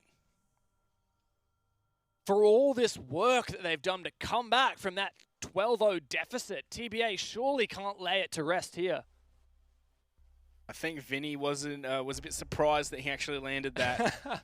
Everyone was. That was a nutty shot. Well, it looks like TBA do want to change up where they're going. They're going to church this time, Dev. Yeah, well, that was their second choice bomb site after bedroom. So they're just going to continue that cycle around the world. Perhaps trying to make it look like they were going for bedroom and using that pulse. I don't know, pulse could indicate downstairs as well. Anyhow, they're just going to pick the Kaid. Yeah, well, TBA, best they can hope for is a draw. Now they need to fight back the last 2 rounds, although when you're in this situation, you got to think a draw is better than a loss, isn't it? I'd rather have one than none. Well, that's exactly what Oddity were thinking last season when these teams faced off, and it was on this very map, and the scores were reversed. Oddity crawled it back to a draw. They definitely want to close it out in this round. They've switched up, gotten rid of the Dokkaebi in favor of an IQ. If you recall, last time TBA won this bomb site, it was pretty much just thanks to Copper inside of blue, landing some insane shots. Anyone trying to push into blue was taken out, and he even managed to have an impact on Church as well. So how many clutches do you reckon Oddity have had this matchup? I think it's 4? Well, do you count Vinny's 1v1 as a clutch? You've got to count that, right? Yeah. So I think with 5 then, we'd be looking at. It's hard to count, isn't it? We had Redolent on Bank, 1 versus 4. We've had God Legion with the Vast with the 1 versus 4, God Legion with the 1 versus something. 4 or 5, I think. Scanning for devices and traps. Bomb located. Razor wire ready. A couple of 1v1s, although I suppose we should just call it 1vx more than anything. Yeah. Is that an Echo Drone, I believe? Sorry. Could be, I don't know. Just, Yeah, gotta be, I guess. No Valkyrie, so gotta be the Echo Drone. We've really seen a lot of Oddity clearing out those yokais. And with no Maestro, TBA are gonna be lacking on information in the end of these rounds.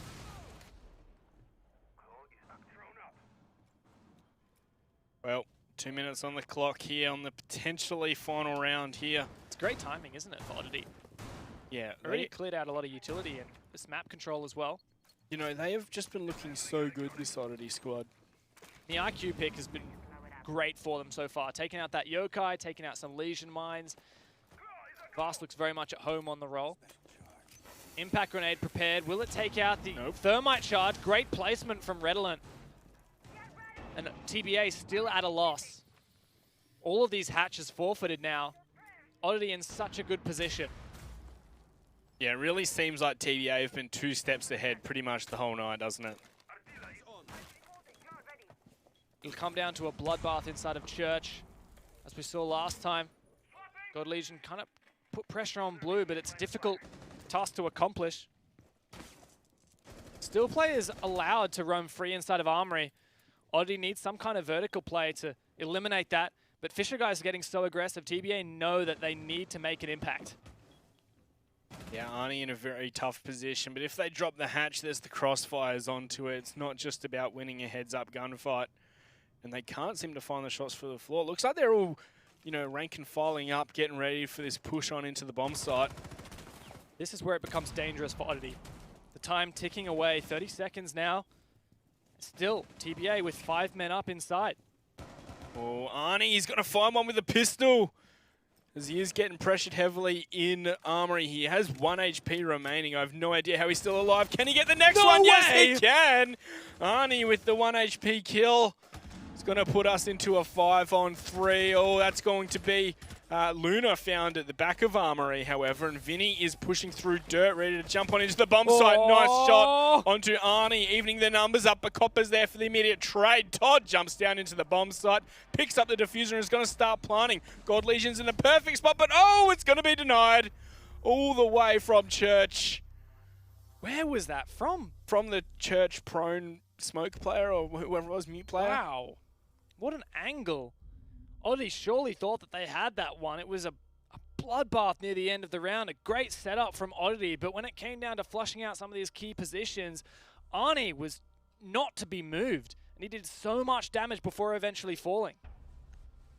All right, Dev, so this map has officially been the closest one we've seen. In the ANZ Pro League so far. Yes. We've seen, between the same 2 teams on the same night, the most one-sided match. And the match that'll go the distance. At least, I guess, my prediction that this would be a close night was half true. Half true. Yeah, I suppose that counts. CCTV though. Was their 3rd choice. They don't want to go back to bedroom. Looks like they've changed some things as well. Not familiar with that castle pick. Don't believe they did that last time. Already did struggle on their previous attack of this site. But still, repeatedly, Oddity's attacks, they seem to get into a position where they could potentially plant and then end up losing it. Yeah. Well, a lot of utility spent over in Garage too. Are they going to reinforce both of them up again? Remember, it was it made Fisho sit in a bit of a hot spot when they tried that earlier. Yeah, Oddity didn't have too much trouble flushing out Fisho, but he didn't get the kill last time, which then eventually allowed him to continue using his utility. He's changed operators, though. He's moved away from that smoke, now onto a mute. And it looks like TBA have decided this time around they're going to extend their hold further into the master bedroom. Try to deny that jacuzzi wall with some mute jammers. Oddity want to take this. They should be able to. They have all the ingredients too. Thermite and Thatcher. Depends how many of these EMP grenades they're willing to waste on the opposite side of the map. Well, allowing the drone to make it through that drone hole, I think, is Kobe. Yeah, bit of a misplace. Yeah, nice shot. You can't mute trick that, mate. Oh well, it was a nice thought by Fisher Guy. If Oddity now want to, I think that the key here for Oddity is that they have to consider if they want Master Control now. Because if they think about it late and they want Master Control, they want to go for a construction push, it's going to be too late. They're not going to have the Thatcher and the Thermite and the time to invest in that. Even just opening up the Jacuzzi wall could help them out right now. It'll be very difficult to play on that west balcony if they don't. Vicious. Oh. That's a long angle. Yeah, see the bullets coming through all the way from on top of the catwalk out by Kennels. Look at Copper. Is he going to go for a run out of pool table? He may well find Vast if that's the case. In fact, he does. No potential refrag either. CIQ gone down. Oh! God Legion taken down as well. Things looking good for TBA. The draw is definitely on the cards. Just 3 players left for Oddity. Still plenty of utility to use, but where's the direction? Where indeed. Minute 15 to play with for Oddity. Gonna have to try and force their way in from somewhere, but you know, it's looking rather bleak. There's nothing for Oddity to just brutally brute force in except for an entry, and that's what Todd does. Cleans up. Oh my god, Vinny as well jumping into the fray. Things looking a little bit more troublesome as Vicious steps up. Vinny, the last man standing. 3 points on the line for Oddity Esports, so they don't want to find this draw. Vinny's still in the game. 1 versus 2. So much time, but nothing working. He has to pick up that diffuser. Can he find the Maestro as well? No ammunition left. He spots both players. He gets one down. So much time. He doesn't have to go for this right now. Oh my god, Oddity with a 7-5 victory. Down to the wire, and clutch after clutch the entire day. Oddity earned their 6 points. Wow. No way. I don't believe it. There is something in that Korean barbecue, Dev. What a curse for poor TBA. An amazing performance on map number 2 for the roster, and still it wasn't enough. Even when it came down to the last moments, and they had the numbers, and they had the advantage, and they thwarted Oddity's last attempt at a win, it's still not enough. I just don't believe it, Dev. I think this is probably one of the greatest series we've ever seen. I've got to say, this is one of the best matches I've ever cast in the Rainbow Six Pro League. Well, Oddity, I don't know. People are going to be looking at them with a newfound respect, aren't they? That's exactly right. I mean, coming into this season, they went from like 4th place last season into what could potentially be even a contester for top 2. I think we haven't seen them come up against August or Fnatic in a little while, but they're gunning for that spot at APAC finals. I think there's a few small adjustments that Oddity need to make. Like, there was so many rounds where they would, you know, they'd make a mistake and they'd be in a position where they'd just start losing it from, which is kind of what we saw a lot from TBA on Bank. Yeah, it's true. And I mean, for TBA, what can we say? Ouch. It's another ouch moment, another cursed moment on Clubhouse. Yeah. Against what is developing to be a bit of a rivalry between these teams. Yeah. What a storyline. But, you know, all in good jest. I mean, you saw those TBA guys in chat. The yay after they got their first round. Yeah. At the end, Luna with the GG and then a sideways face. Halfway between a smile and a sad face. Bittersweet. A lot of bitter, I think. You know, it's hard. But I've got to say, you know, immense respect for a team that can come back from, like we said it time and time again. 12 rounds in a row went against them. I've dropped my pen again, guys. It's all right. Only he noticed. And then they came back and made such a difference and almost took us to a draw, like hair's breadth away. Yeah, but also let's take a look at Oddity's, you know, mental fortitude or like just skill that they were able to clutch out round after round after round. Like, you know, maybe you might want to put the blame a bit on TBA there, but I don't think you can even in that last round. Like, it's just Vinny going ham, wasn't it? Vinny had no right to win that, and TBA didn't hand it to him. He had to work for I suppose there was one who peeked from cash to CCTV. Yeah. That Castle missed quite a few shots as well, but I don't know. It's look, I think Oddity have learned the lesson that the round's not over until it's over and you're in the pick phase of the next round. Yeah, the fat lady has to sing. Yeah. Well, let's have a look at the standings for where we are in the ANZ Pro League at the moment. Things have shaped up quite interestingly, yet to find a draw here across 2 play days. Yeah, Mindfreak leading the way with a superior round differential to Fnatic and Oddity, both on even round differences there. Auglis to follow back things up. Power plays in 5th because they lost the least amount of rounds, or well, they won the most amount of rounds out of the losers, I suppose. Yeah, that's just the round differential. You know, it doesn't tell us a lot just yet, but I do think that this, you know, the standings are starting to take shape. You know, it's looking better than when it was in alphabetical order. Still some work to do, but hey, we got a lot more play days to get that done, don't we? Yeah, plenty more days to decide how it will shape up. Yeah, I don't know. It's hard to pick at the moment where we're going to see these standings finish, but hey, I think that we made the first step. Pretty soon, we're going to get to have a chat to one of my favorite human beings, Raven. This guy. I'm sorry. It's just like we went out for K-Barbie, so we're like besties now. So. Yeah, I don't know. You've been prepping your questions, been writing some stuff down. You ready? Yeah, let's go. Let's go for it, Raven. You're up. G'day, mate. Gotta say, congratulations. Love you repping the Oddity jumper, Oddity shirt. Congratulations on your first victory in Season 10.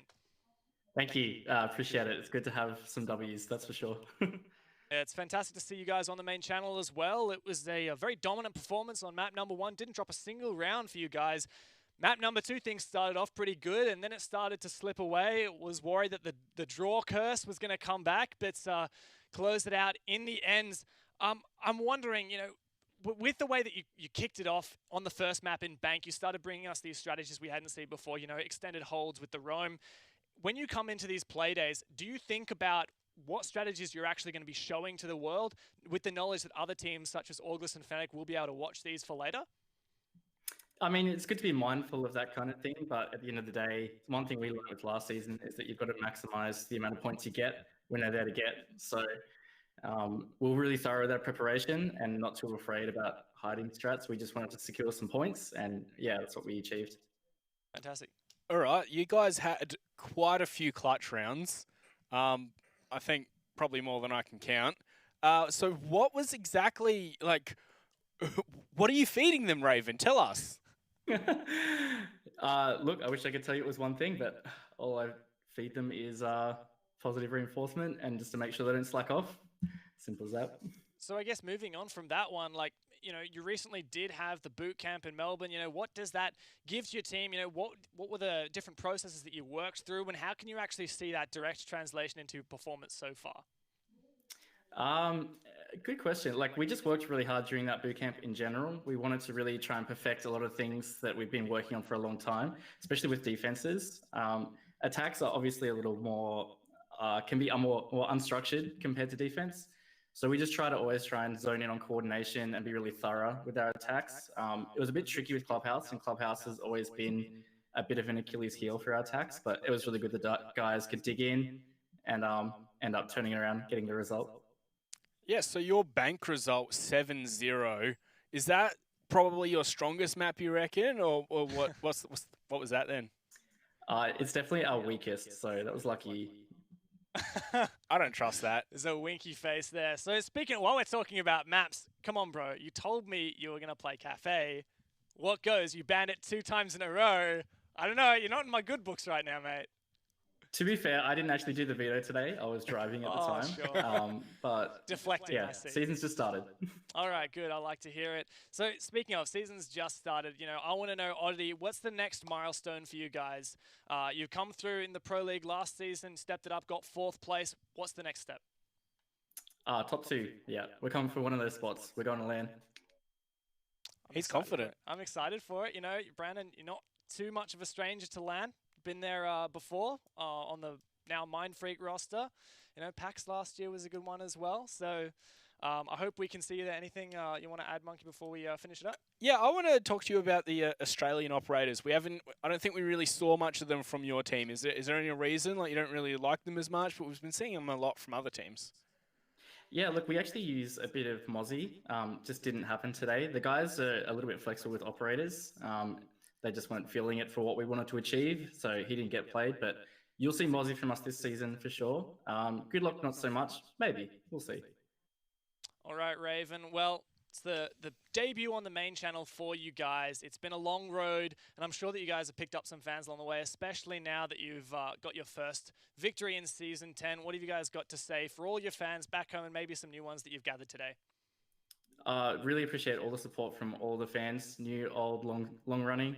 And obviously, of course, the org Oddity, they've done a lot for us, and the boot camps helped a lot. And that wouldn't have been possible with our sponsors, Razor, Tomahawk Jerky, and Xenox. So we appreciate everything they've done for us, and we want to make them proud. Fantastic, Raven. Thank you very much for your time, and good luck on the weekend in Six Masters. Thanks very much. All right. I like how he got the little shout out to the sponsors in there doing his part. Yeah, Raven is very much... He's watching for it. He knows that he treats his org well and they'll treat him well. Yeah. So, yeah, and I mean, that boot camp at Melbourne, I think, clearly had an impact here for the team. Yeah, they were looking like a whole new team almost, weren't they? Yeah, I agree. I mean, we saw so much changed. The real key thing for me, and it was especially prevalent on Bank, is just the chemistry is there. They're ready to dash up and go with 2 players or something. And then, yet, especially on this second map, we saw that these guys, in a pinch, individually, they've got that confidence. Yeah, for sure. But once again, you look at the scoreline 7-0, 7-5, you think, yes, it was close, but on one map, but no, it wasn't on another. And there were so many rounds that TBA should have won. I really feel like it should have been one map to one map. Yeah, it's fair. Let's find out. We're going to have a chat to one of the best players in ANZ, Copper, one of the greatest fraggers. G'day, mate. It's how you going? You awake there, Copper? Oh, hey, boys. Wait 1 second.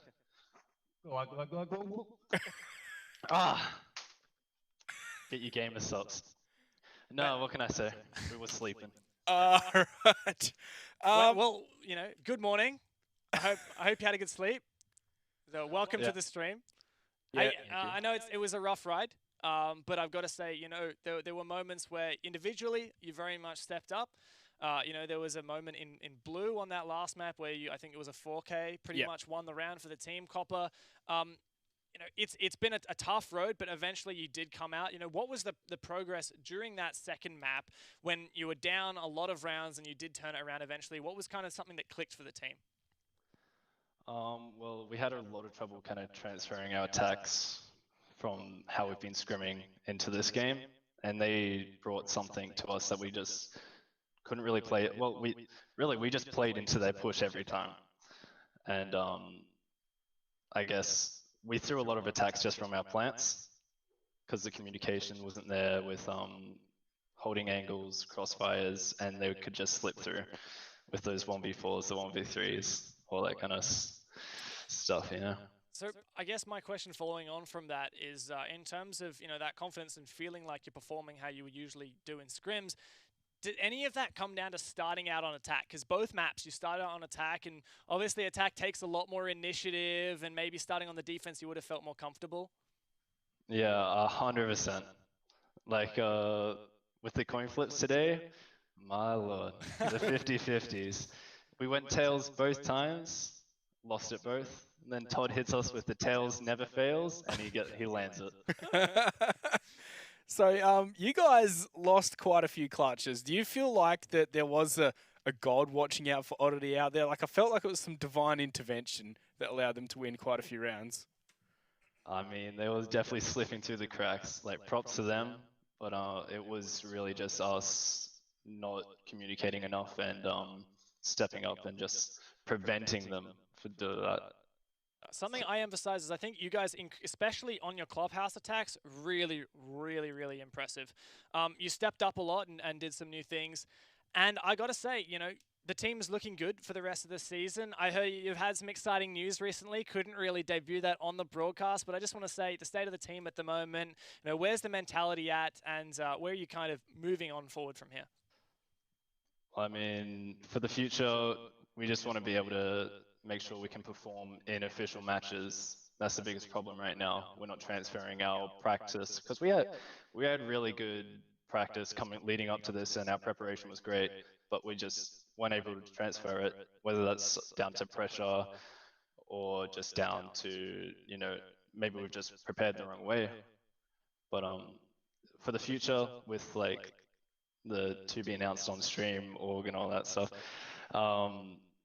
we're really hopeful, and we think we can do really well this season and come out strong. So no worries after this. Good. Yeah. I like that optimism. Anything else, Monk? Yeah, I want to bring up again once again the Australian operators. Like, you guys didn't really run Mozzie a whole lot at all. Any reason why? We actually planned on running a Mozzie fair bit for the whole denial info, but I think we kind of just lost half of our preparation when we're just losing every gunfight, and yeah, just went all downhill. For the Aussie operators though, I think they're great when you utilize them correctly. Gridlock, you know, she's got some spicy stuff going on, and Mozzie's great for information denial. So yeah. All right, well, you've got a match next week. How are you feeling for the rest of the season? Your map next week, you know, it's a chance to redeem yourselves for this week. Are you feeling prepared? Yeah. We'll be coming up for August next week, for Pro League at least. Looking forward to them. Yeah, I think we're definitely prepared for August after we lost them in the Ray League quals. How about Six Masters on the definitely weekend?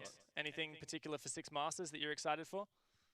Power plays, Six Masters. Really looking forward to it. Honestly, we're treating it just as big as Pro League. It's a great opportunity. We're really hyped up for it, so yeah.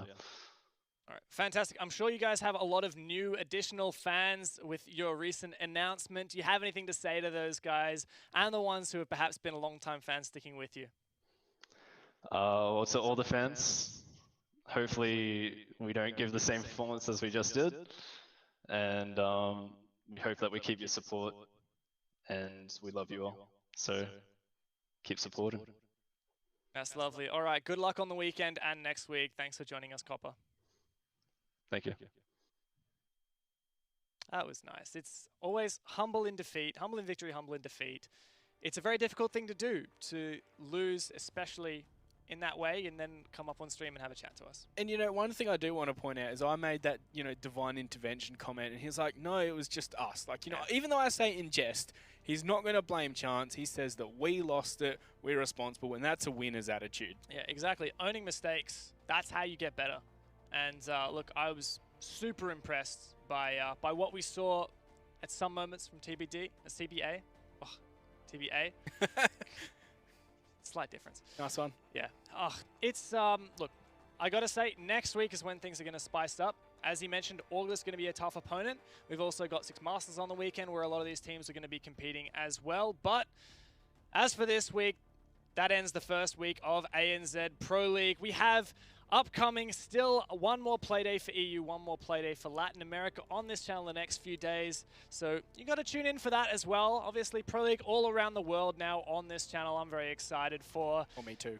Yeah, well, it's been a pleasure this week. I know we're going to have to go home now, but it's going to nice time in Sydney. Lovely guys back there in the production room as well, been doing a fantastic job. So from all of us here in the Sydney studio, thank you very much for watching the ANZ Pro League for Season 10 debut on the main Rainbow Six channel, and we'll see you guys next week.